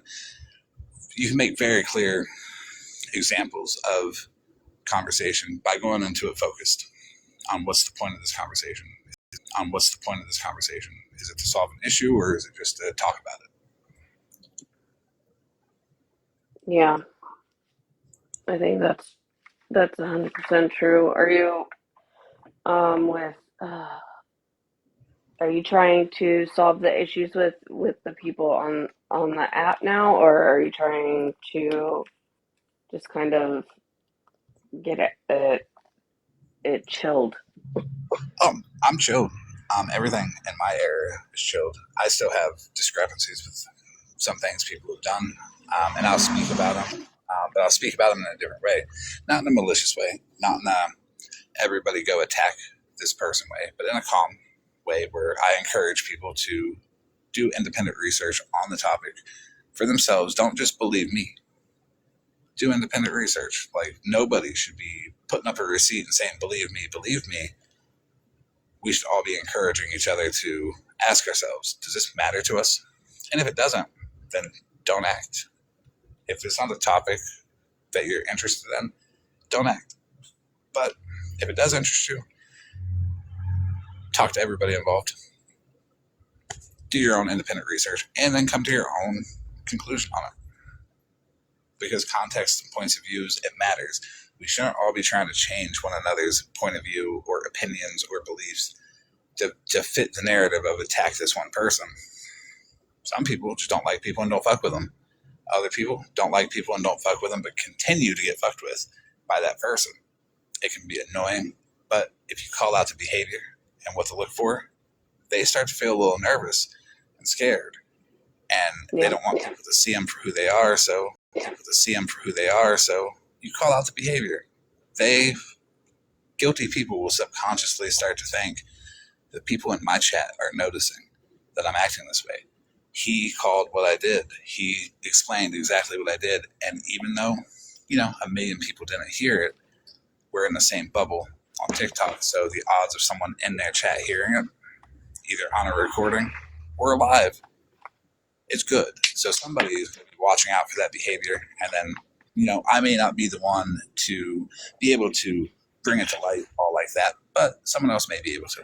It's a group effort. It's a team effort to stop people from getting manipulated, riled up, and the platforms used to weaponize against one another. Yeah, I just miss the days when this app actually used to be somewhat fun. It spiraled out of control, didn't it? Yeah, and it's not even, I think, when was it? Bitchy, like 3 weeks ago, I was off for like 4 days. And it was so nice. It was so quiet.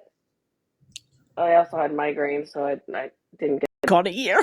Yeah, I know. I was like, oh, what the fuck? Like, everything was completely switched up. I was like, I'm confused. I was off for a week or two, several different times. No, and I know. I would come back. It would be like a whole different war was going on. Like 8 wars ended while 5 wars started. 2 of them ended. And 4 more started, and it's like, huh, that's getting a little out of hand. Yeah, it has gotten out of hand, and it does. And I talked to Blue about the same thing because Blue isn't on the app as much. He's they're not going live and everything else. It's just now instead of going live or being on the app, he's blowing up my FaceTime. So it's like, okay, well, which one are you gonna do? Right. And the change of behavior, like activity, replace it with healthier habits is good. But I just And wish everybody could see Blue in the same way that I see Blue. well, not everybody's for everybody. Oh, 100%, 100%. I understand that. And it's Um, our difference of views of people, it's our differences of opinions of people that make our opinion of people more unique and more special, because nobody's going to have the exact same view. So it's more genuine when we all have different views of people, whether positive, negative, this much positive, that much positive. There's different levels, and yeah, it's all good. Nobody has to see anybody the same way. It's just we need to respect everybody, no matter how we see them. yeah, I agree. If you don't, if you don't like somebody, that does not give you a free pass to completely disrespect their existence as a whole, and rally people to do the same thing. It makes no sense. Yeah, it's the like weird high school energy, I guess, for me. There's like, oh, you like this person? I can't talk to you because you like this person. It's like, well, when since this, we're all in different states. Since when is it? When is that like an issue any other time? Because people are Oh, hiding stuff. People don't want people to hear the opinion of freaking somebody else, scared me. because someone else's opinion, it ruins the integrity of theirs, because they know they're wrong. Because you can have a purposefully wrong opinion and spread it to the public, and then tell them, hey, don't go anywhere else, just listen to me.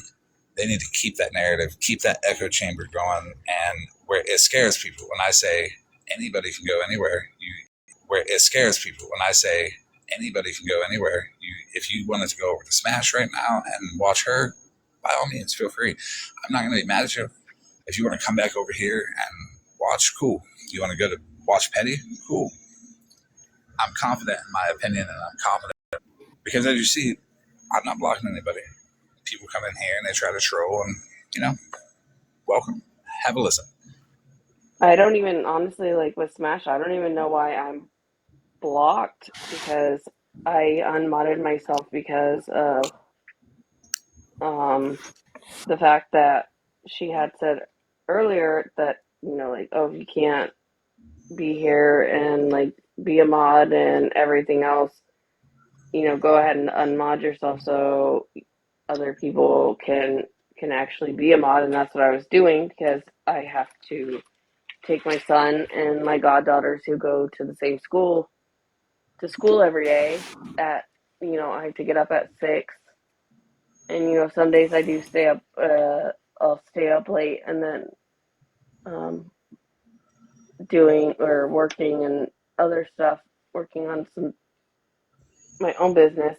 But I didn't want it to be something that she felt that I wasn't there or anything. I was doing it literally out of that, and then it turned into, oh well, like Blue asking if I could be there because he wanted or they wanted somebody to be there with them during the conversation, and it was like, oh, absolutely not. And I'm like, what the, whoa, like, what did I do? Like, I didn't know that there was bad blood just because I unmodded myself. I thought that's what the question was. And sometimes people can use like that as like a weapon against people. Like, oh, but I'm going to tell you this, if you take it genuinely and you actually do unmod yourself, that's going to give me a sign, because who would ever unmod for me? It's a superiority thing, and it's fucked up. But she is in a mood now where she feels better than everybody. I don't think it's right, but by all means, if that's how she wants to act, Fuck it. I mean, who am I Well, to do? that's my way of thinking. If that's how you're gonna be, then yeah, fuck it. Then go ahead. I didn't do anything. I know where I stand. I didn't do anything wrong. I I can't. think she blocked me because I told her I made a comment that she might remember more if she didn't drink so much at night time. And you know what? That's valid.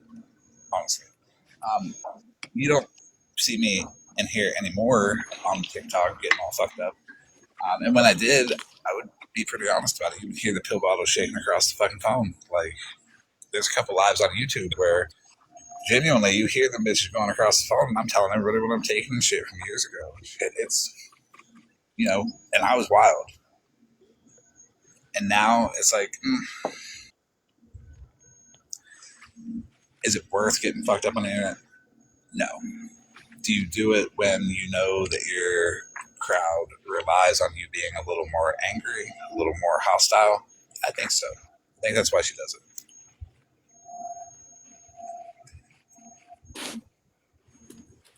Because she's addicted to that spike in numbers. And I don't even pay attention to the numbers. I appreciate the people that are here, comment, take a box, talk. What does the number up there mean? That means how can you differentiate who's here streaming, who's here sleeping, who's here just doing nothing, who's here to talk shit.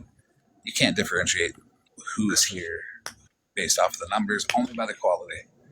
And But some people, what I mean, like, what does numbers even do? I mean, I don't know. I guess I'm not that wor I'm never worried about numbers or anything, but it makes you a micro celebrity.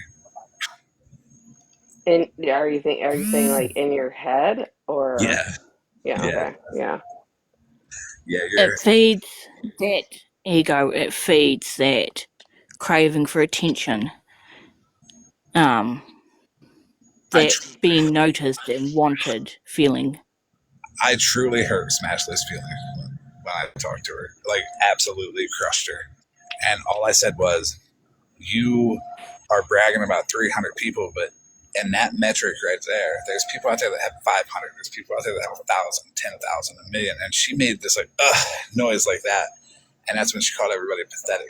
So telling her that, the metric that she's basing her, micro celebrity status at is really small compared to other metrics in that same area, hurt her. It hurt her feelings, hurt her ego. Her pride was, she was mad. But the way I measure anything is by an individual basis. How much does each individual add? I don't measure it as a whole, it's measured individually.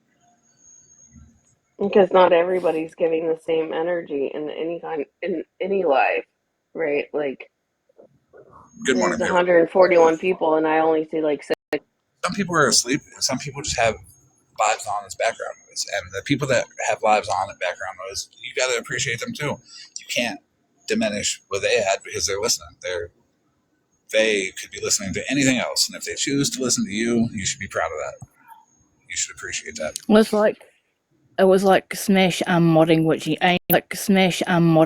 Amy for nothing at all apart from being friends with me and Claus, and her seeing her go into Blue's life. They can create hostility.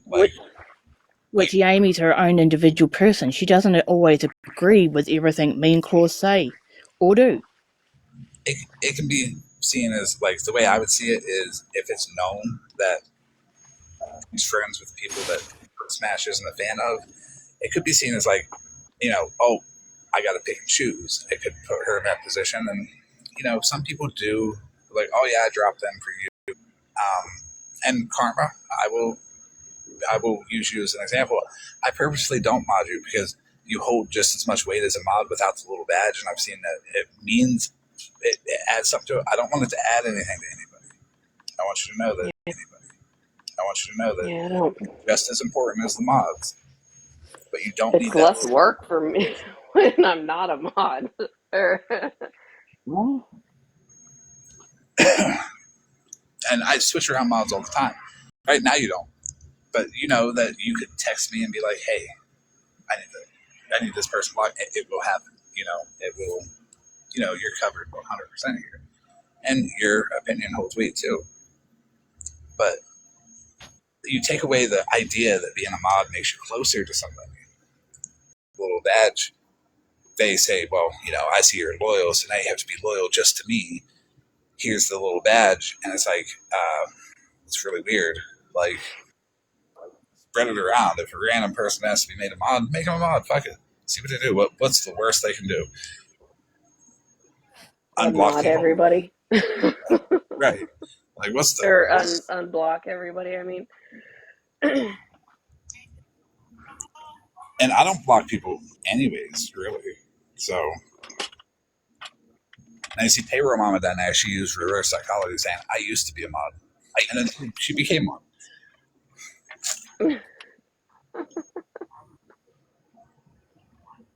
Right, Brittany. And like what Brittany said earlier, I truly did not like him prior. I seen change. Now I do like him. When you block people, you don't allow them to go everywhere and to listen to you or to come back and hear you out. You lose people that are going to change their mind about you. It's truly okay that if people don't like you. But it's what becomes not okay is removing them from your area if it's a watcher. If they're not being argumentative, if they're not being like an asshole to you, why not let them stay and listen? Brittany never disrupted anything. She's disagreed a few times, I remember, but that ain't nothing.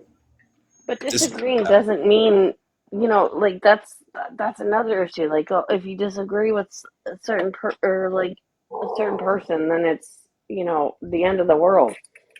And then it kind of makes me think, like, do you not live in the real world? Like, there's so many disagreements about shit all the time. Even out, when I worked in a corporate job, there's disagreements about how shit should be done. So then And it's Brittany like, just said you hate bonded for no reason. And when you realize that, the outlook changed. And that's another reason, because you don't know why people don't like you. It could be any reason at all. It could be no reason of yours at all. It could be something someone else has said about you, like Justice for All being like, people are afraid of you. Okay, I accept that because my reputation is built by the lies of those who went against me and failed. As with Smashley's false accusation, like that will stick out there, and someone else will say it. Someone, oh, I heard, and it'll continue to be brought up. The harm that people do with the false accusations and the false narratives of like fear and all that are widespread, way more than the truth. but that's what's sad. Like, you heard something about somebody, right? And then you just follow suit. Since when does it? And this isn't even just on the app; it's everywhere. Yep. Where's your like sense of being yourself and figuring out somebody for yourself? There's plenty for yourself. There's plenty of people that I'm friends with that there's other people who don't like, and that's fine. I don't judge other people for not liking somebody or liking somebody else or being friends with somebody else. That's not everybody is entitled to their own to their own life. Right. And I get it to a point, but you also have to trust people. Like, I am friends with people who other people don't like. But I'm going to tell that person that doesn't like that person, hey, I like that person. Lived experience, easy, good to go. Now we know. I'm not going to perpetuate drama between two people just because they don't like each other and I like both of them. I'm not picking a side. I'm not, I like everybody. If I think somebody's wrong and I care enough to know the details, sure, I'll say my opinion on it. But my opinion is just my opinion. That's it. Um, no longer am I putting receipts up being like, hey, everybody, you got to believe me. No, you don't have to believe me. I want you to do your own independent research on this person because you might like them. The person that did this fuck shit, you might like doing that fuck shit. Well, here you go. I just told you about somebody. Anyone likes anyone. Who likes who? And what's even weirder is the people that blatantly like petty and just weaponize their platforms. They rile people up with this bullshit. And then they just say, go attack. It's like they're trained dogs. Oh yeah, I'm pretty sure I was like one of the first people that started that whole or petty blocking thing because it was called out that Petty was blocking people that just didn't follow suit, and I'm like, just didn't follow suit, and I'm like, I don't follow. Like nobody tells me what the fuck to do. You can ask my husband; he can say something, but is it gonna happen that I'm gonna be there and be like, oh yeah, I'm gonna. We all fall into it. We all No, we all can 100%. I'm not saying that we don't. I'm just giving an like example. I understand what you're saying. from my experience doing it, like believing stuff without being like fully informed. I've done it. Because I remember you being the one that like literally came out and said I support Bougie, and everybody's like, "Oh my God, what?" Mm-hmm. And I didn't even know who Bougie was because I wasn't Yep. on the app then. And then people were saying stuff, and I never believed it. I've always kind of formed my own opinion on people, and whenever I saw her, she's sweet and she was being nice, and I was like, I like Bougie. I don't know what they're talking about. Whenever I saw Bougie, she was talking mad shit, but that's only because I Nope. seen like the 5 second clip where she was like, "Fuck you," you know. And then you're like, yeah, I can get down. And This I'm like, girl, "Wow, she's speaking my she's an." language. I'm like, "Wow, she really is an asshole." And it gave the idea that she actually could have done all this shit, and people believed it. And then the second I came out, like the day I talked to her, I got on, and OG was like, "I am talking to Bougie with somebody else," and I said, "Yeah, it's me." And I don't know if anybody, I think everybody was expecting me to not say that, but I don't care. I got yelled at for 45 minutes in the box by Holly Mae and fucking Miss Unknown. And if you have ever sat there for 45 minutes and been You lasted yelled, too long. and I'm getting annoyed, I'm like, okay, but you know what? We all have our own decisions that we make, and I'm trying to be polite and respectful to Holly Mae while she is just sitting here fucking just yelling at me and just demeaning me and be like, you can't talk to Bougie. She's evil. I'm like, okay. So that started to make me open my eyes a little bit on that and be like, I talked to her for like 8 hours. She didn't do any of this fuck shit that people were saying. And I just stayed firm with it. Like, the truth is the truth. It is what it is. And if people are mad, well, maybe you need to not build on a villain for your platform, build on a hobby. Do something you enjoy. Go live, talk about something. Don't force me to go live and talk about your behavior traits that people can watch out for.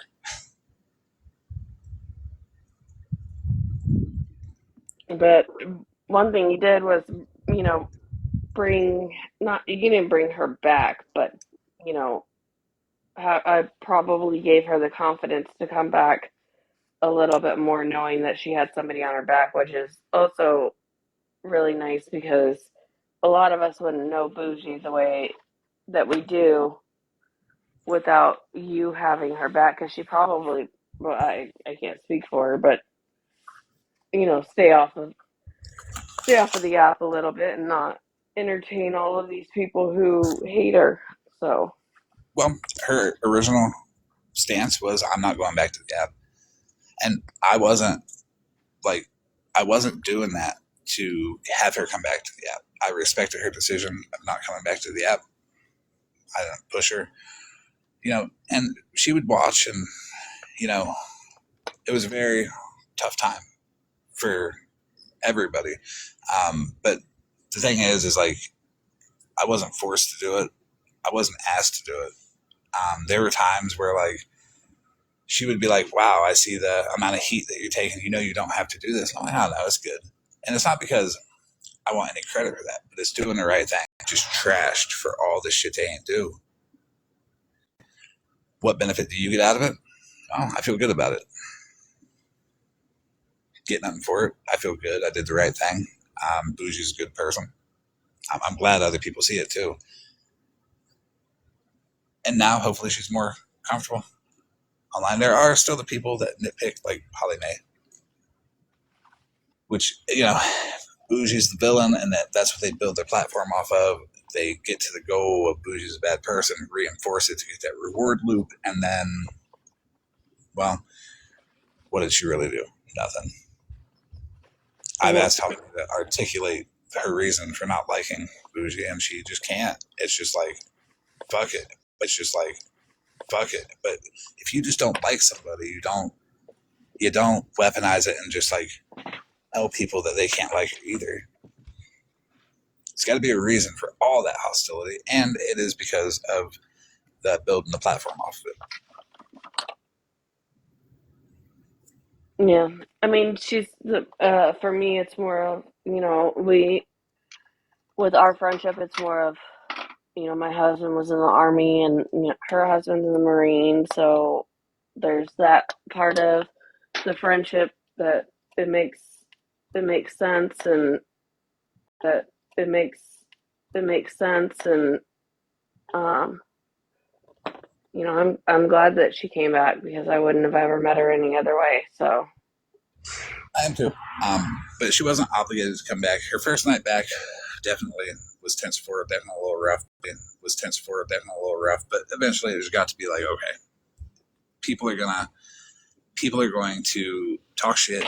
We're going to keep doing this. But then why is she restricted from doing something she enjoys, like socializing online or talking? I think it's good and hear the signs of going through this. I It's agree. good. It's good for people to see people persevere and come out of that. For other people that are in it too, because there's a bunch of people that are in the same position. A lot of them are the beggars and like. Yeah, it'd be nice if this app would just chill out for a little bit, but I know that's never going to happen. Oh, it will. It will. Another You think so? example of a person I've seen go through that is Danny. Yeah. Or is she the one with the Both of kid, them. or is it? Just, I don't just follow her both of enough. them. Both of them have been harassed and bullied and followed around the app. I've noticed. I've noticed they followed me on almost every account, but they got a Oh, lot of really? followers. Yeah, Look at you, Mr. Celebrity. I noticed they got a lot of followers, and I'm like, huh. Gabby, yeah. Gabby's the one that has a son that was recently taken by CPS, but I think she's got him back now. Yeah, she got him back, I think, the next day. Well, that makes me feel good. Oh. Maybe they're hoping I notice they're getting bullied and I say something. I Yeah, feel good. maybe. Look at you. You're gonna go around saving everybody. Can't save everybody, but the stuff that's really morally like I can't stand by, I stick to that. Like morals are important. The Lisa Yeah, Richards, everybody should have morals, of course. like morally, I couldn't stand by that. What Regina did morally, I can't stand by that. And I make it very Absolutely clear not. where it's like Nope. I may have no other reason. I might like you in every other aspect, but morally, I cannot get by that one thing. And I get it when people do it to me because I don't fight it. But yeah, there's some stuff that like But Bougie. morally, Rutina, how are you sitting here calling out other people whenever you did what you did? Is my question, because that's fucking wild to me. Morning, Bougie. How are you? Not only doing what she did, but also things she said, like people who get SA under the influence, it's not SA. Excuse me? Have a conversation with somebody who she trusts, who she can, kind of get that mindset going. So the essay part is 100% educational. There's hope there, and I don't hope that she fails. I hope that even with her calling people out, I don't even see it like that. Let's not just go with the flow with the friends and go after Bougie. It's weird. Let's address some of the stuff that we've done to other people, and then maybe we can grow a little bit. But if she's going to be calling people out, more power to her. Get involved in it. Once personal feelings get involved in it, you do awful shit to each other. Yeah. At the same time of me not wanting to participate in a lot of the drama, I can't fall into it, but it's a process. It's a never-ending process. You got to go into it knowing that people make mistakes. You might see me react. You might see other people react, and it's okay to make a mistake and react as long as you catch it, acknowledge it. and try better.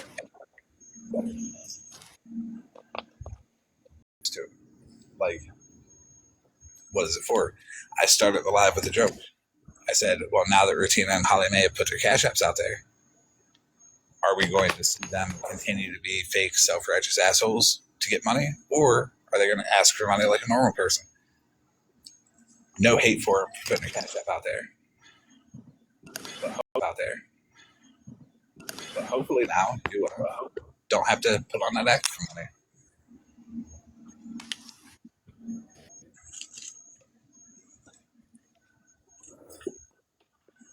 And some people do that to bait people. With the cash apps? Yeah. They'll be like, let me put this out here and see who talks shit, and then I have an argument against them. And they might have done it because they're not getting the response that they want back from people over here like me or Bougie or anything like that. They might be digging for another argument. But you don't need to argue on this internet to build a solid foundation of people that watch you if that's what you want. To do. It's slow and steady. You develop the people that are interested in your content, that you're passionate about doing. But the anger spikes and the drama spikes and all that, they've become addicted to them. They think that they need to have, 300 viewers when they could do a steady, slow build, and they could build way beyond the 300. I've been in lives. I've had lives of 15, 16, 2,000 people, 2,500 people. But, if I would have got hooked on that, I would have had to be doing some awful, yeah. And you know what? I never pay attention to the numbers. I see the numbers, but I'm not like, what can I do to make them more? Or, oh my God, people left. What am I doing wrong? I don't, people are allowed to leave. People are allowed to leave.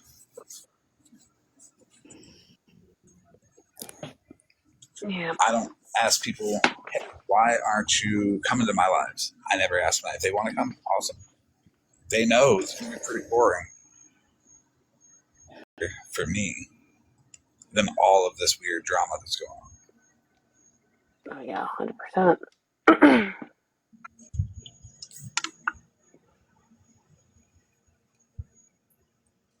But it is 10 after 6, and I got some shit to do here shortly. I'm going to get off here. I will be live later today. The new topic will be whatever I figure out, or all of a sudden what it is. Everybody have Alrighty, well, thanks for having us up. Yeah, no problem. Have a good I'll night. talk to you later. Bye. Bye.